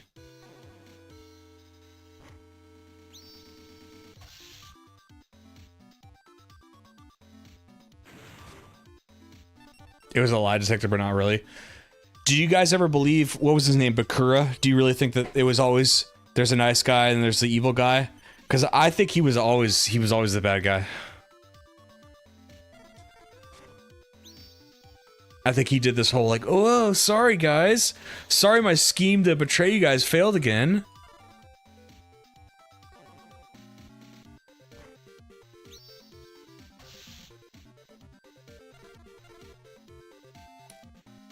Which one was season 5 again? Whatever season I watched, I vividly remember finishing a season, and it was when Merrick goes in the blimp in Battle City, and I never watched Yu-Gi-Oh after that. Bakura seemed like an act, yeah. Like, I always was like, dude, the good you is also the evil you, I think. The last Yu-Gi-Oh season with Yugi. I don't know. Season 5 answers the Bakura question. Okay. Maybe I gotta go back and watch.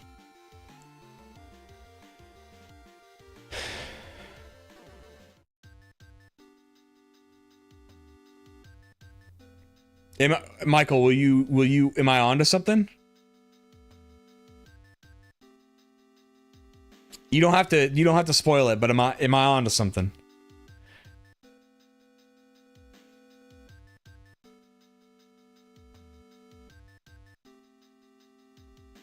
Yeah, Alexander, I don't remember. Since it happened to both me and you, do you think it was a syndication thing? Like, did they move where they were showing it, or was it just too long of a time between seasons?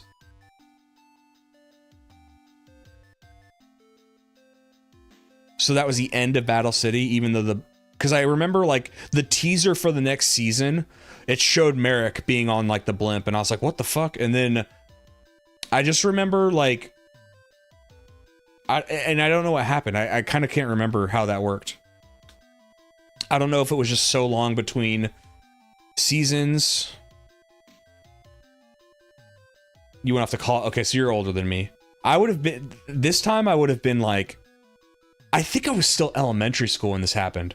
Because I remember I got in trouble one time. I was supposed to be taking the bus home, which is like a safety thing too, like so they know where you are. And I was the bus would get me home so late that I would miss like Yu-Gi-Oh and some Dragon Ball.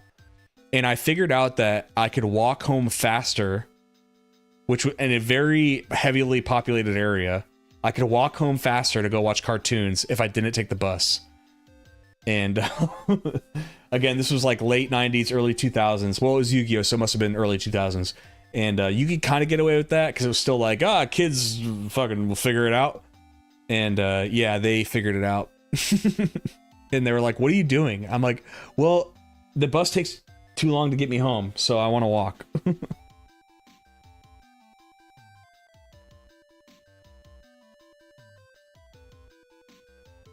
After Battle City is where it got hazy for you, yeah.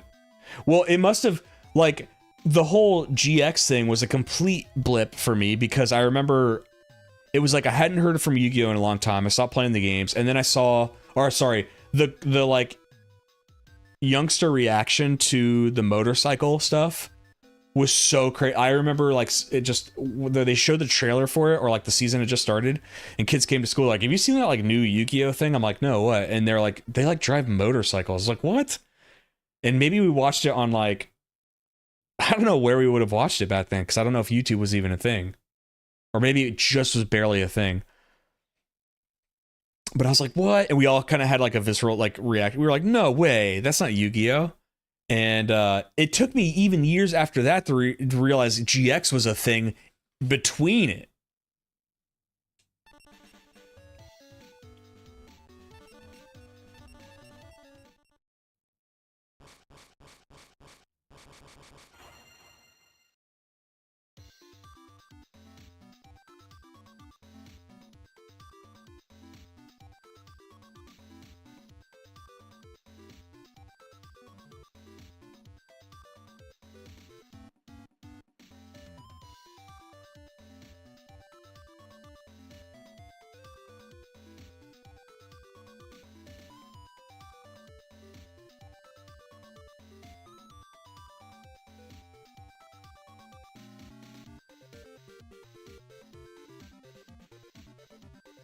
Yugi is still your main character. Yeah, that's... Well, it's weird they call it Yu-Gi-Oh! And it's... they're kind of stuck in a hard... Between a rock and a hard place, right? The name of the series is Yu-Gi-Oh! But the character is not there anymore. It's... yeah.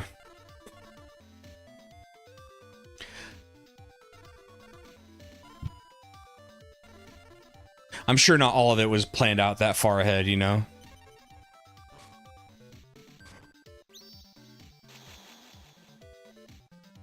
What I respect is that they did end the Yugi storyline, you know? That takes a lot, especially when it's like, well, I don't know. Did 5Ds or whatever they call it in GX, were those successful shows?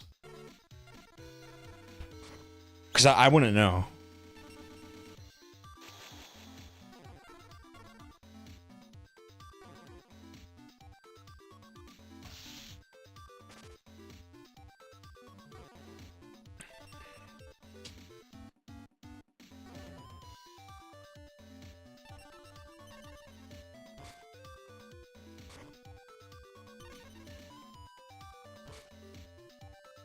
Clever name, dude. Clever name, Alex. They should hire you as a writer.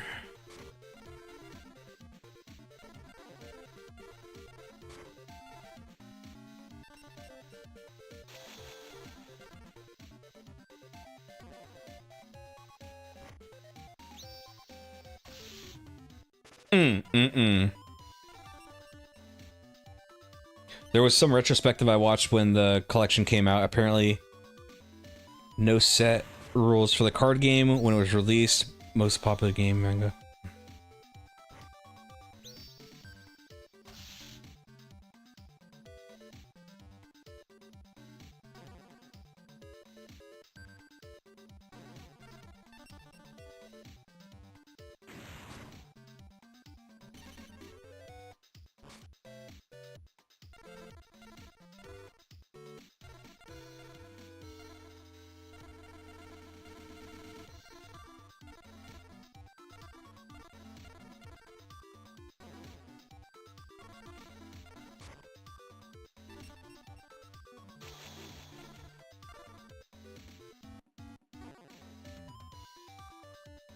I had to look into a mirror to craft that joke.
So episode 1 was Kaiba evil or possessed? My memory is what, like, he was like a bad guy. And then like Yugi showed him the way.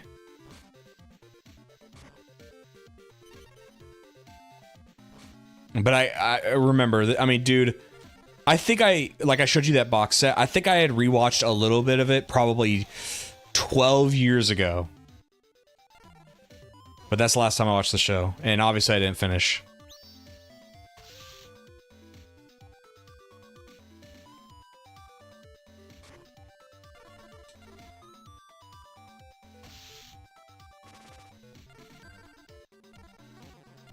Have you guys ever seen the pilot episodes? Those were actually pretty sick. They were more intense. And like Kaiba had like green hair, I remember that.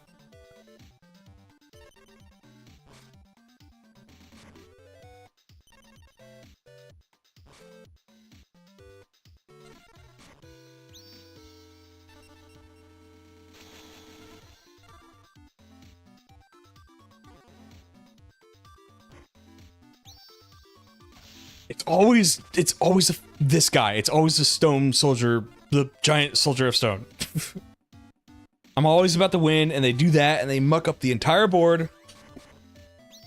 Okay, I think I still have a fissure in my hand, so I think I win.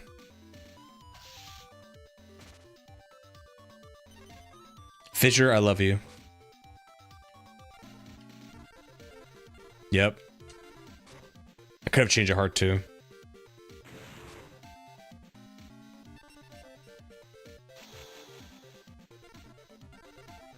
People died instead of going to the Shadow Realm, yeah. You know, they always have to soften it up for the Westerners. Which, like, you know, I think kids are lucky these days because I think we're past the whole, like... For the most part, I think we're past the whole, like... localizers getting to dictate what we can and can't see, and, like... I feel like we pretty much get... Pretty much. I mean, there's those big instances where translators take it upon themselves to inject their own, you know, beliefs into stuff, but they get caught out, you know. Anyway.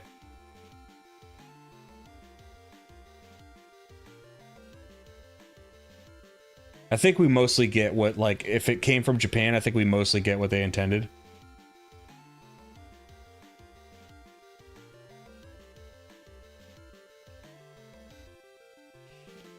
Like, I think one of the earliest ones was, you know, Link having a cross on his shield in Zelda. Like, what? He can have a cross on his shield? And I'm like, I think even in the 80s America, like, who is actually getting offended by that?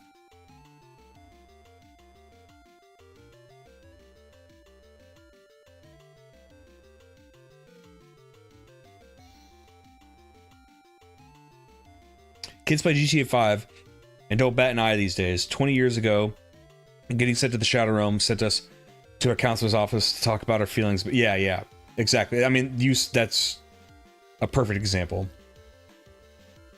I will say,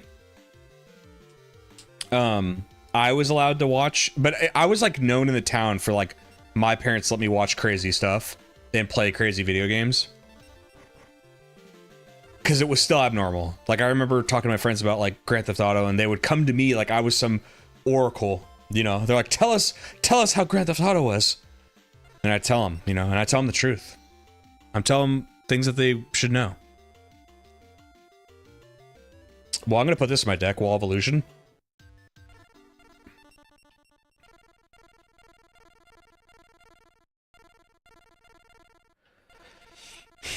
Is the minimum card limit in Yu-Gi-Oh! Still 40? Because that's crazy to me.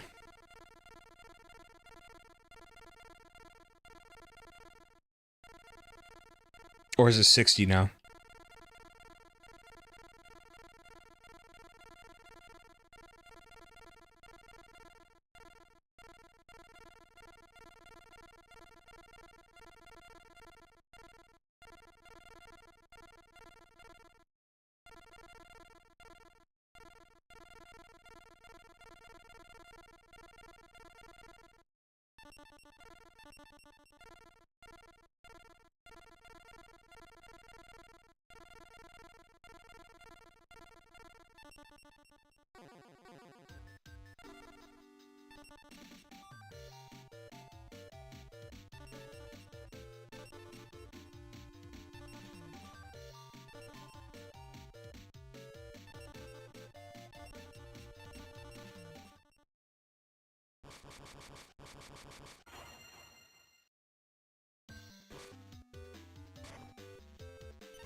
Don't lose the... If I lose a Tristan, unsub for me, and I'm gonna stop the stream, okay? Don't... Oh, wow. I didn't expect them to have that. Yeah, don't even follow me anymore if I lose a Tristan.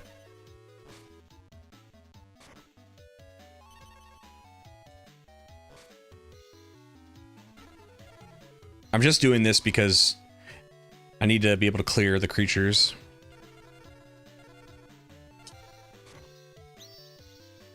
I had to speak it into his existence, yeah.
What does that card do?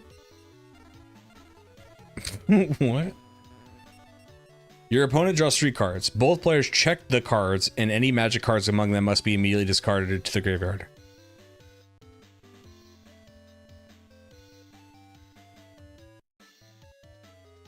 Please tell me this is like... Is the logic of this like supposed to be in a mill deck or something?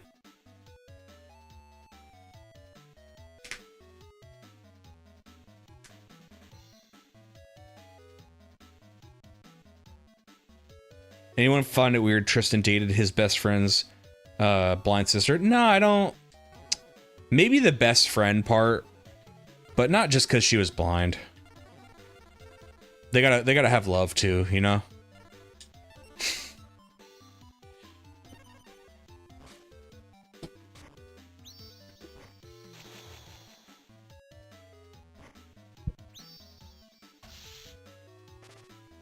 Oh, was that Joey's thing in that show?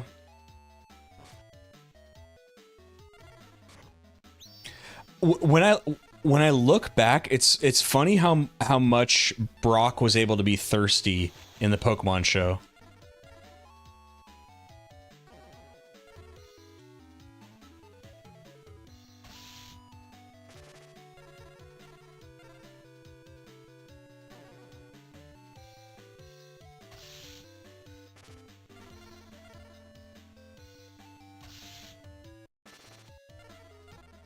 What I like about Yu-Gi-Oh!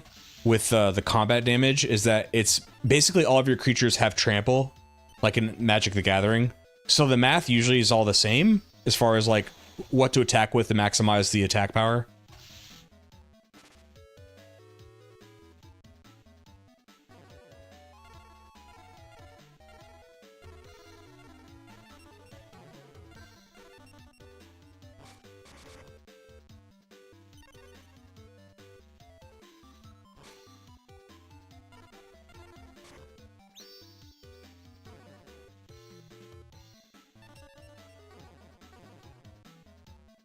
Joey and Mai had a thing, yeah. I really like that, what do you call it? The side story with the Dungeon Dice monsters. What do you guys think of that? Mai was the thirst trap for young kids, yeah. There was somebody in chat earlier saying that Mai was one of their first crushes. And I responded, you know, because Mai's got like the blonde hair, she's tall and stuff like that. I've always been I like the girl next door vibe. Like Taya. I like Taya, you know?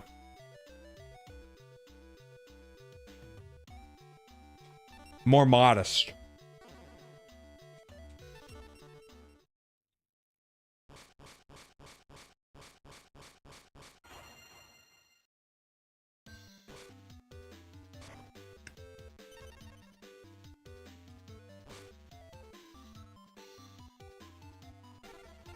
Did Yugi ever lose outside of the one thing when Kaiba said he was gonna jump off the cliff?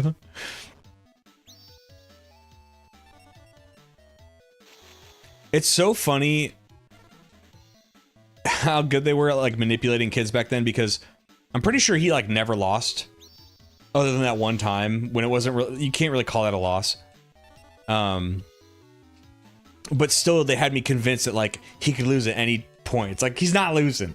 He's never gonna lose, dude.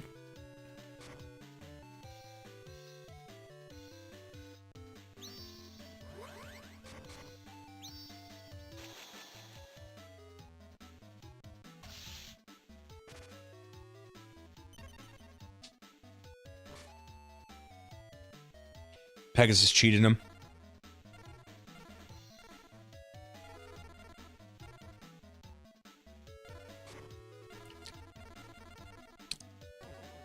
How about we give you a little cyber jar? What do you think of that?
Well, we didn't lose to Tristan. That's cool.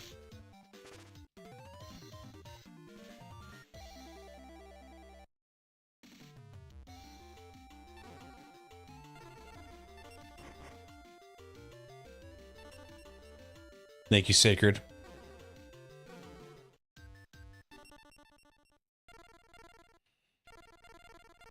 You know? Let's do 2 more. I'll get 2 wins on all these people.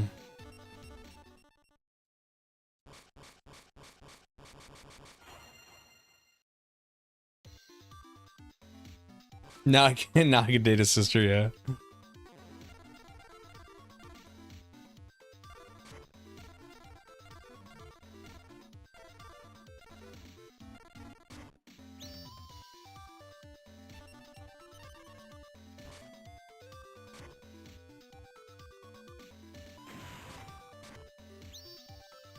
That damn fish.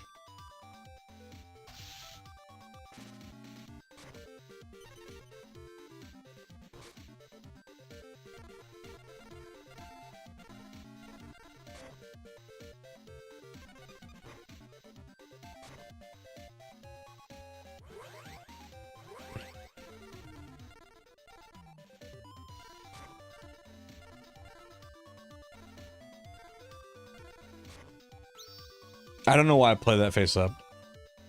I don't know why I did that.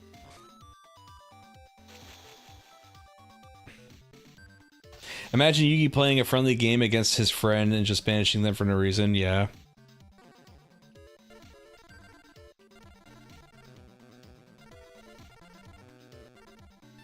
Yeah, Wall of Illusion is sick. The way it bounces our creatures is so awesome. Alright, let's do Graceful Charity.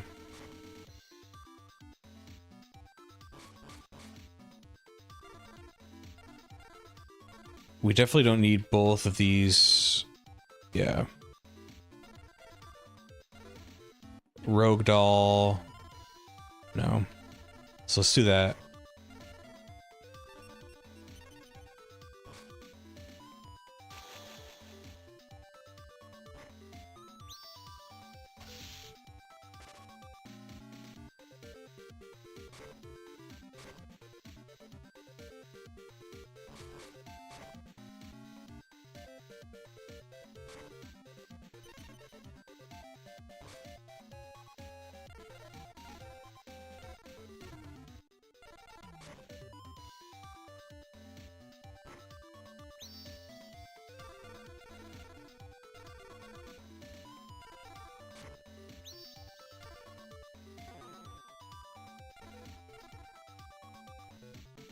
I think Magic or Mirror Force will kill everything face up, so I don't know if this matters or not.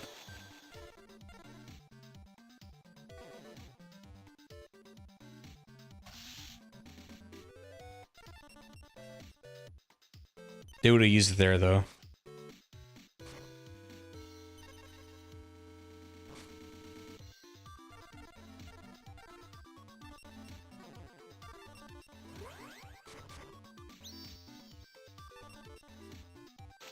I just want the wall there in case things go bad here.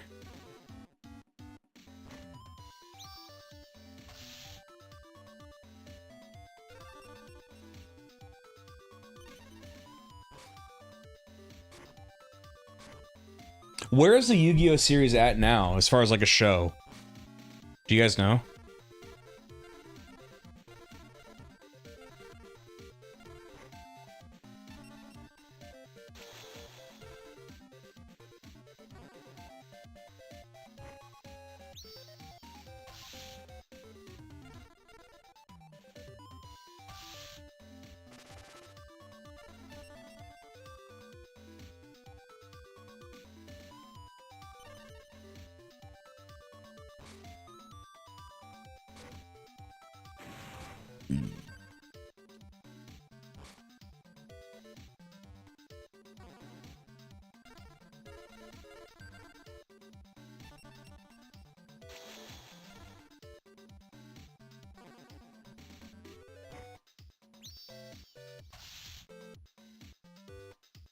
story-wise? Like, what's the main story now?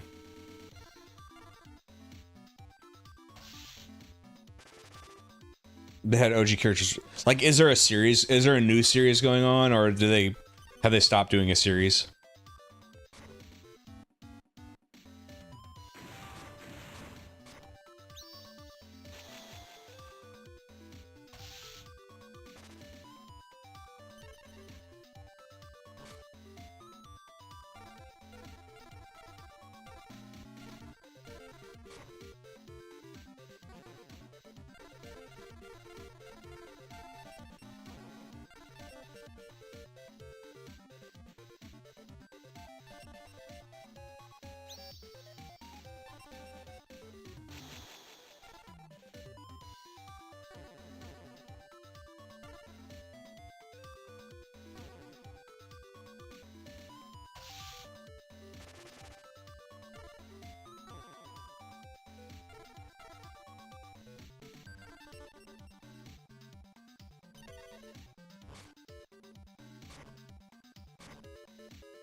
Google told me that they started the 8th series in 2022. It's about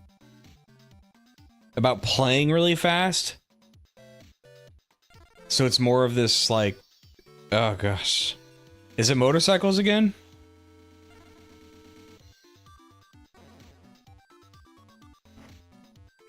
That'd be funny, Alexander.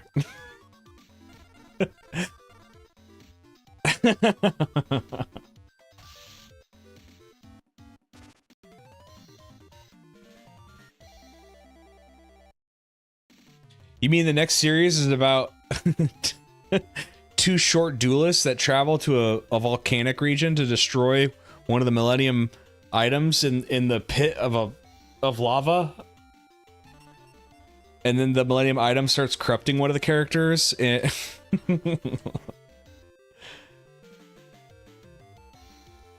Alexander, I used to do this. I used to play a little bit of a character back in the day.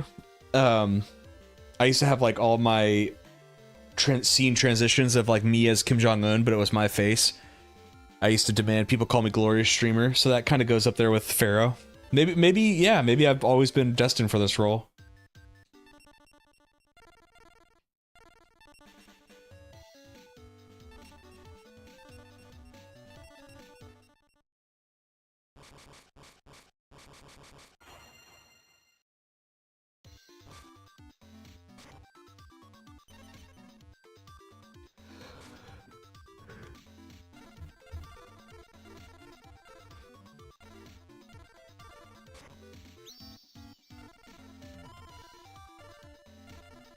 I should have played this first.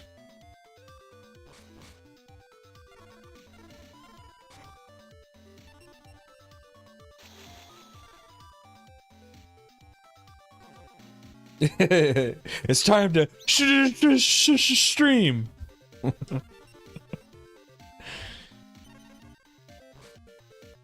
You guys make me want to watch the original series again, though.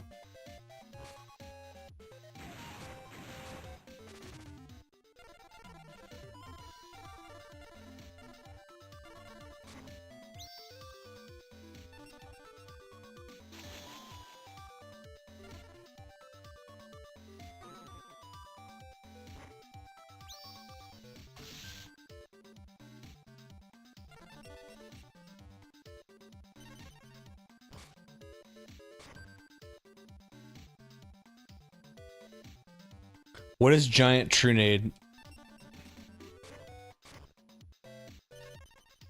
Oh, did it just get rid of a... Okay.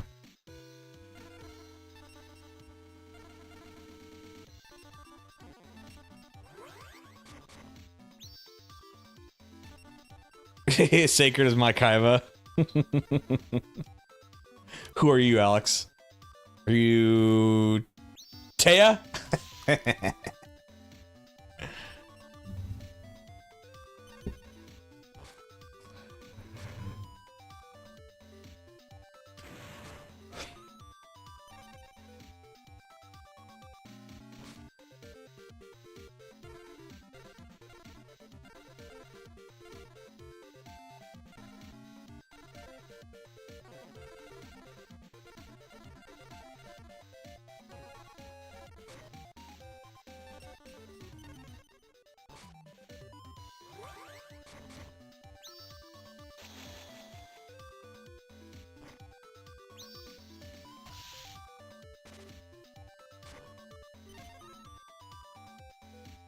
Zero skill, all luck. Oh, I remember that scene.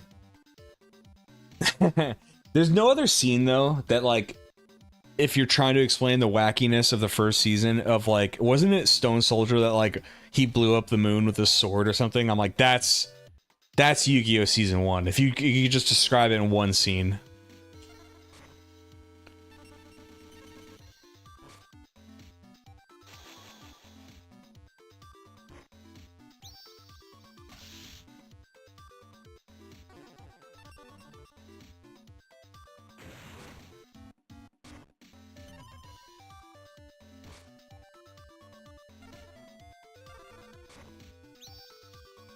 Yeah, throw the rules out in season 1.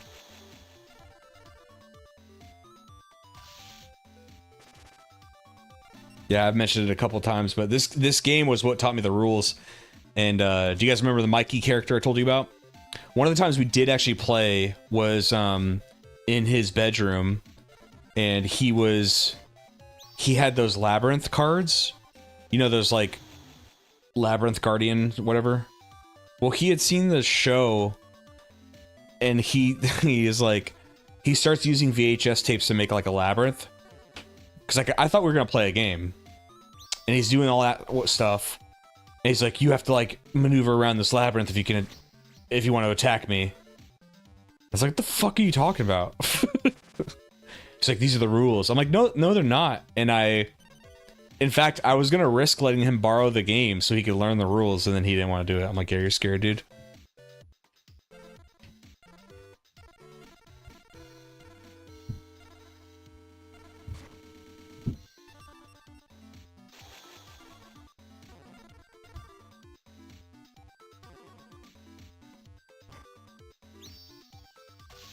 Oh, Alex, that's funny. I was literally just talking about that.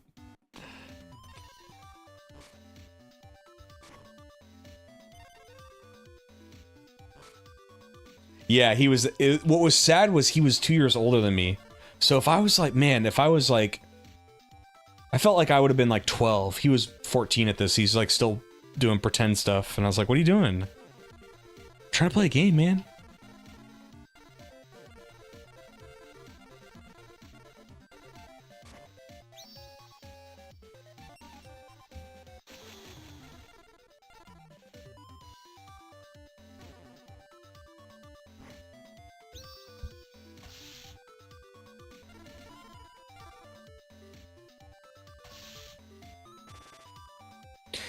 You know, I haven't seen Vorse Raider, I don't think, since I put it in the deck. I want to make sure I put it in the deck.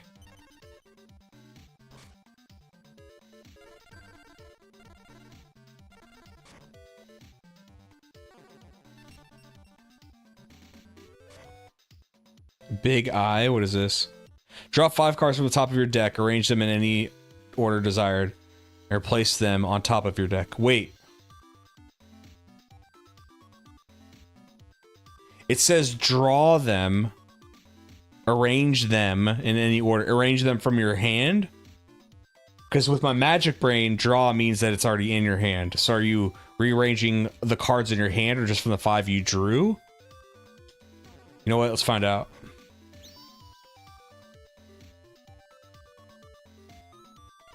Okay, so for the 5 you drew.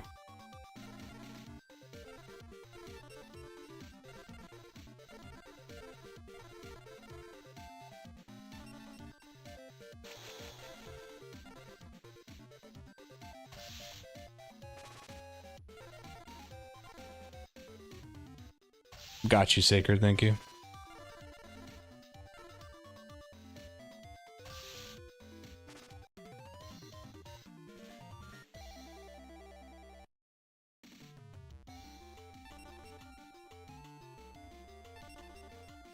New booster packs, baby!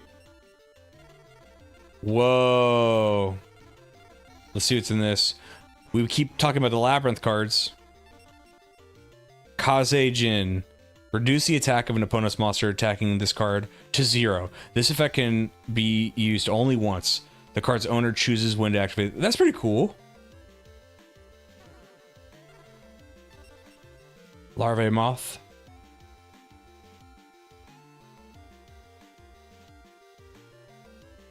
Yeah, we started talking about the Guardians and the Labyrinth, and now it's just showing up constantly.